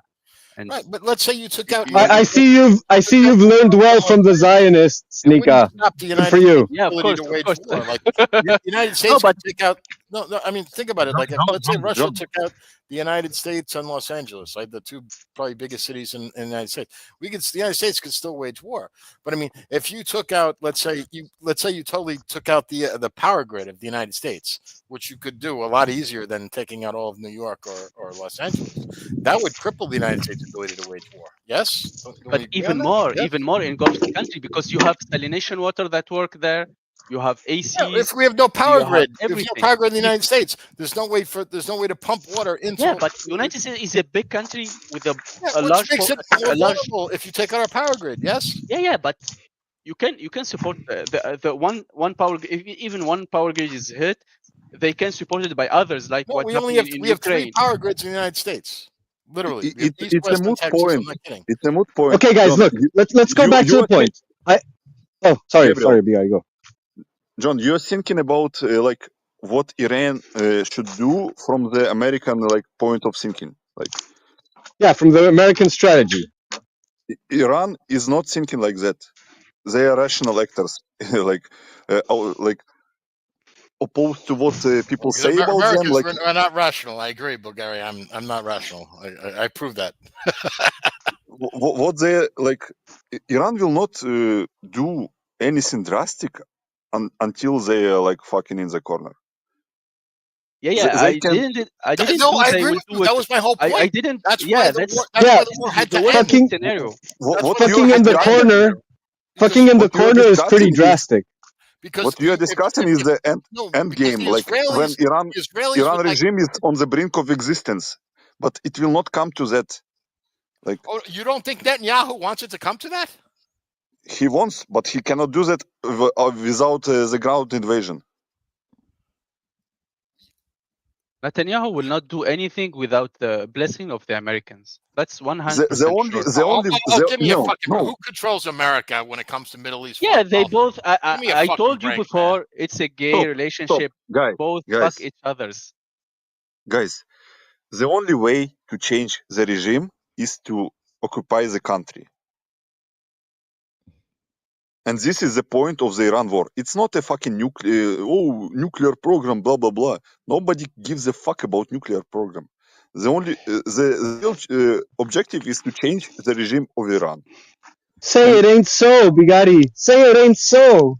No, but seriously, the only way to change the regime is to invade with troops on the ground and occupy the country. Without the Americans have no appetite for an invasion of Iran. That's what I'm talking about. That's what I'm talking about. They have a fifth column within Iran. Iran is a multinational country, and for instance, that was the plan. Do you monitor the situation in Iran, inside the Iran? Because I monitor the situation inside the Iran, and the people fucking rallied around the flag and supported the regime. They did. Some. He's right. Not all. Of course, not all of them, but they showed videos of liberal Iranians that would have been anti-regime last week being pro-regime after the bombings. Obviously, not every single Iranian jumped ship to the regime, but obviously the bombings rallied people. I mean, it was pretty obvious. Yes, but obviously also the West and Israel had a lot of spies, locals. You know, it's a fantasy. It's a fantasy of Netanyahu that some locals will rise and overthrow the regime. You are repeating the fantasy of Netanyahu and Trump and all those guys. No. Hey, real quick, did you know also that some Congress people in the United States have actually proposed giving Israel 2 B-2 bombers so they can go do their own shit? So I mean, that's another clue right there that they know. That's another clue right there. You know they can't get it done because what are they going back to? Oh, it's the bombers, and they don't want. Obviously, we don't want to be involved supposedly, so we're gonna lease you some bombers. It's fucking bullshit. They want the regime change. That's all they ever wanted to fucking do. Because, like I said, I'm 55 years old. As long as I can remember being a teenager, the Iran hostage shit. Hell, I even worked as a security guard with one of the Marines that was held hostage. They've been telling me, Iran's going to get a nuke. Iran's going to get a nuke. I mean, goddamn, Iran should have like 5,000 nukes by now if they fucking ever came true. I mean, it's bullshit. We discussed the point, or someone mentioned it, that the Iranian prime minister went to Azerbaijan and was very friendly with the Azerbaijani president, which is strange because there are these founded rumors, I think, that Israel flew through Azerbaijan there. What should politicians do when they meet each other? He should spit in his face, or what? It's very surprising. It's very surprising how friendly.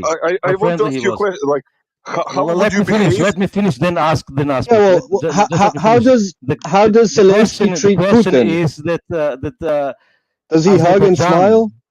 Azerbaijan has quite an issue with Iran because there is a region, a province of Iran that has also the name of Azerbaijan, because this is something that is from the past, which was where Russia was involved. Russia took Azerbaijan from Iran, and this was then incorporated to the Soviet Union.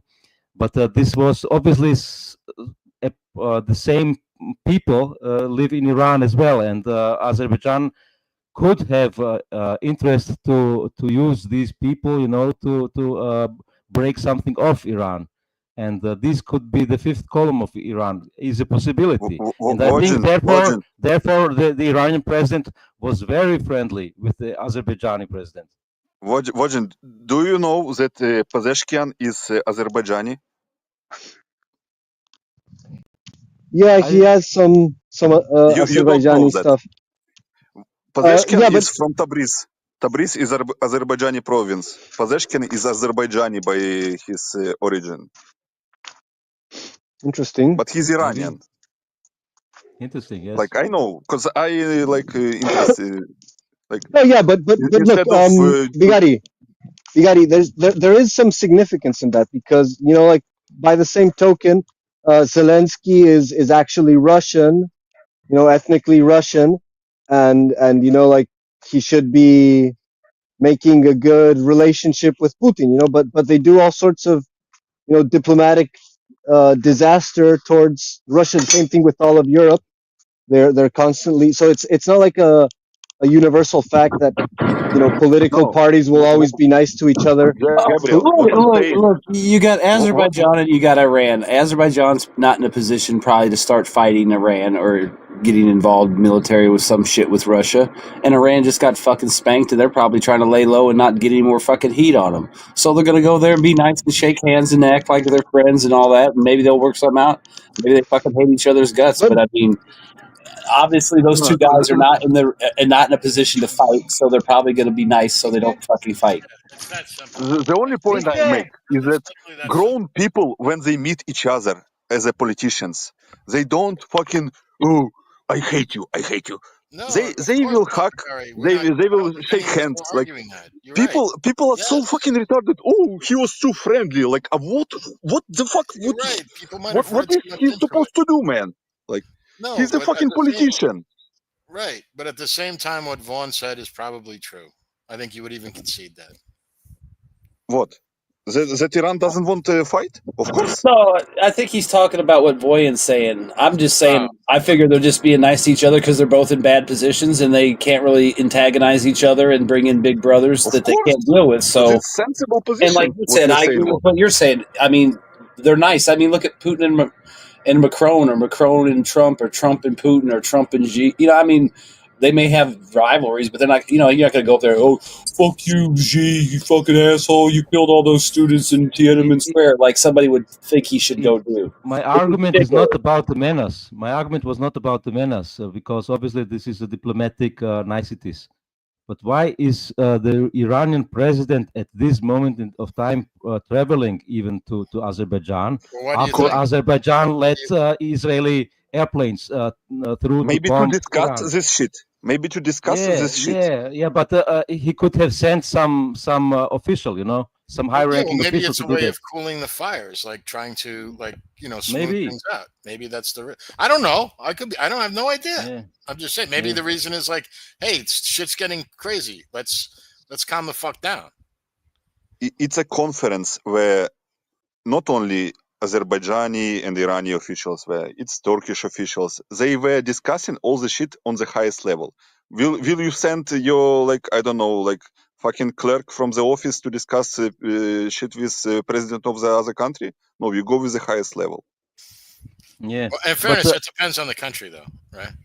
I wanted to go back to the question: how long will the ceasefire hold? And yes, we discussed this, but as long as Israel wants it to. Yeah, but Israel is obviously going to prepare with some more air defense. Therefore, Ukraine probably will not get a lot. But what will Iran prepare? Because they know the situation. What will Iran do? And what will China or Russia do to support? What is your opinion? Well, can I just quickly say, I just want to say one thing. I think that this got skipped over. I believe that the reason that the situation against Iran didn't escalate is because of China. Because China, if you deprived, if you gave Iran no choice but to say, if you gave the ruling party in Iran no choice to say, we're going to kill all of you, we're going to have this forced regime change or whatever you want to call it, they would have taken out the Strait of Hormuz. Even if they did it like a soft version of it, not the full version that I was talking about, that would have really hurt China at a point where the Chinese cannot afford that kind of bullshit while they're negotiating with Trump. And the Chinese would say, fuck that shit, we're not having it. So that's my point. You think the Chinese convinced the United States and Israel to stop it? I don't think it was quote unquote they convinced them to stop it. They understood the magnitude of the situation where it wasn't just a regional conflict at this point, it was global. And the United States realized that at this point we can't push China. Look, you never give someone no choice. You know, this is basic Sun Tzu shit, right? You back a cornered animal into a fucking corner, what is he gonna do? Even if he knows he can't win. And this is what would have happened to China. I mean, Wyatt, you gave some numbers about the oil that 90% of Iran's oil export is to China.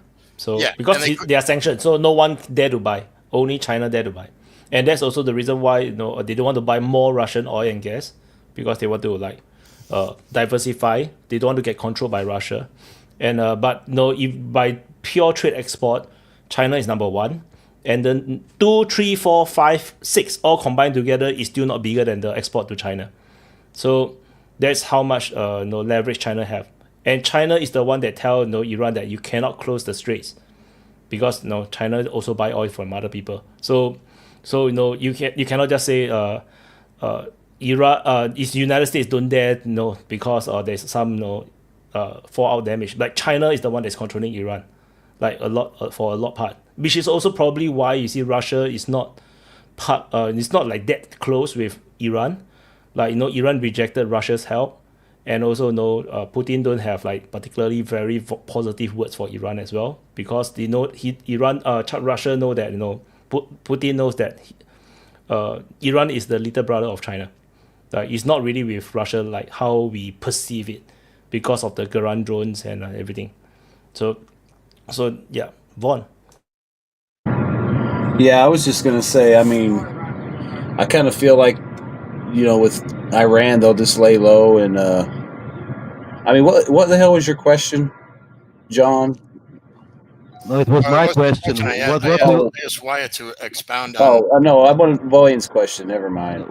What will Iran do to prepare for that moment when the ceasefire ends? I mean, I think all they can do right now is probably get more air defense or surveillance or some kind of systems like that, maybe electronic warfare. I don't know what China's talking about selling them 60 J-10s or something like that. I mean, and I think the Russians will probably throw some stuff that way too, maybe some kind of technical support, nothing too crazy, but maybe they'll help them with the nuclear stuff. But I mean, they really both need to be in there kind of making sure that their interests, which are a stable Iran, and a stable trading partner is maintained, and they got but I mean, they really can't do a whole lot. I mean, I would get air defense and stuff. I mean, even if they got those J-10s today, they wouldn't be ready for a fight for probably a few years. But I mean, I think I would just try to harden stuff, try to get as much radar and ISR up in there, maybe try to create some kind of credible deterrent. with newer air defense, but I don't even know. I mean, I really wouldn't try to antagonize anybody right now. I think the best bet is to go into a rebuild mode, get some better alliances, maybe figure out how to kiss Russia's ass and get some more help from them, and then really fortify your country as much as you can. Because you know Israel's coming, so you might as well do whatever you can while you can. I mean, I don't know. I just don't know what the time limit is, and I don't know what China's doing, other than some, that stuff we talked about. But I mean, if they get too crazy or aggressive, that might be all the justification Israel needs to come back in. So I guess low key it, fix runways, leave the nuclear sites alone, and maybe buy some new SAMs. I don't know. I mean, they're in a tricky place, dude. They can't really afford to taunt Trump or give Israel an excuse. I mean, they're playing. Dude, they fucking ran out of missiles. Okay, they don't have shit to hit them. That's why it's not. You think the war stopped because Trump felt good? It don't matter. He felt magnanimous. He was like, suddenly I want peace. Like let's regime change today, but tomorrow, I'm the great peacemaker. Dude, that's bullshit. They ran out of shit to throw at them. Okay, they completely ran it. Like if they really had the stuff to bust Iran's butt inside out, they would have definitely done that. Okay, it's just ridiculous to think that Iran has to lay low and try to be soft and nice with Trump and Netanyahu. We would have just bombed them. These guys, they're out for blood. They want Iran out, and they just can't do it. They're completely out of shit. They're out of gas. Okay, that's why they dropped Ukraine, because they're out of gas.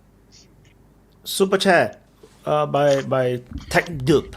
Wyatt didn't want echo chamber, but look what happens when someone asks questions or disagree. Utter chaos. And yeah. The perfect open mic. You had the hand up, or was it just for the message that you had from TechDirp? Sorry, again? Well, you had this opinion about our quarreling. Was it just that the reason that you had the hand up?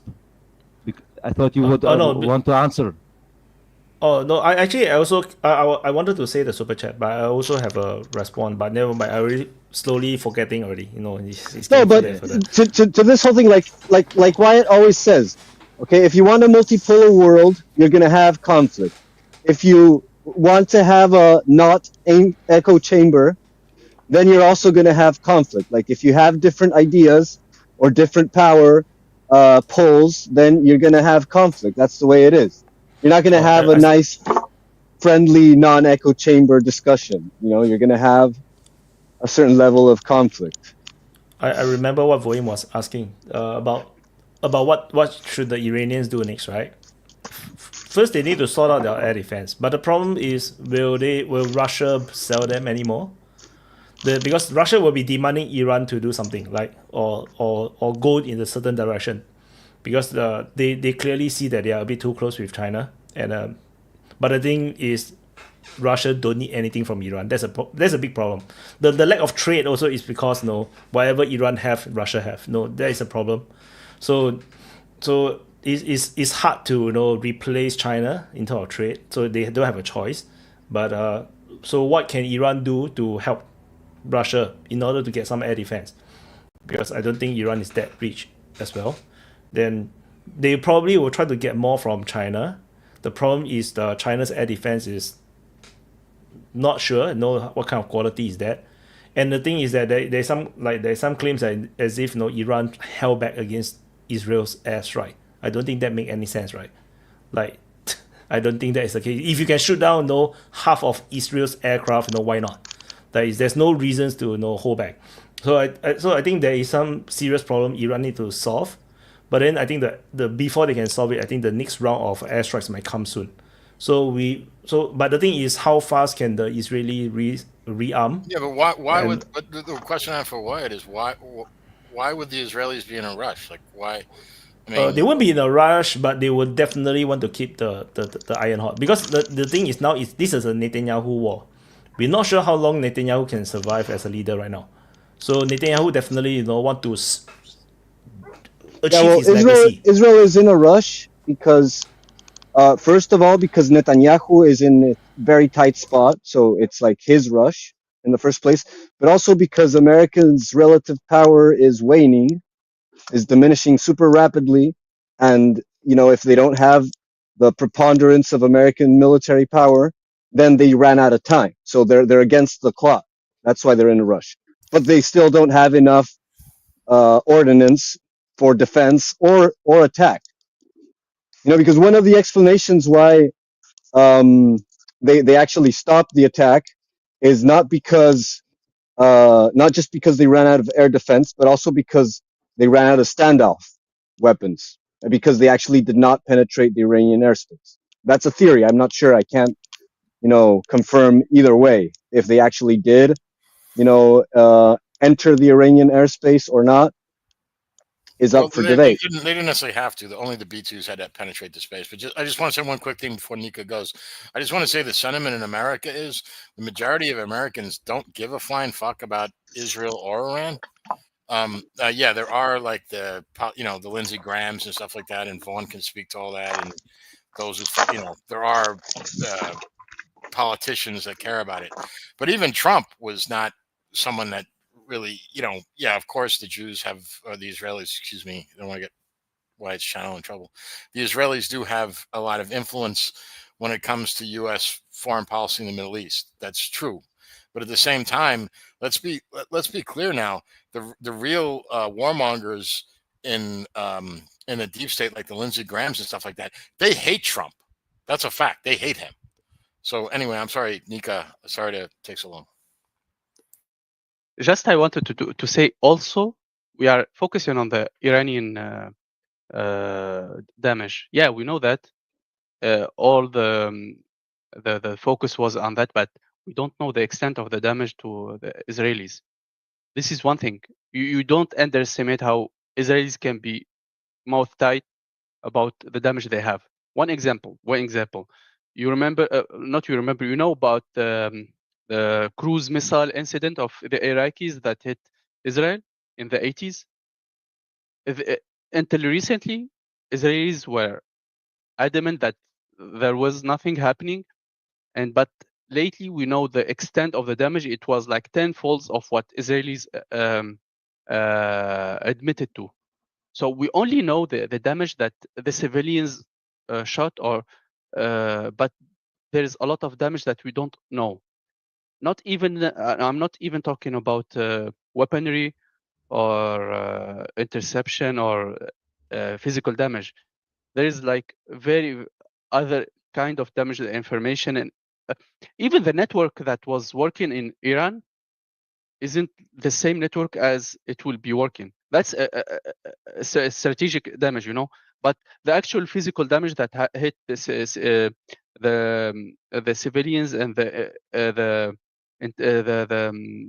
army industry, the economical damage. We cannot we don't have enough information about that until the Israelis or others that know the Israelis, maybe the Americans will release that.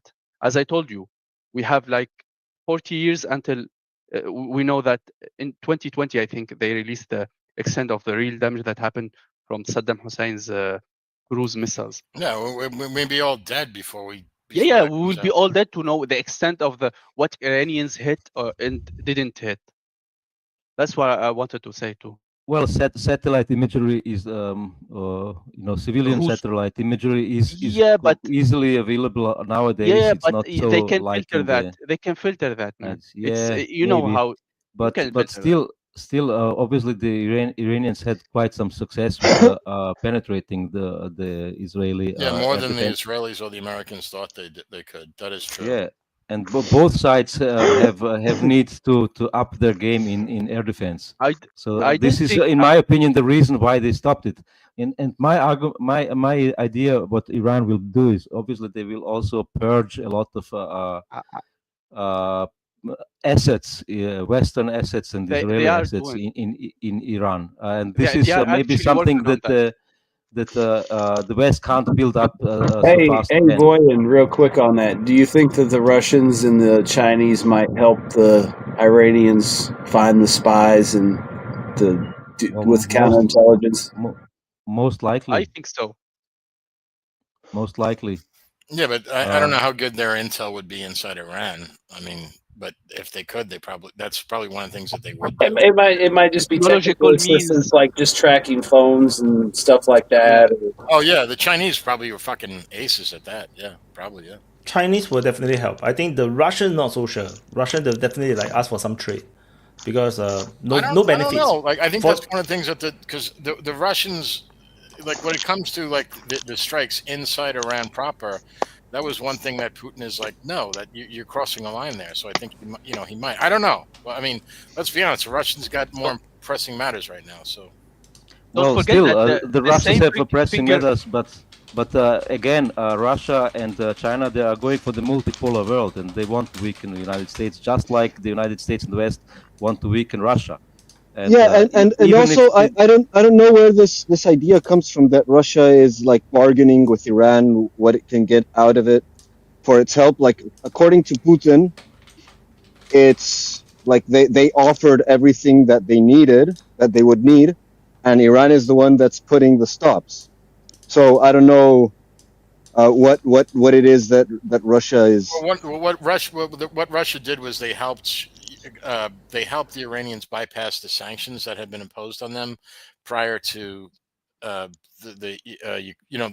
long has Iran been under sanctions? I don't know, for whatever. But anyway, so the quote unquote the Shadow Fleet, I think it was nicknamed something like that. So that was helping the Iranians export more oil without sanctions, so they were able to get full price for it. So there was a huge economic incentive for Iran in exchange, and also the Russians bought a large. They bought the license to manufacture. What's the name of that fucking drone again? The Iranian drone. Geran. Yeah. Shahed. Yeah. Shahed. That one. The Iranian name. Shahed. Yeah, and then they bought the license and they refined it and did their own shit. But whatever. Initially, they needed it, and they bought what the Iranians already had in production. They bought the license, whatever, and they were actually paid in gold, physical gold. So that's why they did what they did.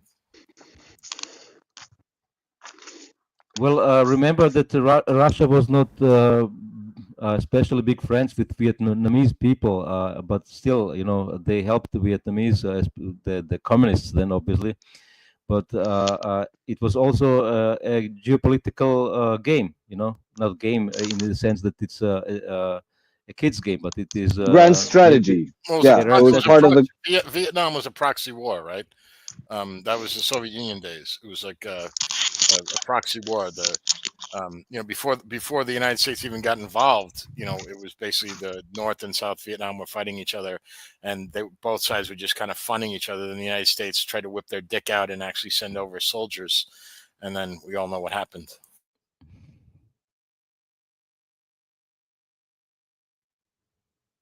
Yeah. And one thing also, don't forget that what happened to the Russian bombers fleet have the same fingerprint of what the Israelis did to the Iranians. So maybe there is some similar. Yeah, there's a lot of similarities. The same tactics, the same with some nuance, but I think they have the same fingerprints. That's very interesting. What are you saying? What do you mean by that? Yeah, but it's the same tactics. You're saying that Ukraine. Ideas. You say that Ukraine isn't like fighting valiantly and alone against this giant Russian monster? What the fuck, man? So weird. Yeah, I must be crazy, but conspiracy theorist.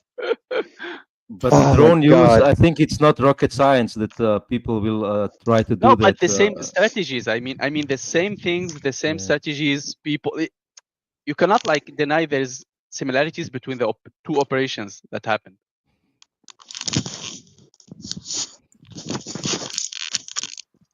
There's so many background sound with Gabriel, man. I mute him, he keep unmuting himself, and let us hear this background sound.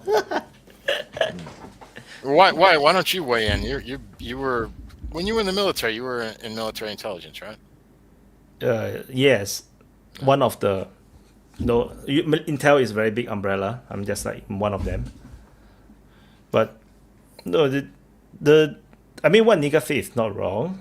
We do not know what is the full extent of the damage by the Iranians on the Israelis, but the thing is, like I said, how Iran will fight, they will hit the soft targets. So not just they launch missiles at the military assets, but they also launch general missiles on the city, and that caused political pressure. You can't go on a war where your enemy can just hit your cities at will. On the Israeli side, other than some missile bombs, they are targeting mostly the nuclear facilities, the military targets. So there's some unbalance over there.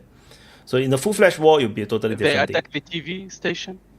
Yeah, TV station, of course, is a military target. It's not a military target, man. You see the Americans, when they fought Iraq, they also hit the... Zionistic here. Stop it, man. No. It's a TV station, man. It's How still, you can say it's a Nika, TV? it's what you call Nika, it's what you call dual purpose. What dual purpose, man? Well, no, it's not dual purpose. It's single purpose propaganda spreading. Yes, and propaganda is an essential aspect of modern warfare. You have to understand that in a war, TV stations is a target, and it's also one of the things. If you don't destroy it, you need to capture it. Everything similar is a target, similar to all the government buildings, it's the same thing. It's really weird. Conquer it. It's really weird that the NATO way of war is the actual way of war, and everything else is terrorism, but I can't remember Russia bombing Ukraine's TV station. So weird. Because it's not a war.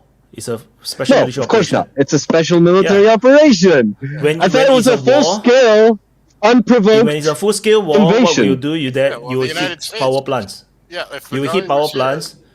You hit breach. If Valerie was here, I would say about the United States the last 60 years. The United States has not declared war since 1941. Actually, Korea. Korea was the last. No, we didn't declare war in Korea. We did never declare. Actually, no, it wasn't even 41. The United States didn't declare war until 1942. The United States only Congress can declare war. Hold on, let me finish this. One second. I will not take two. No, I know, but I'm getting out my same point, and then I will shut the fuck up. The president cannot declare war. Only Congress can. And Congress did not declare war. Last time the United States was in a war was declared by Congress in 1942. That's a fact. Look it up. Sorry, go ahead. So you guys telling me that news stations and TV stations are military target and they can be hit? That's what you guys telling me.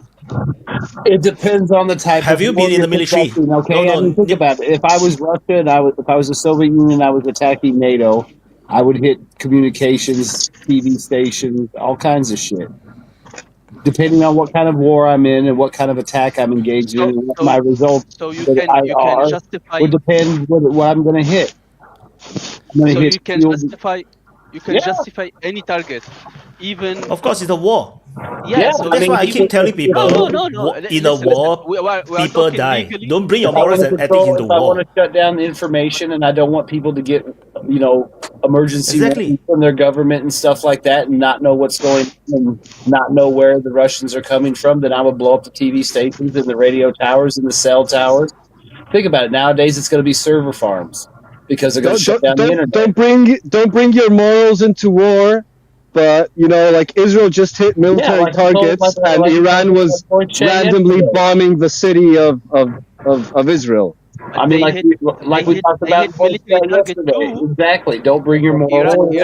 Iran hit military target too inside Israel because all Israelis are IDF potential IDF soldiers, so it's a military. Yeah, you can exactly. Iran can justify that. Sure. Yeah. Okay. So it's not wrong. Yes.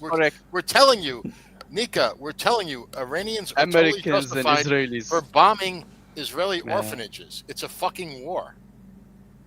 Of course, morality, as it's important. How can you sell it? The war. Yeah. Yeah. So that's why in a war, if you go through the military, you will. TV station, according to the rules of war, is a war crime. There is no such thing as a war crime as long as you win the war. Okay, let's shut whether RL down before whether he gets really stupid. it's an There's no abuse, such thing as a war whether crime. well, War by please, definition please, is a please, crime. please, There's no such thing as please, a war crime. We can't let please, this guy go please, on. I mean, he's got his please, camera in please. his It has eyeball. nothing to do with even if it's an Wyatt, you obvious have to stop hearing target. him.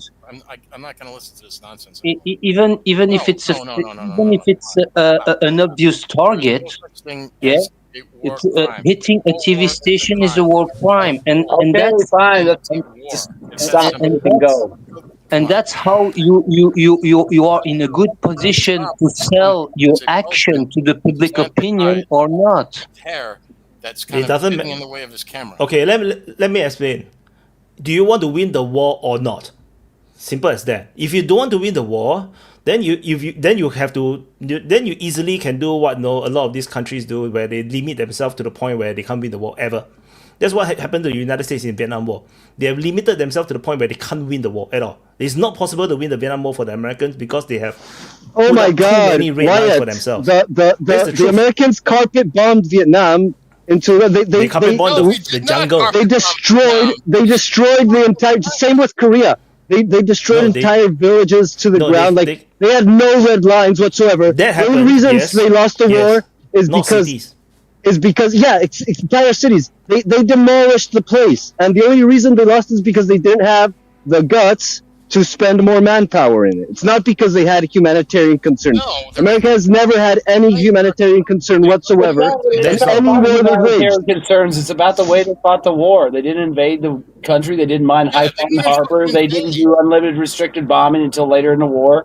There's all kinds of shit they didn't do. They didn't even take out the fucking ports in North Vietnam, for Christ's sake, because they were worried about hitting the Americans are limited from fighting the North Vietnam. They are not allowed to invade across the line. There is a limit that they set themselves to fail. If you set yourself to fail, you fail. The same thing, if you don't destroy TV stations, you let the government that you're trying to topple or destroy to continue to direct population on what's happening or mislead them. Even if you misinform them, the people will continue to get very motivated. They feel like there's a chance and hope. Then they will never surrender. The war will never end. What do you think the Russians don't want to destroy all these things? They deliberately kept it alive. They deliberately let the Ukrainians feel like the Russians are holding back. They still can live their life. Everybody's happy. They don't feel like a war. They deliberately want the war to drag on. If you really want to conquer a country, government buildings, communications, TV stations, radio stations, these are all targets. I'm telling you as a fact, because that is what I learned in the military. That's what you try to conquer. You have to conquer all these places. If not, you destroy them. Are you telling me that Israel wanted to conquer Iran? No. So the thing is, that's what you are explaining. No, that is targets of war. That's why I say really. That's why if you don't believe it's up to you. I went to the military. I'm telling you, this is military targets. Attack the TV station because they're disrupting the information flow in Iran. The moment you destroy information flow, you disrupt the entire country. The entire country will go to the standstill. That is what it is. That's why in the actual war, Israel hit the TV station for specific reasons. I'm not entirely sure what's the reason, but it is a military target. In war, that is a military target. I will give you terrorism because they were terrorists. It doesn't matter. They bombed the freaking nuclear facility. You still talk about terrorism. They're freaking war. No. When they are the enemy. We're not disagreeing with you, Nika. Yeah, I know, but I'm just here pointing the hypocrisy. That's what I wanted to do. There's no hypocrisy. In freaking World War II, everybody's bombing each other's city. You know what you're talking about? It's a war. It's just you want to get stuff on stuff that doesn't matter. We told you why it's a target. It's hypocrisy is if we talk about the TV stations and we don't talk about the cities in Israel. That's hypocrisy. We are living in 2025. No, there's no such thing as nothing to do with the years. No. You don't get my point. Now, the way the Israelis used car bombs to and infiltrators launching missiles or rockets to kill scientists and their families. All those things, the consequences and the way the things were done also matters, because you are selling the war.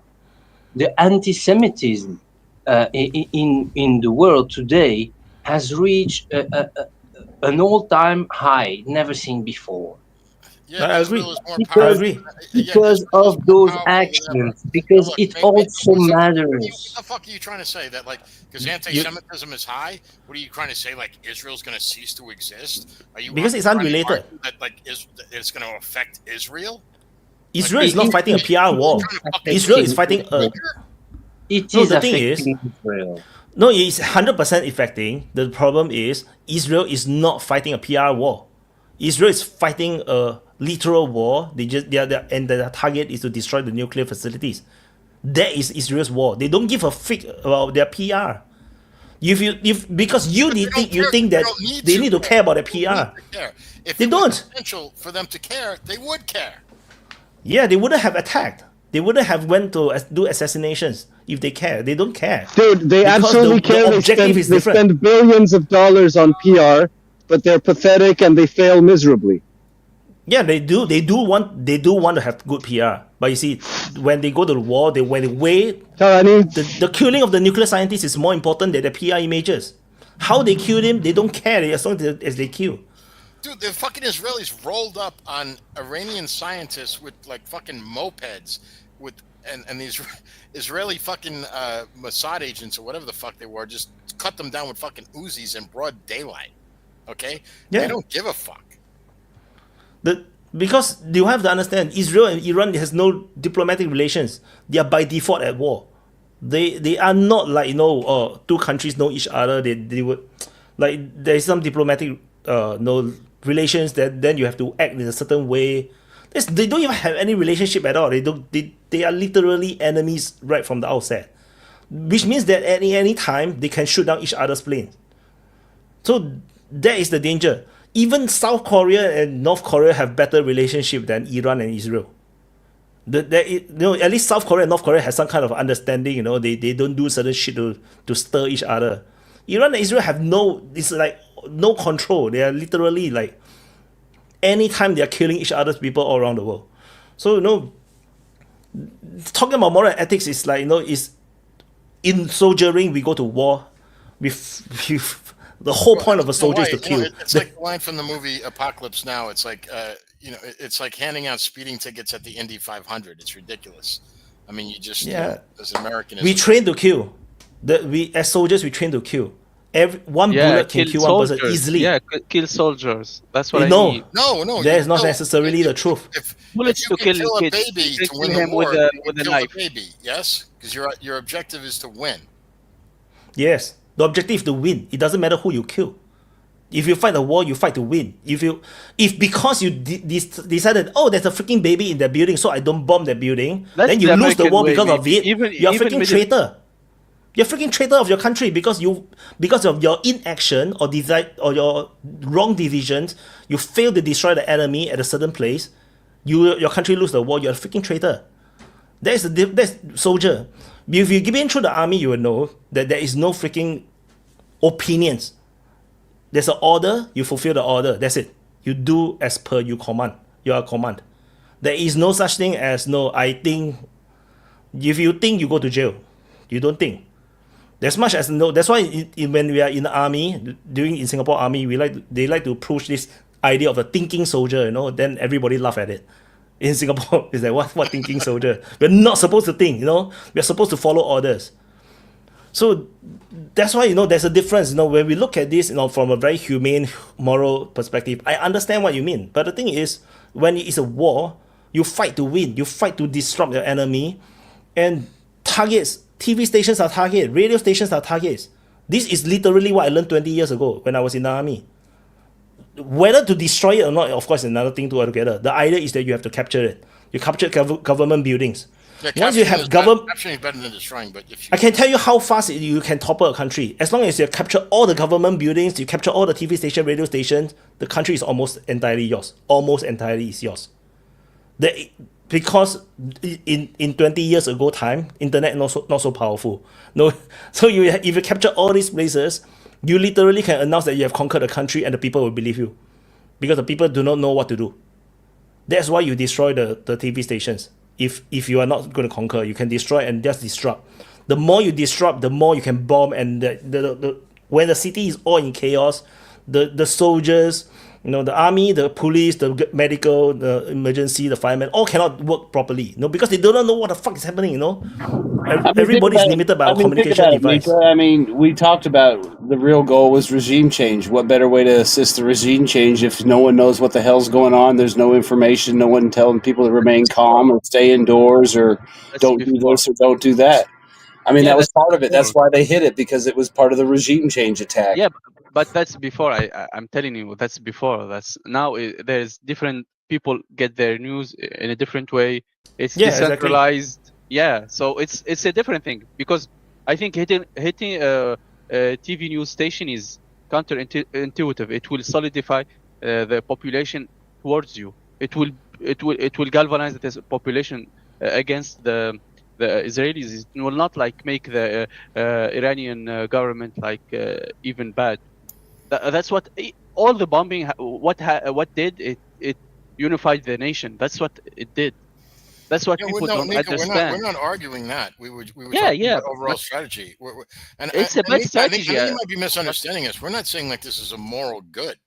We're just explaining that even practically, it's a bad tactic, because you are solidifying the population. That's what I'm saying. Even with mathematical calculation, you understand what I mean? Mm-hmm. But you see, right, the regime change concept, the idea that Israel is trying to do regime change Iran, is people from the outside like us think that what Israel is doing. What if that is never the objective? It is only the pro-monarchy people that is pushing that idea. It's literally what Netanyahu said and what Trump said. Yeah, they say Trump is just trolling. Trump is always just trolling. What Netanyahu said is he hopes there's a regime change, but the thing is, they don't have a plan for that. They have zero plans for that. There's no ground elements. There's no rebel forces. There's nothing. No, how do you regime change without ground elements? That's never stopped the United States before. We had no we went into Iraq. We had no plans for what you guys have a curse. No, you guys have a curse. The curse attack from the north. We knew the curse. No, well, actually, you're right, because the Kurdistan in northern Iraq, worked, but it actually backfired. Afghanistan too. But it pissed off the Turks, right? Because the leftist Kurdish, and that just because I don't know how much ancient history we want to get into. Because even in the Afghan war, it's the same thing. The Americans work with the tribes, the northern tribes, and then they take over Afghanistan. Even if the Americans have some ground forces, but they are all special forces. The most of the fighting is done by the tribal people. I think the Northern Alliance or something. Yeah, the Northern Alliance. There is always ground elements. The Iran one, there is no ground elements, which is why I have severe doubts about this regime change thing, because I was looking for it. Where the hell is it? I was looking for it. There isn't. So that means the objective may not be actually regime change.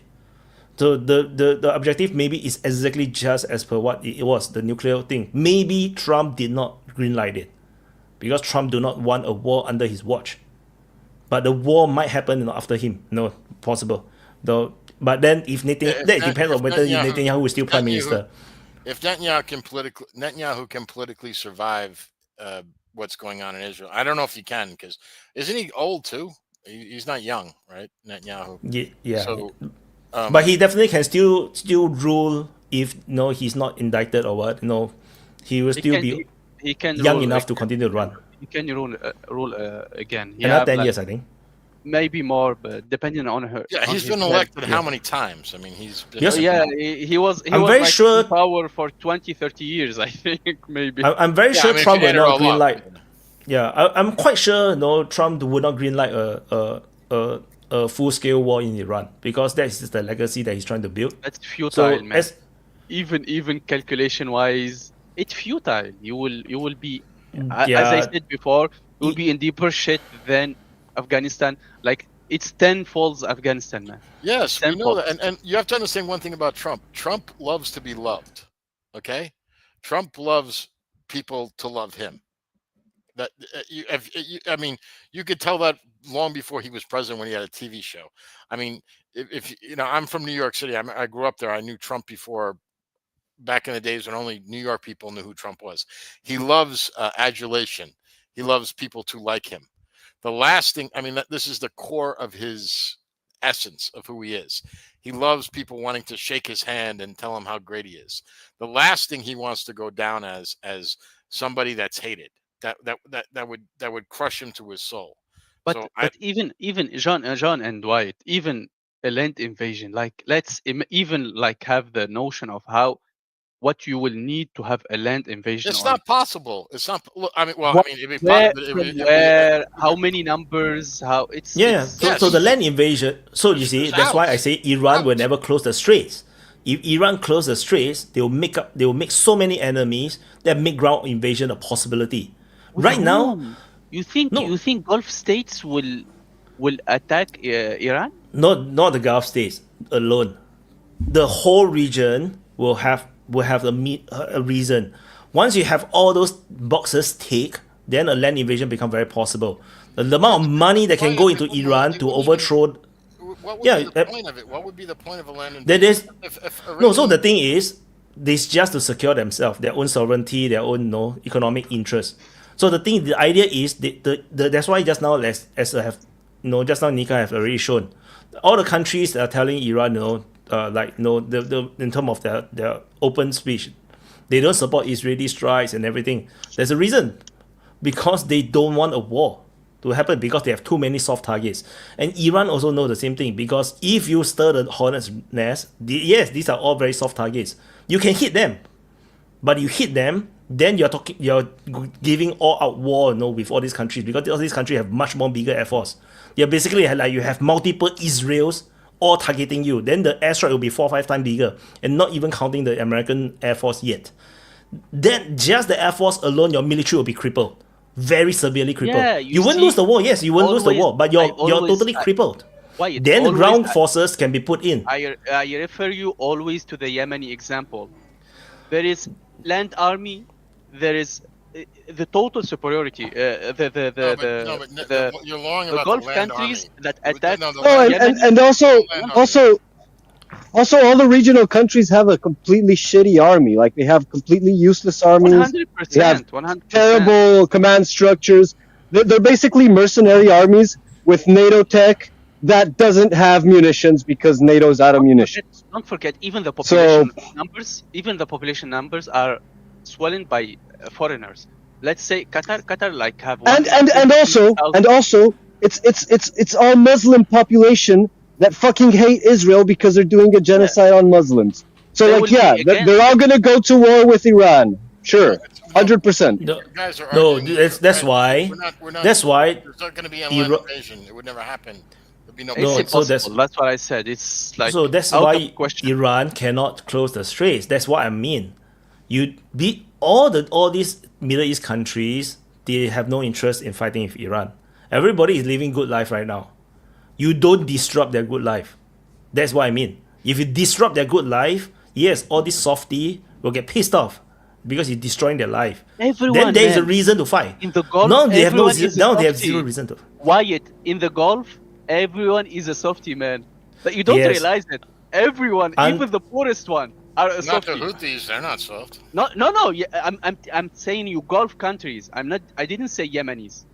I say Gulf countries in general. All of them, even the poor one, are softies. Just you need to understand that. We will see when it happens, because we have to say ultimately all these countries form by fighting. No, but I'm telling you, this is from experience, but by living among them. That's what I mean. Yeah, I mean, you have also seen Canadians being soft, right? We're Canada not able even to fight no. It's not even comparable. It's not even comparable, man. It's not even comparable. People don't even push their food carriage themselves. They need people to push it for them. That's why I say. When the economic life kind of because they're all freaking rich because of what they have. When what they have is destroyed, they will be pissed off enough. They will fund certain people, fund certain groups. They will make life super shit for Iran. and then they have a massive air force. Yeah, just Then like the Azerbaijan European Union, they're gonna get all their millions of euros and dollars, and they're gonna pour them into magical weapons making holes, you know, and they'll have all the weapons they need to destroy Iran, and also the manpower. My point is this: if you're Iran, will you dare to risk it? That's the problem. No, it's of not course about not, whether because you think Iran is not crazy. Iran is a very sane and rational actor, and even though they're facing irrational and crazy actors that want to destroy them at all costs, they're still very measured and composed in their response and very diplomatic. And that's why they haven't done that. But they did threaten to close the Gulf, and it actually spiked the oil and made Trump freak out and start saying, "Don't put up the price of the oil." Like he started yelling at Twitter. Trump doesn't really give a shit about it in many ways in the United States. If he does, look, I'm not even arguing about your other points, but actually, if oil goes up in the United States, it would actually increase Trump's power, because one of the reasons, like many of the oil rigs in the United States have actually stopped drilling, is because it's not profitable. It will benefit a few people, but it will hurt everyone else. Yeah, but that argument is ridiculous. Gabriel, no, it's not ridiculous, because it is super ridiculous. I know a little bit about economics. Trust me. No, I understand. I understand what you're saying. Finish it so I can rebuff right. it. So the United States has there's more oil reserves in North America than there is in the entire. If you take Canada and the United States and Mexico, there's more oil reserves there than the rest of the world combined. That's most of them are but it will make few people rich. Yeah, let him finish. Let him finish so that will be poor as fuck because they will be drained. No, why would they care? It's a country thing. We all know what he's saying, but let him finish. Even at the production levels we have now, the United States is technically energy independent. In other words, or I think it's energy neutral. At one point during Trump's first term, we actually were exporting more than we were receiving. Now, because of like the way the refinery thing's working, we were receiving imports, but we were also exporting oil to other refineries. It gets really complicated, and because of the contracts and stuff like that. But the point is the United States can be totally energy independent. In other words, if the rest of the world fucking disappears, our internet stays on, our cell phones keep working, and so do our air conditioners and our heaters. Okay? We're the only country in the world that can say that. Well, yeah, that's true. But the thing is, John, that the prices of oil are set by the supply in the market. And if the supply drops, then the prices go up. And like the whole American population is freaked out because you're about to go to a war with Iran, you know, again, in another endless war in the Middle East. And on top of that, you get a spike in oil prices. That's not a that's a scenario they were facing. Like they were about to go to war with Iran, and on top of that, oil prices start spiking. And you know, by the way, the fact that you know you can produce all this oil still doesn't make it a profitable business. And for it to be a profitable business, you have to like lift up the price of the oil domestic of gasoline domestically. To a very uncomfortable level for the population. So it's a tug of war between the producers of oil. It only has to be $65 a barrel. Yeah, it has to be $65 a barrel for it to be profitable. Yeah, that's the low end, though. Yeah, so it was a tight situation. Okay, and he was freaking out, and he was telling people like, so of course it's convenient for the oil to go up so that America can have a profitable business of oil for some reason. But on the other side, Trump is constantly like fighting to lower the price of oil. Like that's his whole shtick. Like, oh, I'm going to bring the price down. And so it's contradictory, but that's like Gabriel, what are he promised. You saying exactly? I totally lost you, man. I'm not being saying, I really don't understand what the fuck you're saying. Look, what I'm saying fundamentally is that if the price of oil goes up, yeah, it's more profitable to produce oil in the States, but the American people are going to have to pay more for their gas, and that's something that people don't usually like. Okay. You know, even if it's better for the oil domestic production. Right, but you do understand that by the very nature of being an oil-producing nation, when you have untapped oil reserves, when the price goes up, all that means it's going to be just a temporary blip, and then which will be preceded by economic expansion, which will benefit the nation as a whole, right? Because anyway, I'm not going to have to explain it further than that, but I'm sure you can do the math. No, I just don't understand why you guys are defending Iran so heavily. Imagine you are Iran, you're Iranian leaders, you just got bombed the hell out of your country, where your air defense all didn't work, as you thought that they would, and then generally then you have to fire a lot of missiles to balance out that humiliation, so that you can declare some kind of victory. But then coming up, that Israel might be striking you again. A lot of your friends are going to die a possible assassination again. Then you have to go through all this shit again, possibly because of Israel is being Israel. And then you have kicked out the IAEA so that you can preserve some secrecy about your atomic program. I understand why the Iranians kick out of the IAEA. They can't be fucking trusted. They're filled with fucking... Yeah, I agree. So the thing, I'm just saying that...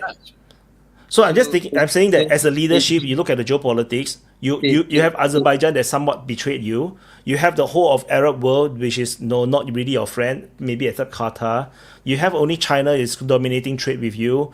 Pakistan is weak as fuck, cannot be trusted. India is not a friend. Russia, you are not allowed to talk to them too much because China will be jealous. You are fucking trapped. You don't have a lot of things you can do. If you put yourself in the Iranian position, it's not easy to play that game. This game will be considered hardest, one of the hardest game you can play, except Zelensky's position. Well, I mean, it's like I've been saying, just their thing is they need to fucking shut the fuck up and lay low, and Israelis gave all the reasons now for the Iranians to get the bomb. Yeah, true. So for the Iranian position, they have to invest in that. All the stated goals of Israel, destroying the nuclear program and regime change, have totally failed. At least for now. For now, but you see, the war is always a long game, right? And yeah, if the Iranians close the Strait of Hormuz, and destroy all the soft targets in the area, it's a one-way move. But what Israeli did, the way they did it, was also a one-way move. I don't think the Iranians will be tricked a second time the exact same way. Yeah, I don't think Israel will do the same thing over again. I don't think Israel ever do the same trick twice. That's the thing about Mossad. They're brilliant in that way. They always find new ways to fuck you up, and then it's then everybody was like, what the fuck? That's the brilliant thing about the Israelis. You have to give it to them. It's they always find innovative ways to fuck you up, and then everybody in the world is like, what the fuck? They will never do the pager thing ever again. So, for example, they will Oh, that was brilliant, though. You got to give them credit, man. I don't care what you could love them or hate them, but that was some brilliant ass shit that they did. Yeah, I mean, honestly, before the pager thing, before this nuclear strikes, in your mind to have those plans, man. You need to be a Yeah, you got to be an Israeli. But let's be honest. I would never have thought of that. I would never have thought of that. Neither would have you. That was brilliant, man. I'm not saying you because, of course, that's normal. We are not Zionist, Israeli crazy guys. Because if you put yourself, if you remember where you were 3 years ago, if you look at the situation, we would have never believed that the Israeli would have crippled Hezbollah so badly. You would never believe that the Israeli would be able to bomb the hell out of Iran with very, very little losses. It's unimaginable that all these things that Israel have achieved. That's why I say, as much as we think that, how will Israel ever do it again? The thing is, a few years ago, we look back, Hezbollah is very powerful. They are very powerful. Yeah. The thing is not about money, you see. They didn't achieve anything without Americans. Let's be clear. They didn't achieve anything by themselves. Everything was American help. Everything. Even the planes that they hit the Americans, the Israelis, the Iranians with, it's an F-35 modified plane. It's not. You got, it is let me modified. just, and not just, this is not just for your edification, but for anybody who's listening. As a book I read when I was in college, it's called "By Way of Deception We Shall Wage War," and it was written by a former Mossad agent. He was a Jew he was born in Canada, and he went to Israel. And anyway, he wrote a book, and it was published in 1984. And it was the most enlightening book I ever saw, because it totally showed the Israelis' viewpoint, the way they viewed everybody else in the world, including the United States. The Israelis don't see, at least I'm not talking about the average Israeli person that's just like, owns a pizza parlor or something. I'm talking about the Israeli military and the Israeli intelligence community. They don't view the United States as an ally. They use them. They view them as a useful tool, not necessarily an enemy, but they just view them as a utility, like a wrench, like an inanimate object. Like they don't. There's no hatred towards it. It's just, how can we use it? And that. So when you say they use the United States, you're correct, but it's not. It's not like there's this. The United States and the Israelis are have the same agenda. The Israelis, and when I say Israelis, I'm talking about their military and their their intelligence apparatus. That's how they view the world. So yeah, and they probably didn't share shit with the United States, because they wouldn't risk, especially that pager shit. There was no way they would risk an intelligence leak. That was probably the highest level of like the Mossad and maybe the IDF. But I'm guessing U.S. government is the leakiest government in the world. Come on, There's always a leak every single day if you read the newspaper. Yeah, anonymous officials say this, anonymous officials say that. Who the hell dare to share secrets with the Americans, man? Yeah, so that's all I wanted to say. I mean, that's basically all I want to say. Like, yeah, they get tons of money from the United States and all this stuff, probably because they probably have pictures of a lot of senators with underage boys doing, stuff. I don't know, just a possibility. Allegedly. But, allegedly. Yeah, allegedly. Exactly. Allegedly. That's all I want to say. Anyway, Bridget, how you doing? Good. I think that now that we have pretty clearly established everyone's opinions on Iran and Israel, I thought maybe I could try to convince my fellow patriot Americans that in general, DHS is shit and we should abolish it, but specifically the $45 billion for detention facilities and the new big beautiful bill is a scam. Because I know there's some differing opinions on that. What have you been listening to? Yeah, you should give it all to Israel, man. You should give it all to Israel. It will be a big benefit for you guys. No, so I gotta say the alligator Alcatraz is pretty funny, and I like that they're selling merch for it already. You can get a little alligator Alcatraz koozie for when you're drinking beer over the holiday weekend. But okay, yeah, that's what I want for Christmas, Bridget. So just so you didn't know. But there's $45 billion in the big beautiful bill that just passed yesterday for detention facilities. And John, specifically, I wanted to tell you that right in the wording, it does say that it's being contracted out to private prison companies like Core Civics and I know. Geo Who Group. the fuck do you think is in charge of 3 of them? Well, you said that it was federal. Fucking living, bitch. You said it was federal, which I was like, maybe that's not so bad. But $45 billion to private prison companies, you really think that's going to help the illegals problem? Because I definitely don't. Yes, of course it will. It's the same way that Blackwater was more efficient as far as kills than our own military was. And where do you think that they hire these people from? They're from they're from former law enforcement and military contractors. That's who they are. And because they are private, they're not protected by all these like government unions and bullshit like that. They're allowed to quote unquote hire and fire them at will. Okay, right. So regardless of who they're hiring, then it becomes a financial incentive to keep people in these detention centers that are paid for, housed, they're fed, clothed, and, heat, air conditioning, rec time, all of that is being paid for with our tax dollars. And these private companies have an incentive to keep butts in beds. So they're not going to be deporting them. They're going to be sitting there in detention centers indefinitely. No, but that argument would work if there also wasn't a financial incentive to extract them from the United States, because there's no like, if there was a shortage of them, you'd be correct.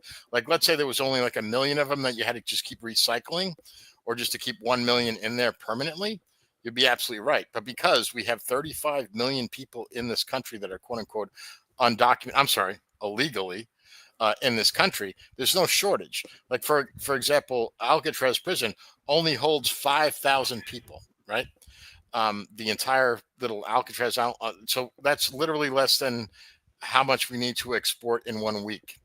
So we need to. But they're not doing that. Well, right, because there's all sorts of legal hurdles that, as you know, and actually some of them have just been struck down by the Supreme Court, right? There's no longer national injunctions can be imposed on the executive by a single federal judge. Right. That was the Supreme 6-3 decision that just made Kenji Monkey Jackson, whatever, look like a moron. So it does look like they're hiring 10 or will be hiring or supposedly hiring 10,000 new ICE agents, which probably could help. But they also need to do that thing that Florida wants to do to federalize or whatever the National Guard to be immigration lawyers or immigration processors, which would also be really good. My specific problem with this is the detention facilities themselves. Like, we have jails where they could be temporarily housed until they're deported. And we already have detention facilities currently. And I don't think that our tax dollars, going $45 billion is a lot of money.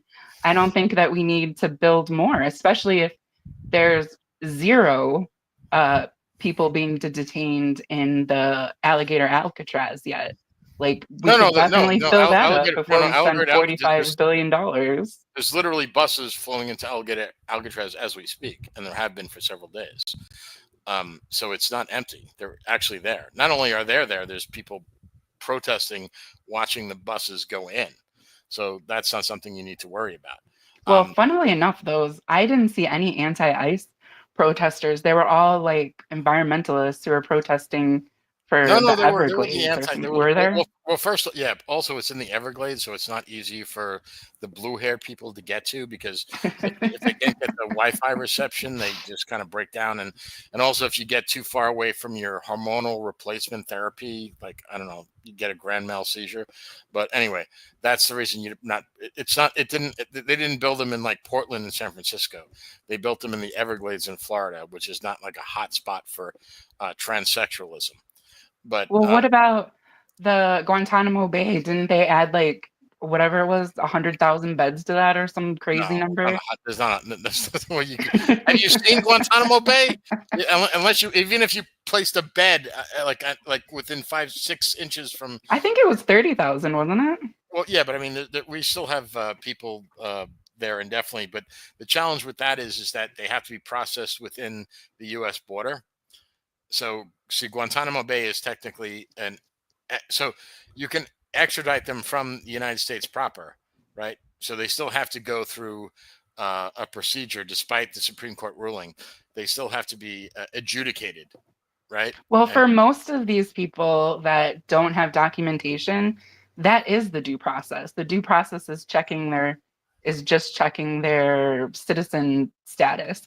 So then you have these other cases where they're here on temporary visas or on asylum. Those need more due process. But the point is it has to be a judge or a magistrate that determines whether or not they have their papers or do not have their papers. It cannot be like a law enforcement officer. It has to be. Let me finish. I'll let you go. It has to be someone that from the judiciary that decides whether or not they have papers or do not have papers, or they're fraudulent papers, or the papers are invalid. Well, first of all, that's ridiculous. I'm not saying it makes sense. A law enforcement officer who detains them should be able to do that. So why isn't that in the big, beautiful bill? But then also, like I said, the Florida thing about we have all these National Guards in every state that could be whatever they're calling it, federalized to do that. Yeah, federalized. But you didn't speak to my point. The point is the way the law works in the United States. I'm not saying it's good or it's bad. It's just the way the law is. And it's true that you could have Congress pass a law get it through the House, get it through the Senate, and have the president sign it, and we could change things. Sure, hey, but that hasn't happened. That's what just happened yesterday, John. They just made a new law, and I'm saying that law is pretty shit. I'm talking. Okay, fine, you can argue with that law. I'm just saying that the law that we have now is the way that works. Is that it has to be adjudicated by a member of the judiciary. Okay, this is the way our system works. Okay, for right or wrong, that's the way it works. So that's all I'm saying. I got to check out for a minute, guys. But if Wyatt will have me, I'll be back. We lost Vaun, but I am interested in what he has to say about it too. Super chat. Don't worry, when Zelensky pushes the Russians out of Ukraine, he will then remove illegals out of the US in return for gracious US support. Well, we're already planning on sending them to like Sudan, so we may as well just ship them to the front lines of Ukraine. No, I mean, you guys may need more prisons. Who knows? There's a civil war coming, right? When the civil war not happen, you need places to close. Hopefully, keep all the POWs. Hopefully in America, a civil war. Hopefully there. It's not going to happen. I know everyone's excited about it, but I am very excited about that. No, who would it be between? Who would the civil war be between? I don't know. What groups? Americans versus Elon you Musk will have a way. robots. You will have a reason. You will have a reason. I trust you. It'll be the rednecks against the blue hairs. That wouldn't last long. Yeah. Or it will be just American humans versus Elon Musk robots. Elon Musk launched the American Party. Let's hope a bit for a peaceful world. Asked about that. So what do you think about the American Party? Well, it looks like Elon Musk is teaming up with Andrew Yang. And I don't know if anyone remembers, because we do have goldfish memory, but he did the Forward Party, which was a complete flop. So I don't know if this America Party is going to be any better. It definitely will be richer. There's a lot of money, to pump inside. And I'm not sure. No, a lot of people voted yes. When he put the poll on X. Whether do you want platform. Of course, I also press yes just for the entertainment, But no, I'm not American. That he's polling on the wrong platform, So it's all the international people all want to see show, so everybody voted yes. So yeah, so he just got into it. He jumped into it. Well, it's frustrating because I do agree with Elon Musk on this issue that the big beautiful bill is super ugly. It raises the deficit and is just filled with pork and nonsense. But it does bother me that one billionaire can have such a huge effect on the primaries. Like, even though I want the people to be primaried, that he's going to be, supporting their opponents, it still just feels icky that a billionaire who wasn't even born here has so much power and influence to affect the elections. Hey, Vaun. Bridget got a question to ask you. We have talked about it already, but this big beautiful bill giving all this money to private prison contractors. Yeah, what about it? It sucks. I don't think it's gonna help. I agree with what you're saying. Where there's an issue. The only reason I think it might not be as bad is because there's millions of people that could be rotated through. So maybe that's how they'll make their money, because they know they have 10 million customers to serve versus like the regular American prison where you keep them and you just keep them and keep them. At least here, the theory is they'll be put in there, then rotate out, and then the next batch will come in and rotate out. But I know what you mean. I hope so. But the thing that gives me pause is that how many mass deportations have there been in the last 6 months? Like, the adding in the 10,000 ICE agents is probably going to help that. But I just don't see us needing that many detention centers.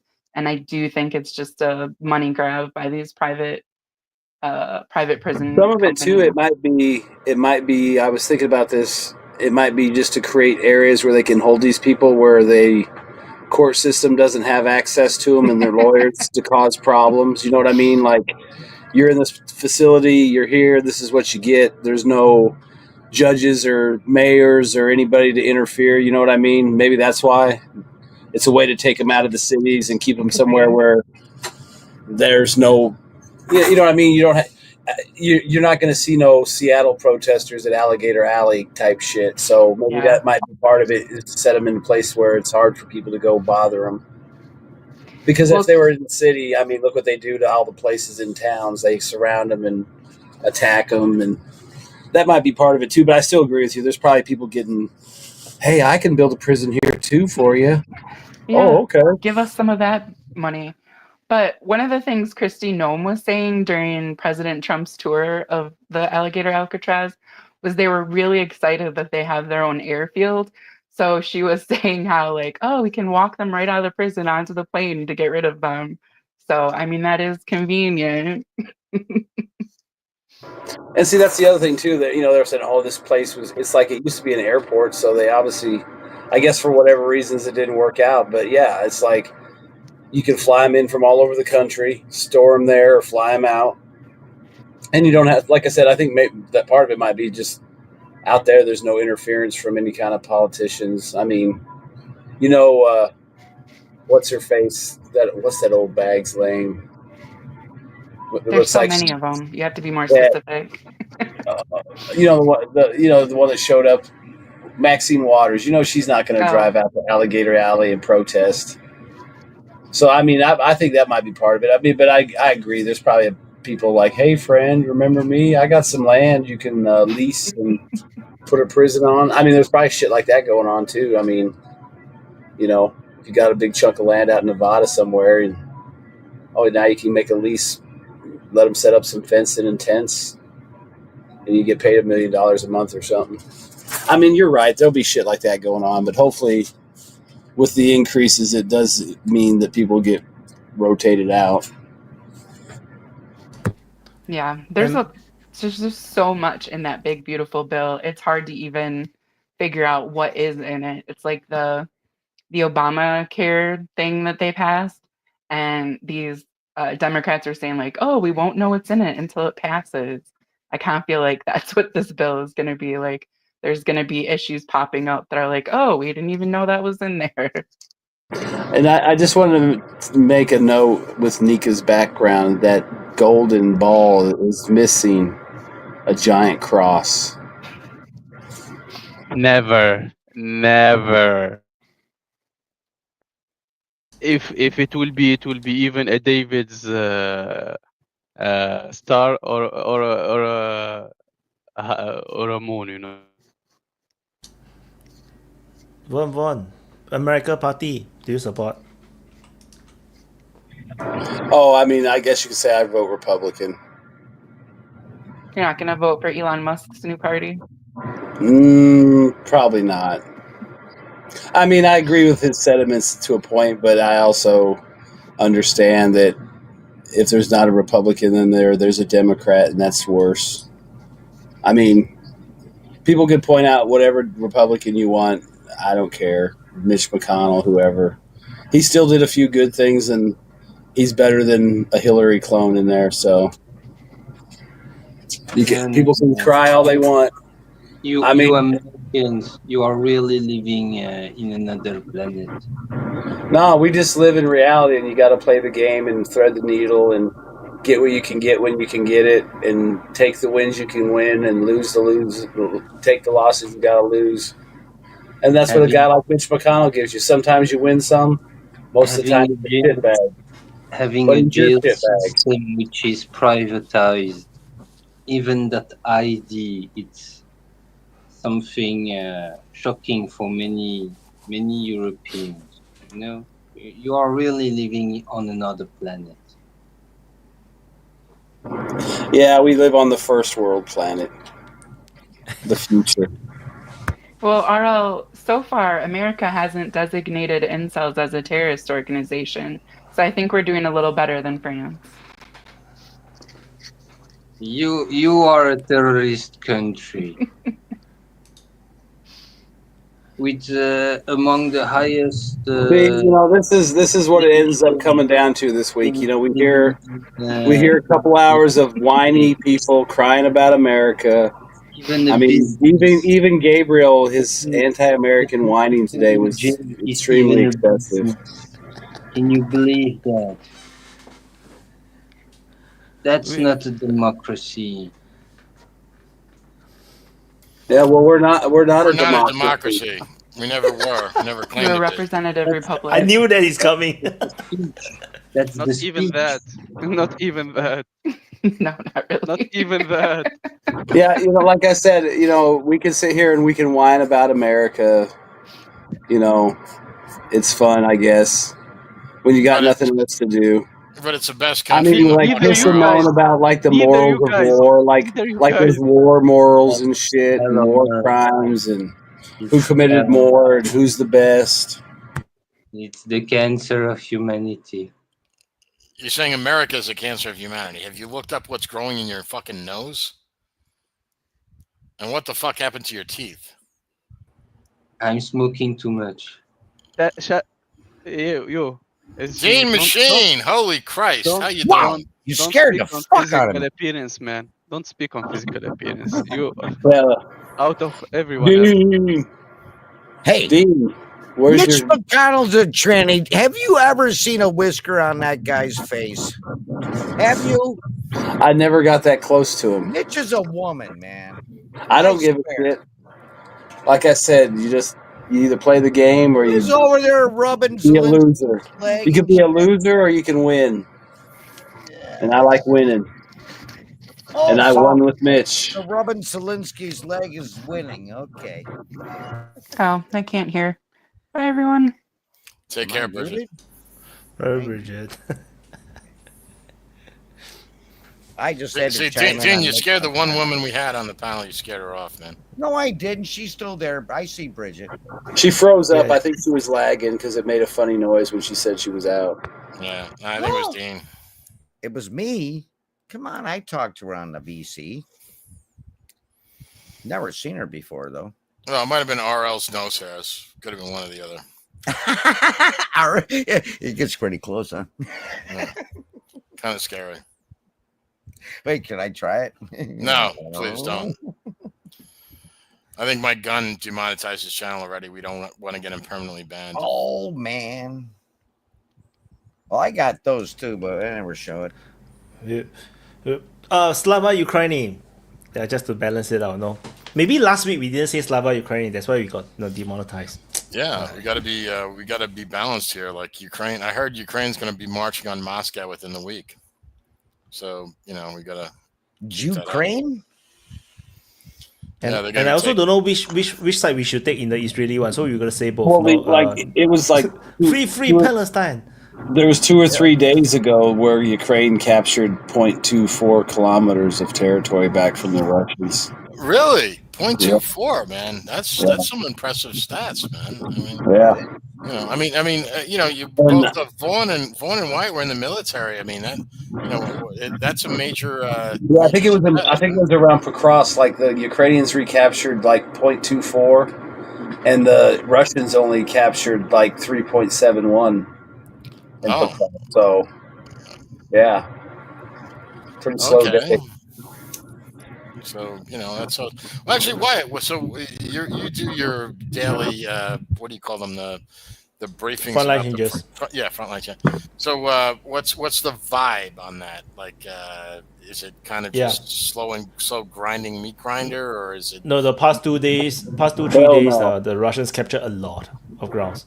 Yeah, because I think all the intel started to drop. 70. Today was 70 or 60 something. Or no, it was 48. The day before it was 70 plus.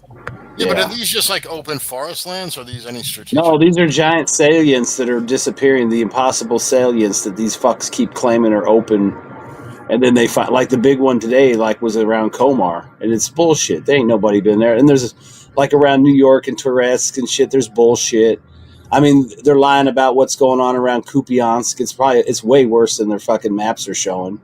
I mean, there's a real good chance the fucking Russians are in Moskova already.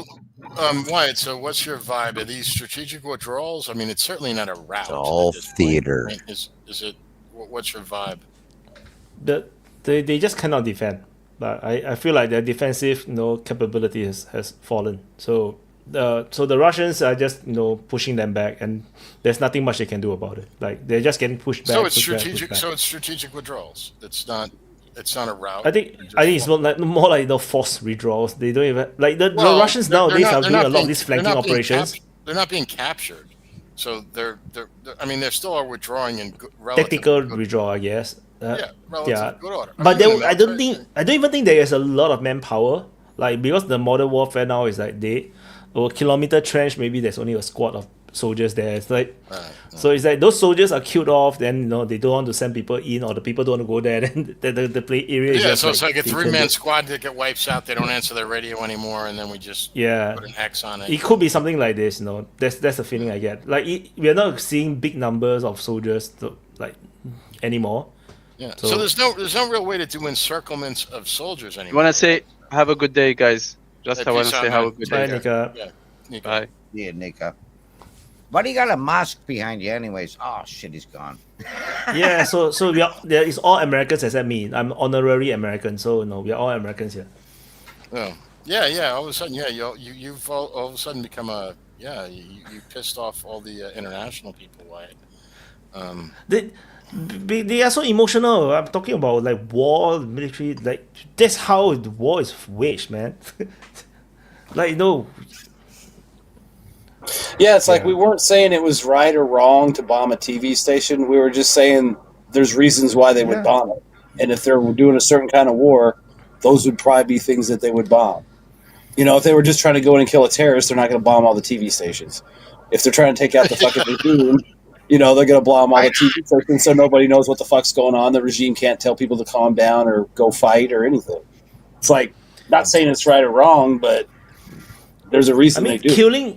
Killing alone is wrong. It doesn't matter who you kill, right? Yeah. Murder is wrong. Even if you say it's a soldier, like he's a soldier, but the soldier also is a father, is a brother, is a son. Come on, someone is going to suffer when you kill someone. So if you're going to humanize everything, it's going to be difficult to fight. Well, I liked what Wyatt you said when you were in training. They said we want thinking soldiers, and you said everybody in your class laughed. Like they were like, everybody. During my days, they are trying to because we are trying to learn like the Americans' way of fighting. Especially the Marines, because they fight in small squads, and then all the soldiers, they make decisions. You see, so because for our side, we were quite top down. So we are trying to like make the units like more squad based, unit based to make their own decisions how to achieve the objective. So they are pushing this thinking soldier thing. But while we are being trained, we are not allowed to think. We are like, you cannot ask questions. We ask questions like, why you ask so much questions? Knock it down. Then you have to do pumping. Like, why you ask questions? Yeah, give me 40. Give me 40. So we laugh. No, we don't do 40s because the rules say that we can only pump the soldier 20 push-up at once. So what happens is that we do 20 push-up, we then we say, okay, recover, we stand up, then go down again, then we do another 20. That's what we do. There's no such thing as 40 straight. No, it's only 20 and then you get up and go down again. Well, that's not too bad then. I mean, if you're like a 20-year-old guy doing... Yeah, of course. We're all very fit then, When we are young, we're all very fit. But we all laugh at it, what thinking soldier, we are always ordered to not to think so much, Yeah. So But I mean, it's true though. They don't want you. Well, I mean, I guess they want you to think, but not. They don't want you to think too hard, right? Like that's kind of the joke. Like they. Yeah, I mean, like we train, like we do. We train on combat patrol. Like you're doing so you're supposed to do what we call recce. So you patrol a certain route, and then when we practice drills, which is like what happens if there is a ambush. Maybe a trip flare, or maybe there's a firing from the flanks. So how do we react immediately? So when there is a trip flare explosion or whatnot, the squad commander immediately have to decide where the enemy is, from which direction the gunfire is coming from, and then we just say enemy right, charge. Then we just charge. So because you're in the ambush, you're going to die anyway. So you just charge. And that give you the best chance. So then I was asking, so this was quite traumatic for me. So I asked the instructor, so what happened, like in these ambushes, like why we do this kind of thing? Like he said, because in the ambush you sure die. So so then I said, then when we do combat patrol, then so we know the enemy is there. Then it's like if you hit you got contacted, then you know the enemy is there, but you die. So Yeah, like, but those behind. Well, no, but in this, how do I say this? In inhumane way, it serves a purpose. Yes. yeah. So You the know soldiers you know have been the, sent. the line of contact has been defined by your death. So Yeah, so it's a suicide mission. So I was like, oh my god, PTSD from them. It's like, what? Like no, like not real PTSD, but like what the? No, that's fuck? not real PTSD. But that just tells me, how cheap life is in war, and which is why it basically tells you that you train a lot, but sometimes you may have to die. Like, Well, I mean, think about it too. It's like when they say, "Oh, make a movement to contact." It's like, yeah, contact is like we're driving down the road, and then all of a sudden the tank in front of me blows up. That's contact. It's not like we ran down the road and bumped into somebody. Oh hey, had a fender bender. So which is why like you were talking about, like infantry type stuff. Contact is when the point man gets shot. It's like we're here. Yeah. So like every drill is all about minimizing casualties, like like the spacing between when we walk as a line, how far we should be from each other. The idea is that if the person got shot, at least the others are not in the line of fire. So you'll survive. But the thing is that it's not about not getting shot at all. The whole point is that someone will die. Like so the thing is that if you went through the military, you just have an appreciation that civilians maybe don't understand. It's like in a war people die. You just have to accept that people die. There's no such thing as avoidance of death, which is why when you see like Israel, particularly United States, when they do operations and no one dies, that's ridiculous. How do you do an operation where 0 people dies? That is very, very difficult. Like even if you're fighting so-called sleeper terrorists or the people wearing sleepers with AK, that is difficult. What's the chances of you not dying? But if you look at US operations, very few people actually die. They usually die from IEDs because those are ambushes. You can't run away from ambushes. But generally in operations, very few American soldiers die, which is very, very impressive. That's what like Singapore, we try to learn, like how the hell we do this kind of thing. So, but if you find yourself, you put yourself in difficult positions like Afghan war, like the occupation of Afghanistan, then you always do stupid operations. You run the risk of people always dying. You see, because this is a pointless war. It's a stupid operation to try to still control the country.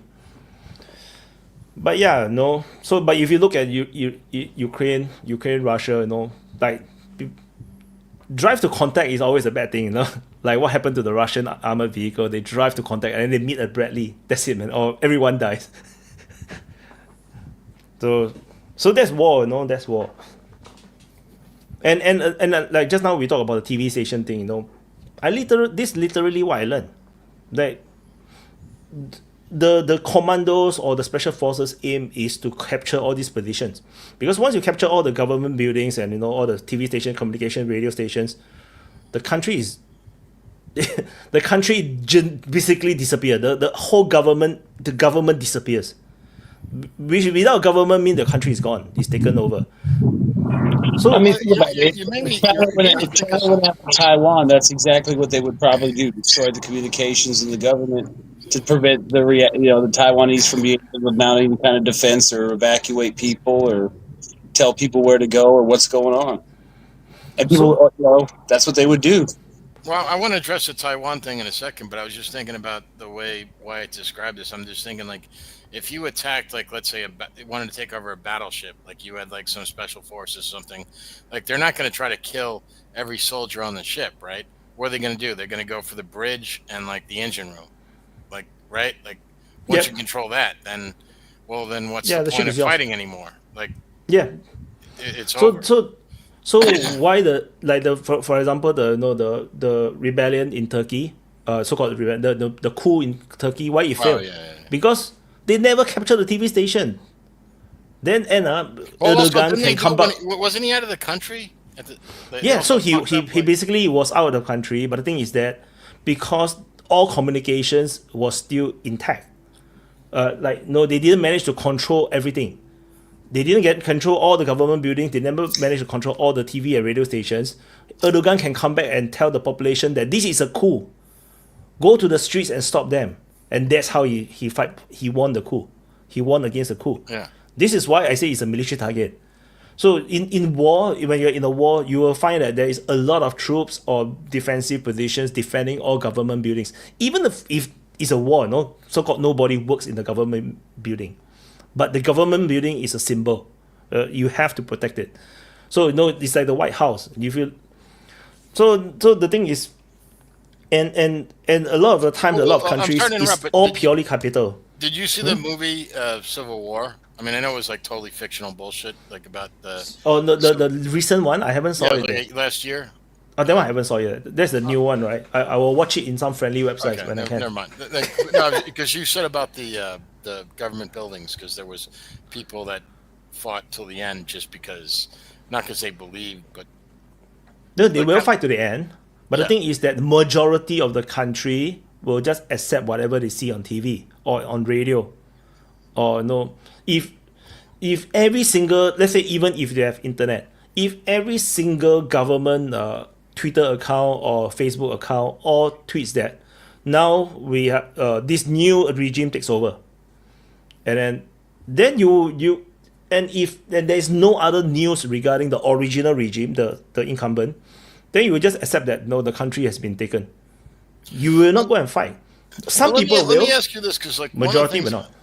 One of the things that really like weirded me out like 4 years ago or 5 years ago now, because I live in Seattle, as everybody knows, like, and we had the summer of love, and like like there was all these things, like I talked about it with Vaun a few times, and like literally there was protests where like there's literally buildings on fire, and you have like CNN reporters saying like they're mostly peaceful protests, and like I was wondering, how did people like in other countries like process that? Did they see it like as a like almost like a comedy skit? Like, because to me it's like, how is this mostly peaceful protest when you got like U.S. cities on fire? Like, I mean, I'm just curious. Like, the world just look at America as a very corrupted place. That's all.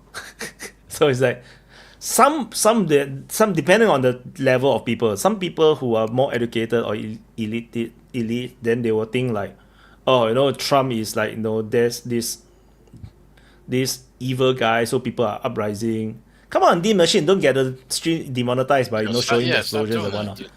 Yeah, that one will 100% demonetized. So, like like people blowing up, those are will get demonetized. So so then you have the people who just see on the like they don't really follow. Then they will think that that wow, that's so crazy, like so dangerous. The United States is so dangerous. Like the people like me, I just like I understand the politics, so it's like, yeah, this is just politics, you see. And they're trying to like overthrow or make things difficult for Trump. But I mean, did people like see that and go like think about like what the voice is not matching the pictures, like. Like if I say, if someone puts a screen up and it's red, and the guy talking about saying, "Look at the blue screen," and you're like, "What is he talking about?" I think, but I think a lot of people don't watch CNN. That's the thing. They read more. Okay. We don't watch, like CNN has lost its like glamour. Like once upon a time, especially during like the Gulf War era, the 90s, CNN was like the number, like when we talk about news, okay, it's BBC, CNN. Like now it's like nobody give a damn about CNN, generally speaking. Like we know it's not another news outlet, but like people don't watch it, people read. So it's the reading that is like causing the brainwashing. So a lot of the elites, the people, or the people who are educated in government, in banks or whatnot, they read and they thought these are real. That is the big problem. So then a lot of people make like they just keep getting cognitive dissonance, you see. Like what the hell, people why the Americans still vote for Trump, like they think the Americans are all crazy. But they don't understand if they keep reading all this. Do they really think that we should have been better off if we voted for Kamala Harris? Like, I mean, no, the thing is they only, because if you read this so-called fake news, all they focus on is how bad Trump is. They don't really talk much about Biden They don't talk much about Kamala Harris. They just talk like Trump is an idiot, asshole, say weird stuff, or do bad things, or he got charged. This is like you have the same brainwashing in the liberal cities in the United States. It's the same thing. The thing is this bourgeoisie, all around the world, they all read the same media, you see, and that affects how governments react to the United States sometimes. Like especially reacts to like Trump's administration. Like you see in Singapore's, I would feel like like Singapore, like Japan, you see they're a bit like not so friendly with Trump. Especially like Japan is a very not friendly with Trump. They feel like Trump is out to get them. They don't get what Trump is trying to do. Like then some other country that seems to be more wise seems to know. Like Vietnam seems to know exactly what Trump is doing. But like Singapore is like we don't seem to fully understand. Like there's too many wokeism within the government, or maybe like they are too liberal. They read too much CNN, CNBC, and they have a misunderstanding or warped understanding of Trump. I'm not sure. Like there is this kind of thing that is affecting. Like this affects like all the investment companies as well, all the investment funds and like even BlackRock. All these are still run by human beings. The human beings affected by the media that they read make bad decisions. Like for example, why the hell BlackRock go and invest in Ukraine? Because they believe the media. They didn't realize that the media is I think they're putting hedging out their shit. bets, to be honest. Because I think most investment companies are. But the people themselves inside are really like they really believe the what they read. They really thought that what they read is real. So which is why there's a massive divide. And then when things don't go the way, they get confused constantly. A few will wake up because when the media report on something that they are really expert in, then realize that the media is not reporting the facts. Like because you are the expert, so you already know the subject matter very well, but the news is reporting something totally opposite, then you start to get red pill. But if not, then you will like just believe it, and then like you just get confused, and you just make bad decisions. So I'm not surprised if the whole of Europe, the EU, like they all got fed on bad information, and then like they just go head on into this stupid project with Ukraine, and then realize that how come they are not winning? I wouldn't be surprised. And now they are trying to like fix that shit. Okay, so what is your prediction about not just about because I mean Trump is only 6 months into his term, which is his last term, so he doesn't give a shit about being reelected. He can't be. I mean, unless we change the Constitution, which I don't think is going to happen. And plus, he's an old man now anyway. He's literally got 3.5 more years in. I mean, your mic is not working. We can't hear you. Yeah, I don't know. I feel like it's very weird. In 2016, I also I supported Trump's because he have to beat Hillary Clinton. But he still outperforms what I think that he can do, because like I thought that he's a businessman, he's a billionaire. That means he's very capable. He can make good decisions, but he still outdo what I think he will do. So now like after 4 years of being ostracized outside of politics, then he's trying to rebuild his things. So I know that he have a stronger team. He have now experience of the first term. I think that he can do very well. He still freaking outperform what I think he can do. Within these 6 months, not even 6 months, I think. 6 months. Yeah, 6 months. He did way, way more than I've ever thought that is possible. And on every single subject. So it's quite insane. He constantly outperformed my expectations. So I think that this 4 years term. Sorry? He can serve a third term because there was a break. He won't. You're only allowed to serve 2 consecutive terms. No, it doesn't say that. But Trump will not serve a third term. Somebody's going to find that. But Trump will not serve a third term. I think because of his pride.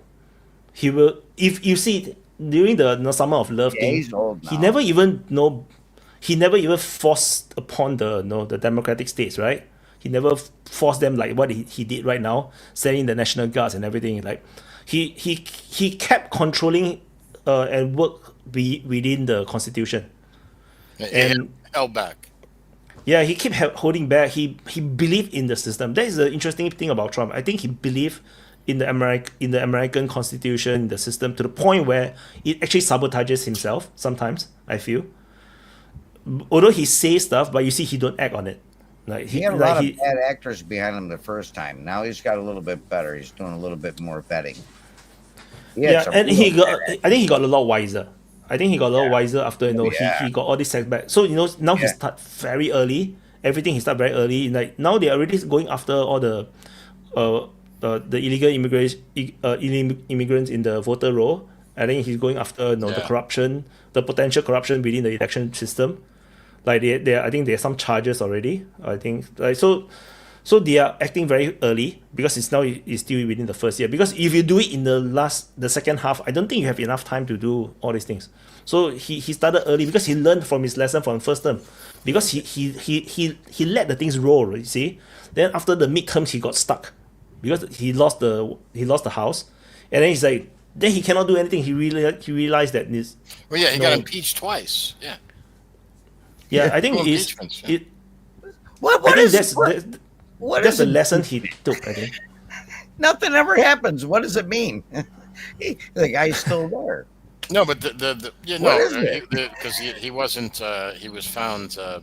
I don't know if not guilty is the word, but it's basically a trial, and then it's the House files articles of impeachment, and then you put on trial in the Senate, and then he was found. I don't know if they call it not guilty. I don't know what the phrase is legally, but yeah, he didn't. So he's not officially impeached, right? He's just like he tried is to impeached. impeach him. No. He was impeached. Impeachment is just like being. But what? Let me finish. It's like P. Diddy, like being found not guilty.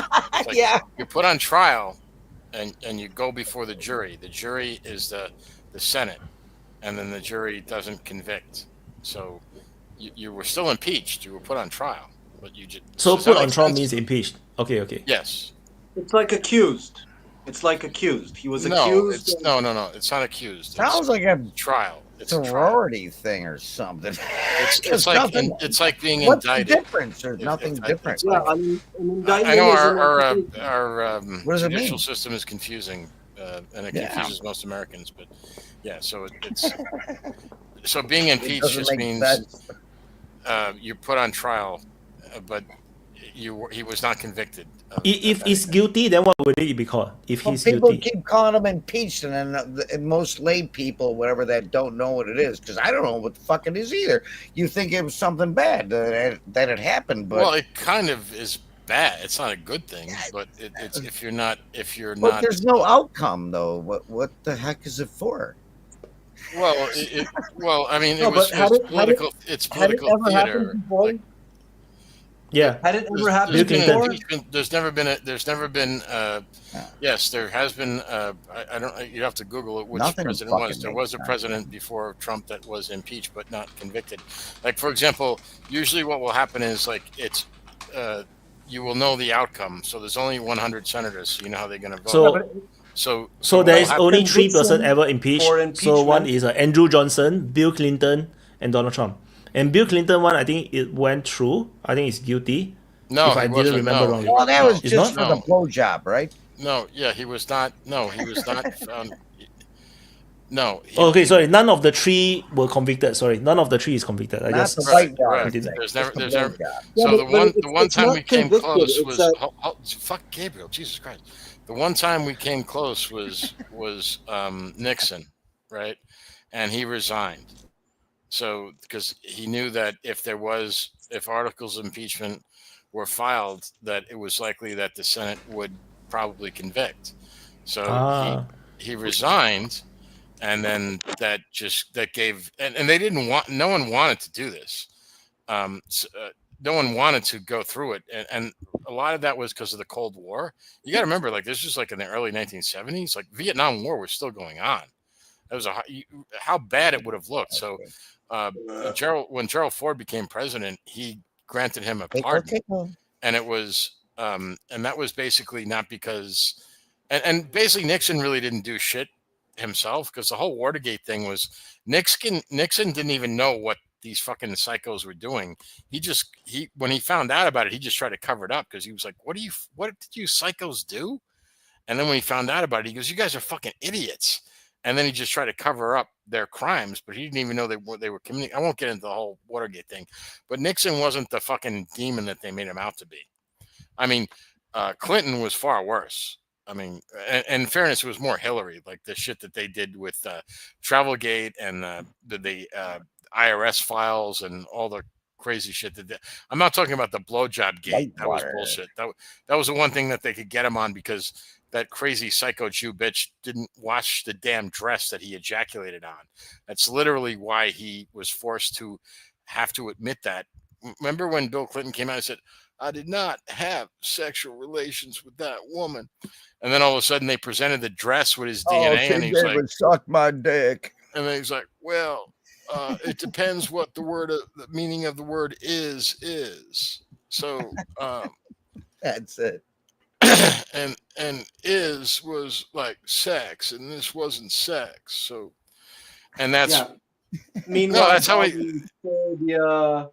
and I wish she would have swallowed. Yeah, that was or at least like use laundry detergent and wash. But she literally kept the damn stain with his DNA on it, and it's kind of funny because it was right after the OJ trial when this happened.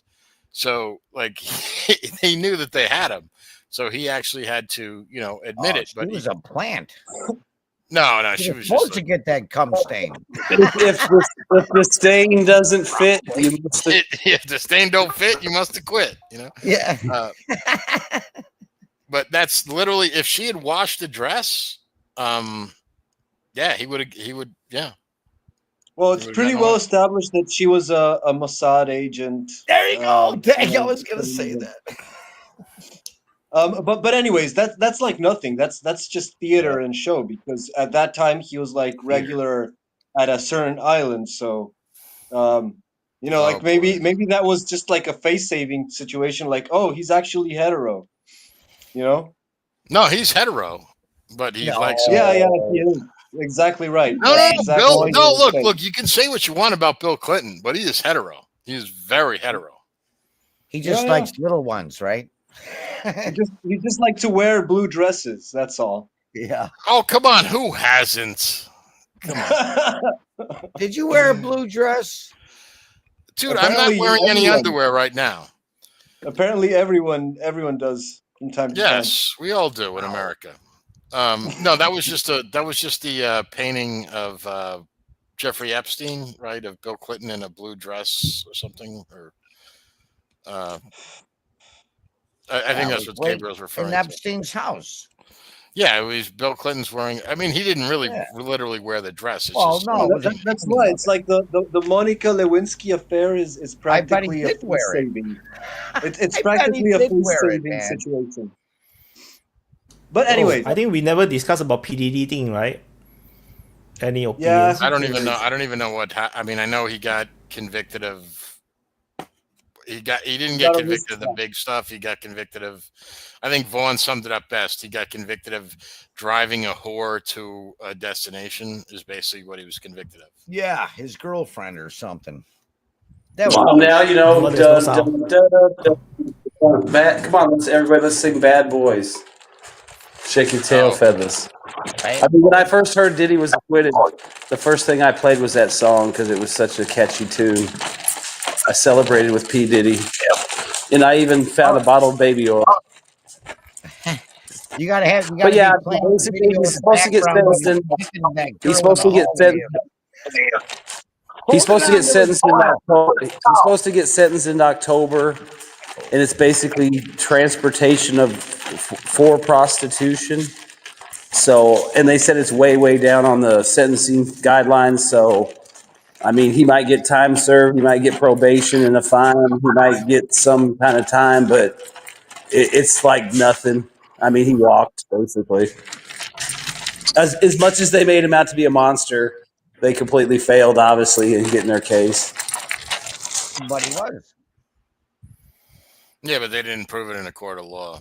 But no, I'm not defending the guy. see, I'm now just that saying. shit's I'm not going to defend the guy either, but you know they It's had these gotta women act. making these cozy claims and shit, but then they had the same women emails, you know, asking to be at the party, asking to help set it up, wanting to be there, make sure I'm there, you know. So I'm not saying the guy's right or anything. I'm just saying, I mean, they didn't prove the case worth a damn, obviously. Yeah, but what happened to You that look chick at that Diddy's was face and he did Dean, hold on one everything. second. What was the girl that she was pregnant?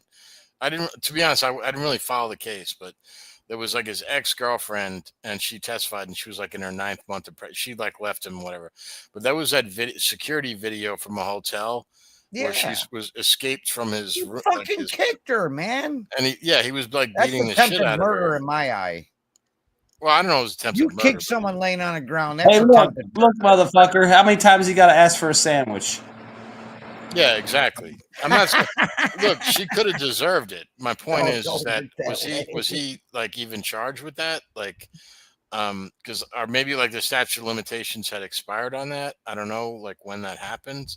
But I mean, he was beating the shit out of her. Well, I mean, fucking threw shit at her too. Like a she was flat it's face like or at one something. point, like she wasn't moving, and he was like still kicking her in the head. So yeah, I was just wondering, like, you know, I I don't know call what the that jury was attempted thinking. murder, man. No, they didn't. They didn't. He was never charged with assault or anything. They tried to get him on these big ass like RICO charges and human trafficking and shit, which apparently they didn't have anything for it. So, I mean, think of all the bullshit you heard about the secret tapes and all the other shit. Obviously, none of that shit exists, or he's part of the cover up, and everybody that was there is protected, just like Epstein. You know. Well, his Jewish record label is protecting him. You got douche. Well, in fairness, like my understanding was this was a federal trial, and the assault would have to be a state trial. So I don't know if the statute of limitations have expired on that, or maybe they can still file. I don't know. I'm not a lawyer. This is crazy. I totally man. didn't follow because it's like so not important to me. So it's like I just wait for the results, and then it's like whatever that came out, it's like what the hell is happening, man? Like people have been hyping it up so much, and then the actual thing come out, it's like what happened, and it's like a big nothing burger. I mean, the best thing I heard about his verdict was that, you know, they had fans there on one side and then the people that hate Diddy on the other side, and apparently fights broke out between the two groups and they were throwing baby oil and squirting each other with baby oil and stuff. So that was cool. No, is that really true? Or you're making that up? You're making No, that they shit said up. that there were people squirting each other with baby oil. So, I mean, there was a bright side to the day. Well, he's hanging out with Epstein on Epstein's Island, along with everybody else that hasn't been killed yet. They're all still alive, hanging out on Epstein's Island, drinking pina coladas. They are. Diddy ain't. So they're gonna say that. Yeah, he hung himself. Yeah, right. He's gonna be on Epstein Island. So do you want to do closing? 6 hours 30 minutes. Let's do closing. No, Vaun can start first. Vaun just beside me. Yay! I just want to say like, subscribe, and share. Thanks again to Wyatt, as always, for providing the platform. And if y'all want to stay caught up on the Ukraine war, you got to hit the sit reps and the frontline changes. There's been a lot in the last 2 days. I mean, we're talking probably over 100 kilometers. Komar's been really bad. The big lie of Komar's finally fallen apart. I mean, I think maybe this week you might see the big lie of Kupiansk exposed. And then you got Kramatorsk, Pokrovsk. I mean, that whole southern side of Pokrovsk is just falling apart. So I would expect that to be pretty active all week long. Then you got Konstantinivka slowly being surrounded. I mean, there's so many places where anything could go at any moment and things could get really crazy. I mean, plus you got the new stuff in Kharkov along the border. Then you got the Sumy area. And then you got, Zaporizhia and Orkiv and Kamenetsky, whatever it is down there. I mean, there's just so many places. And it looks like the Russians have all three bridges now in Kamenetsky, like both sides of that little bay they control. So, and they are at least up into the high ground that's as you come up from the waterway towards the city. I mean, like I said, there's so many places where things are popping off. and the Russians are putting pressure on that any one of those could break this week or in the next week or two. I mean, Chavez Yar is about wrapped up. There's only a few little small districts left of that. I mean, maybe it'll be slower up north because I still think there's a lot of guys up there. That's where their forces are. I would expect your pickups to stay the same, like Komar and Pokrovsk area around, I can't think of the place, but, like Peretsk and all that. There's been some areas that disappeared that were supposedly these salients. But yeah, I mean, they're, and Seversk also. I mean, they're a kilometer from a mile from Seversk. That's not a big city. It's flat. It's pretty easily exposed. I think they have fire control over it now. Totally other, as far as drones and coverage of artillery. So, I mean, there's just a lot of places where things could break loose in the next week or two. I mean, it just really depends on the Russians. I mean, go watch the sit rep. I mean, you can see it for yourself. There's too many holes in the lines and too many places the Russians can go, and there's no way the Ukrainians can stop it. And it's just going to be the Orc Boy summer. So y'all have a good week. Take it easy, John. Thank you, Vaun. Shabos Goyle. Oh yeah. I forgot I changed my name. First off, thanks, Wyatt, as always, for doing this. You still need to get a producer to teach you how to do text to speech. You will make a lot more money, and it'll be even more entertaining than the little stunts that I do. And I do want to apologize to all those people. Because I heard about that false executive order about the getting $1,000 a head for the illegal immigrants. Sorry about that. But shit happens. I do want to do seriously to a shout out to Bagari. Hey, look, no bad blood, man. It's all good between me and you. I'm not sure. I'm serious. I mean, we said some fucked up shit. I'm all good. That's all fine. Shit. No, really. I mean, I'm not kidding. It's everybody else. Like, comment, and share it too. Share Wyatt's channel to other people. This is good stuff what Wyatt's doing, and I know that apparently Wyatt has pissed off some people now because they all think he's like a covert American spy or something like that. Whatever. I don't know. Or I personally, I think he's Mossad, but that's just me. They can do great things with plastic surgery nowadays with the slanted eyes. But anyway, yeah. So next is Gabriel, or as we call him, Jesus. Thank you, Shabos Goyle. Wait, before Gabriel go, I want to say also, I did say in the very first year of the Ukraine war when people keep saying I'm pro-Russian, I keep telling people I'm pro-America, I'm pro-United States. Nobody believed me until Trump become president and they realize I'm fucking pro-United States. It's like I've been telling you guys for so long. Okay, Gabriel. Oh yeah, I remember, and I don't think he necessarily has to be Mossad because Singapore is a ex-British colony, just like Israel, just like the United States. They're all basically the same thing. It's like instead of the 5 eyes, it's probably like the 6 eyes, or the slanted eyes, whatever you want to call it. No, but yeah, it's a great discussion. Thanks, Wyatt, for hosting this. It's a very admirable effort, and whatever disagreement we might have, it's part of the discussion, and that's the interesting.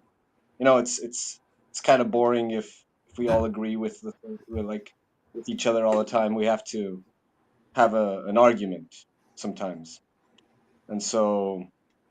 Sometimes I can even agree with a subject, but I'll still argue against it for the fun of it. Just like putting a different perspective out there. And so yeah, like to your question, why do people support Iran?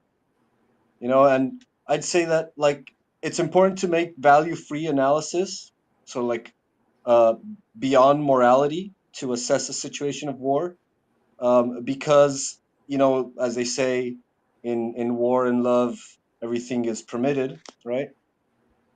That's why I say that you should make war and love, because everything is permitted. But it's war? important to make war and love. But it's important to just love. No, make war and love, okay?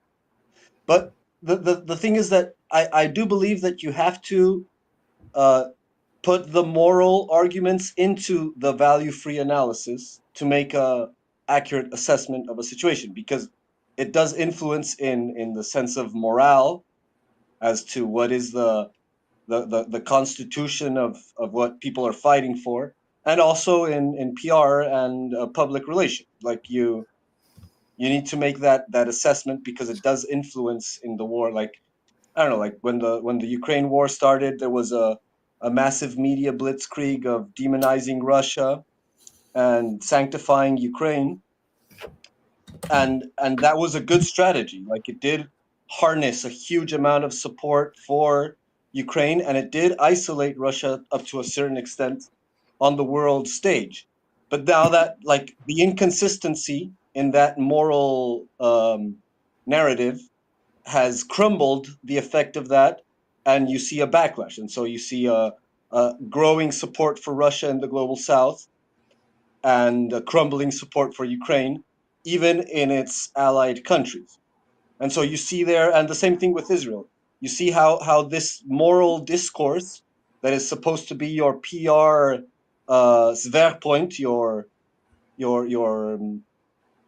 public relations attack, becomes a harmful, like a self-harming, a double-edged sword. You know, it harms your own cause, both in the sense of Israel, because, like, if you don't frame it in such moral grandstanding, then you have much more maneuver space for your own strategy. But if you create this huge moral structure to support your claims, it's very easy to prove it false, and then your narrative collapses. And that's what we're seeing right now happening with the West in general, like with the whole idea of NATO is a defensive alliance. It was never a defensive alliance, but that narrative is falling apart. Israel is the most moral army in the world, and that narrative is falling apart. You know, Ukraine is fighting for freedom and democracy, and so that's how the moral argument falls apart. And back to the question of why support Iran, is that, like, for everyone who is looking at the situation, you know, without a very, you know, slanted perspective towards the West, Iran has the moral high ground in this situation. Like, to all intents and purposes, it's undeniable that Iran has a moral high ground. Like, just count how much babies have been killed on each side, and you'll see, you know, how the world's perspective is on that. Oh, and also to John's question about how the world was looking at the Summer of Love from here, like, from the more savvy points of view, it was like, oh, Trump is getting a regime change. From the more average point of view, was like, yeah, Trump is crazy, and so the people are revolting. But even the more sad, like, I had friends here in South America who were telling me, oh, Antifa is paid by Soros. So the situation is pretty transparent, you know. Like, even people who support sort of left-wing revolutionary style stuff, they, like, whoever investigated the subject would see that Antifa is like a fake, you know, proxy for globalist evil forces, you know. And so there's that. And yeah, that's to close my closing. I guess the moral of this whole, at least final part of the conversation, is don't be a Kumar. I mean, a Komar. Don't be like Bill Clinton and Diddy, and don't collapse like, you know, those impossible salients, both in the moral sense and strategically, because that's the thing that, you know, strategically, this wanton disregard for human life and wanton destruction, it's not necessarily a good strategy. It's more a sign of weakness and of feeble-minded strategic thinking than of actual war-winning capacity. So keep that in mind when you do your war planning, especially when you're in intelligence services. Remember that people do have a moral opinion, and they should have, even on war, because it's important to have it. Like, you shouldn't let that taint your analysis of the reality of the situation, but you should still preserve it because it's your divine right. So yeah, that's it. Have a good one. Thanks for watching. Like, share, and subscribe. And comment. Thank you, Gabriel. Dean Machine, closing. Well, I'm going to make mine even longer than that. We're going to go on here. I just wanted to say thank you on behalf of the group and myself, and I hope we pass the audition and war is bad. And thank you, Wyatt, for hosting this thing. And it's cool that we can talk about this shit. And it's been great. Cool. That's it. I told you, make a long one. Thank you, Dean. Remember, everything's opposite now. A hot minute. Dean didn't have a radio voice. I can't speak like him. Nunya, closing. My dad was a good singer. I got nothing to add, guys. I was most of the chat. I was out in my backyard in the hammock listening to you guys. So good job. Lots of great topics. So I'll just close by saying, if you guys listening to this, you'll get way more out of this open mic every week than you ever will on any mainstream media show that you'll ever see, any independent media show that you'll ever see. I learned so much just listening every week. It makes it worth coming back. So share, subscribe, and we'll see you next time. Thank you, Nunya. Thank you, everyone. Thank you, everyone. Bye, guys. It's my turn to do closing. So I gotta pull everyone off. Yeah, thank you, everyone. So so my turn to do closing. I just want to say, it's real. Not Israel. It's real that TV station, radio stations are targeted in war. To conquer a country, you need to capture all the TV stations and radio stations. In Singapore, we have a radio station that literally is inside of a military camp. That is, I forgot which channel. What is the frequency already? Is it 93.8? No, I forgot which station was it. It's basically a military run, somewhat not entirely military run, but it's related to military. Radio station. So literally a radio station inside a military camp to make sure that it's not so easy to conquer Singapore. There will always be this radio station that you can tune into. So just want to say anyway,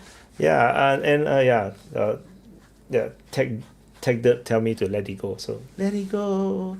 So anyway, that's it. Thank you everyone for watching, and have a great Sunday. Happy Independence Day weekend for those Americans.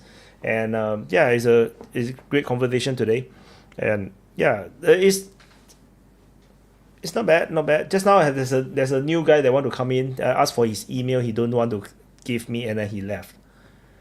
Why is he so suspicious? So anyway, so for info, if you want to come on, I will ask you for your email and where you are from. Then if without your email, I can't contact you, and I can't invite you to the Open Mic Speaker Lounge, and then that will also mean that you're very suspicious, and I will not let you on. So that's it. CH also said this is the last 4th of July. Maybe it's going to be the last 4th of July. I'm not sure. So anyway, that's it. I'm not going to talk too much. It's already 6.5 hours. I'm tired. So that's it. I'll drop the outro, and I'll see you guys. I need to do the next Ukraine war report, so not over for me yet, and I'll see you guys in the next update. Bye, guys.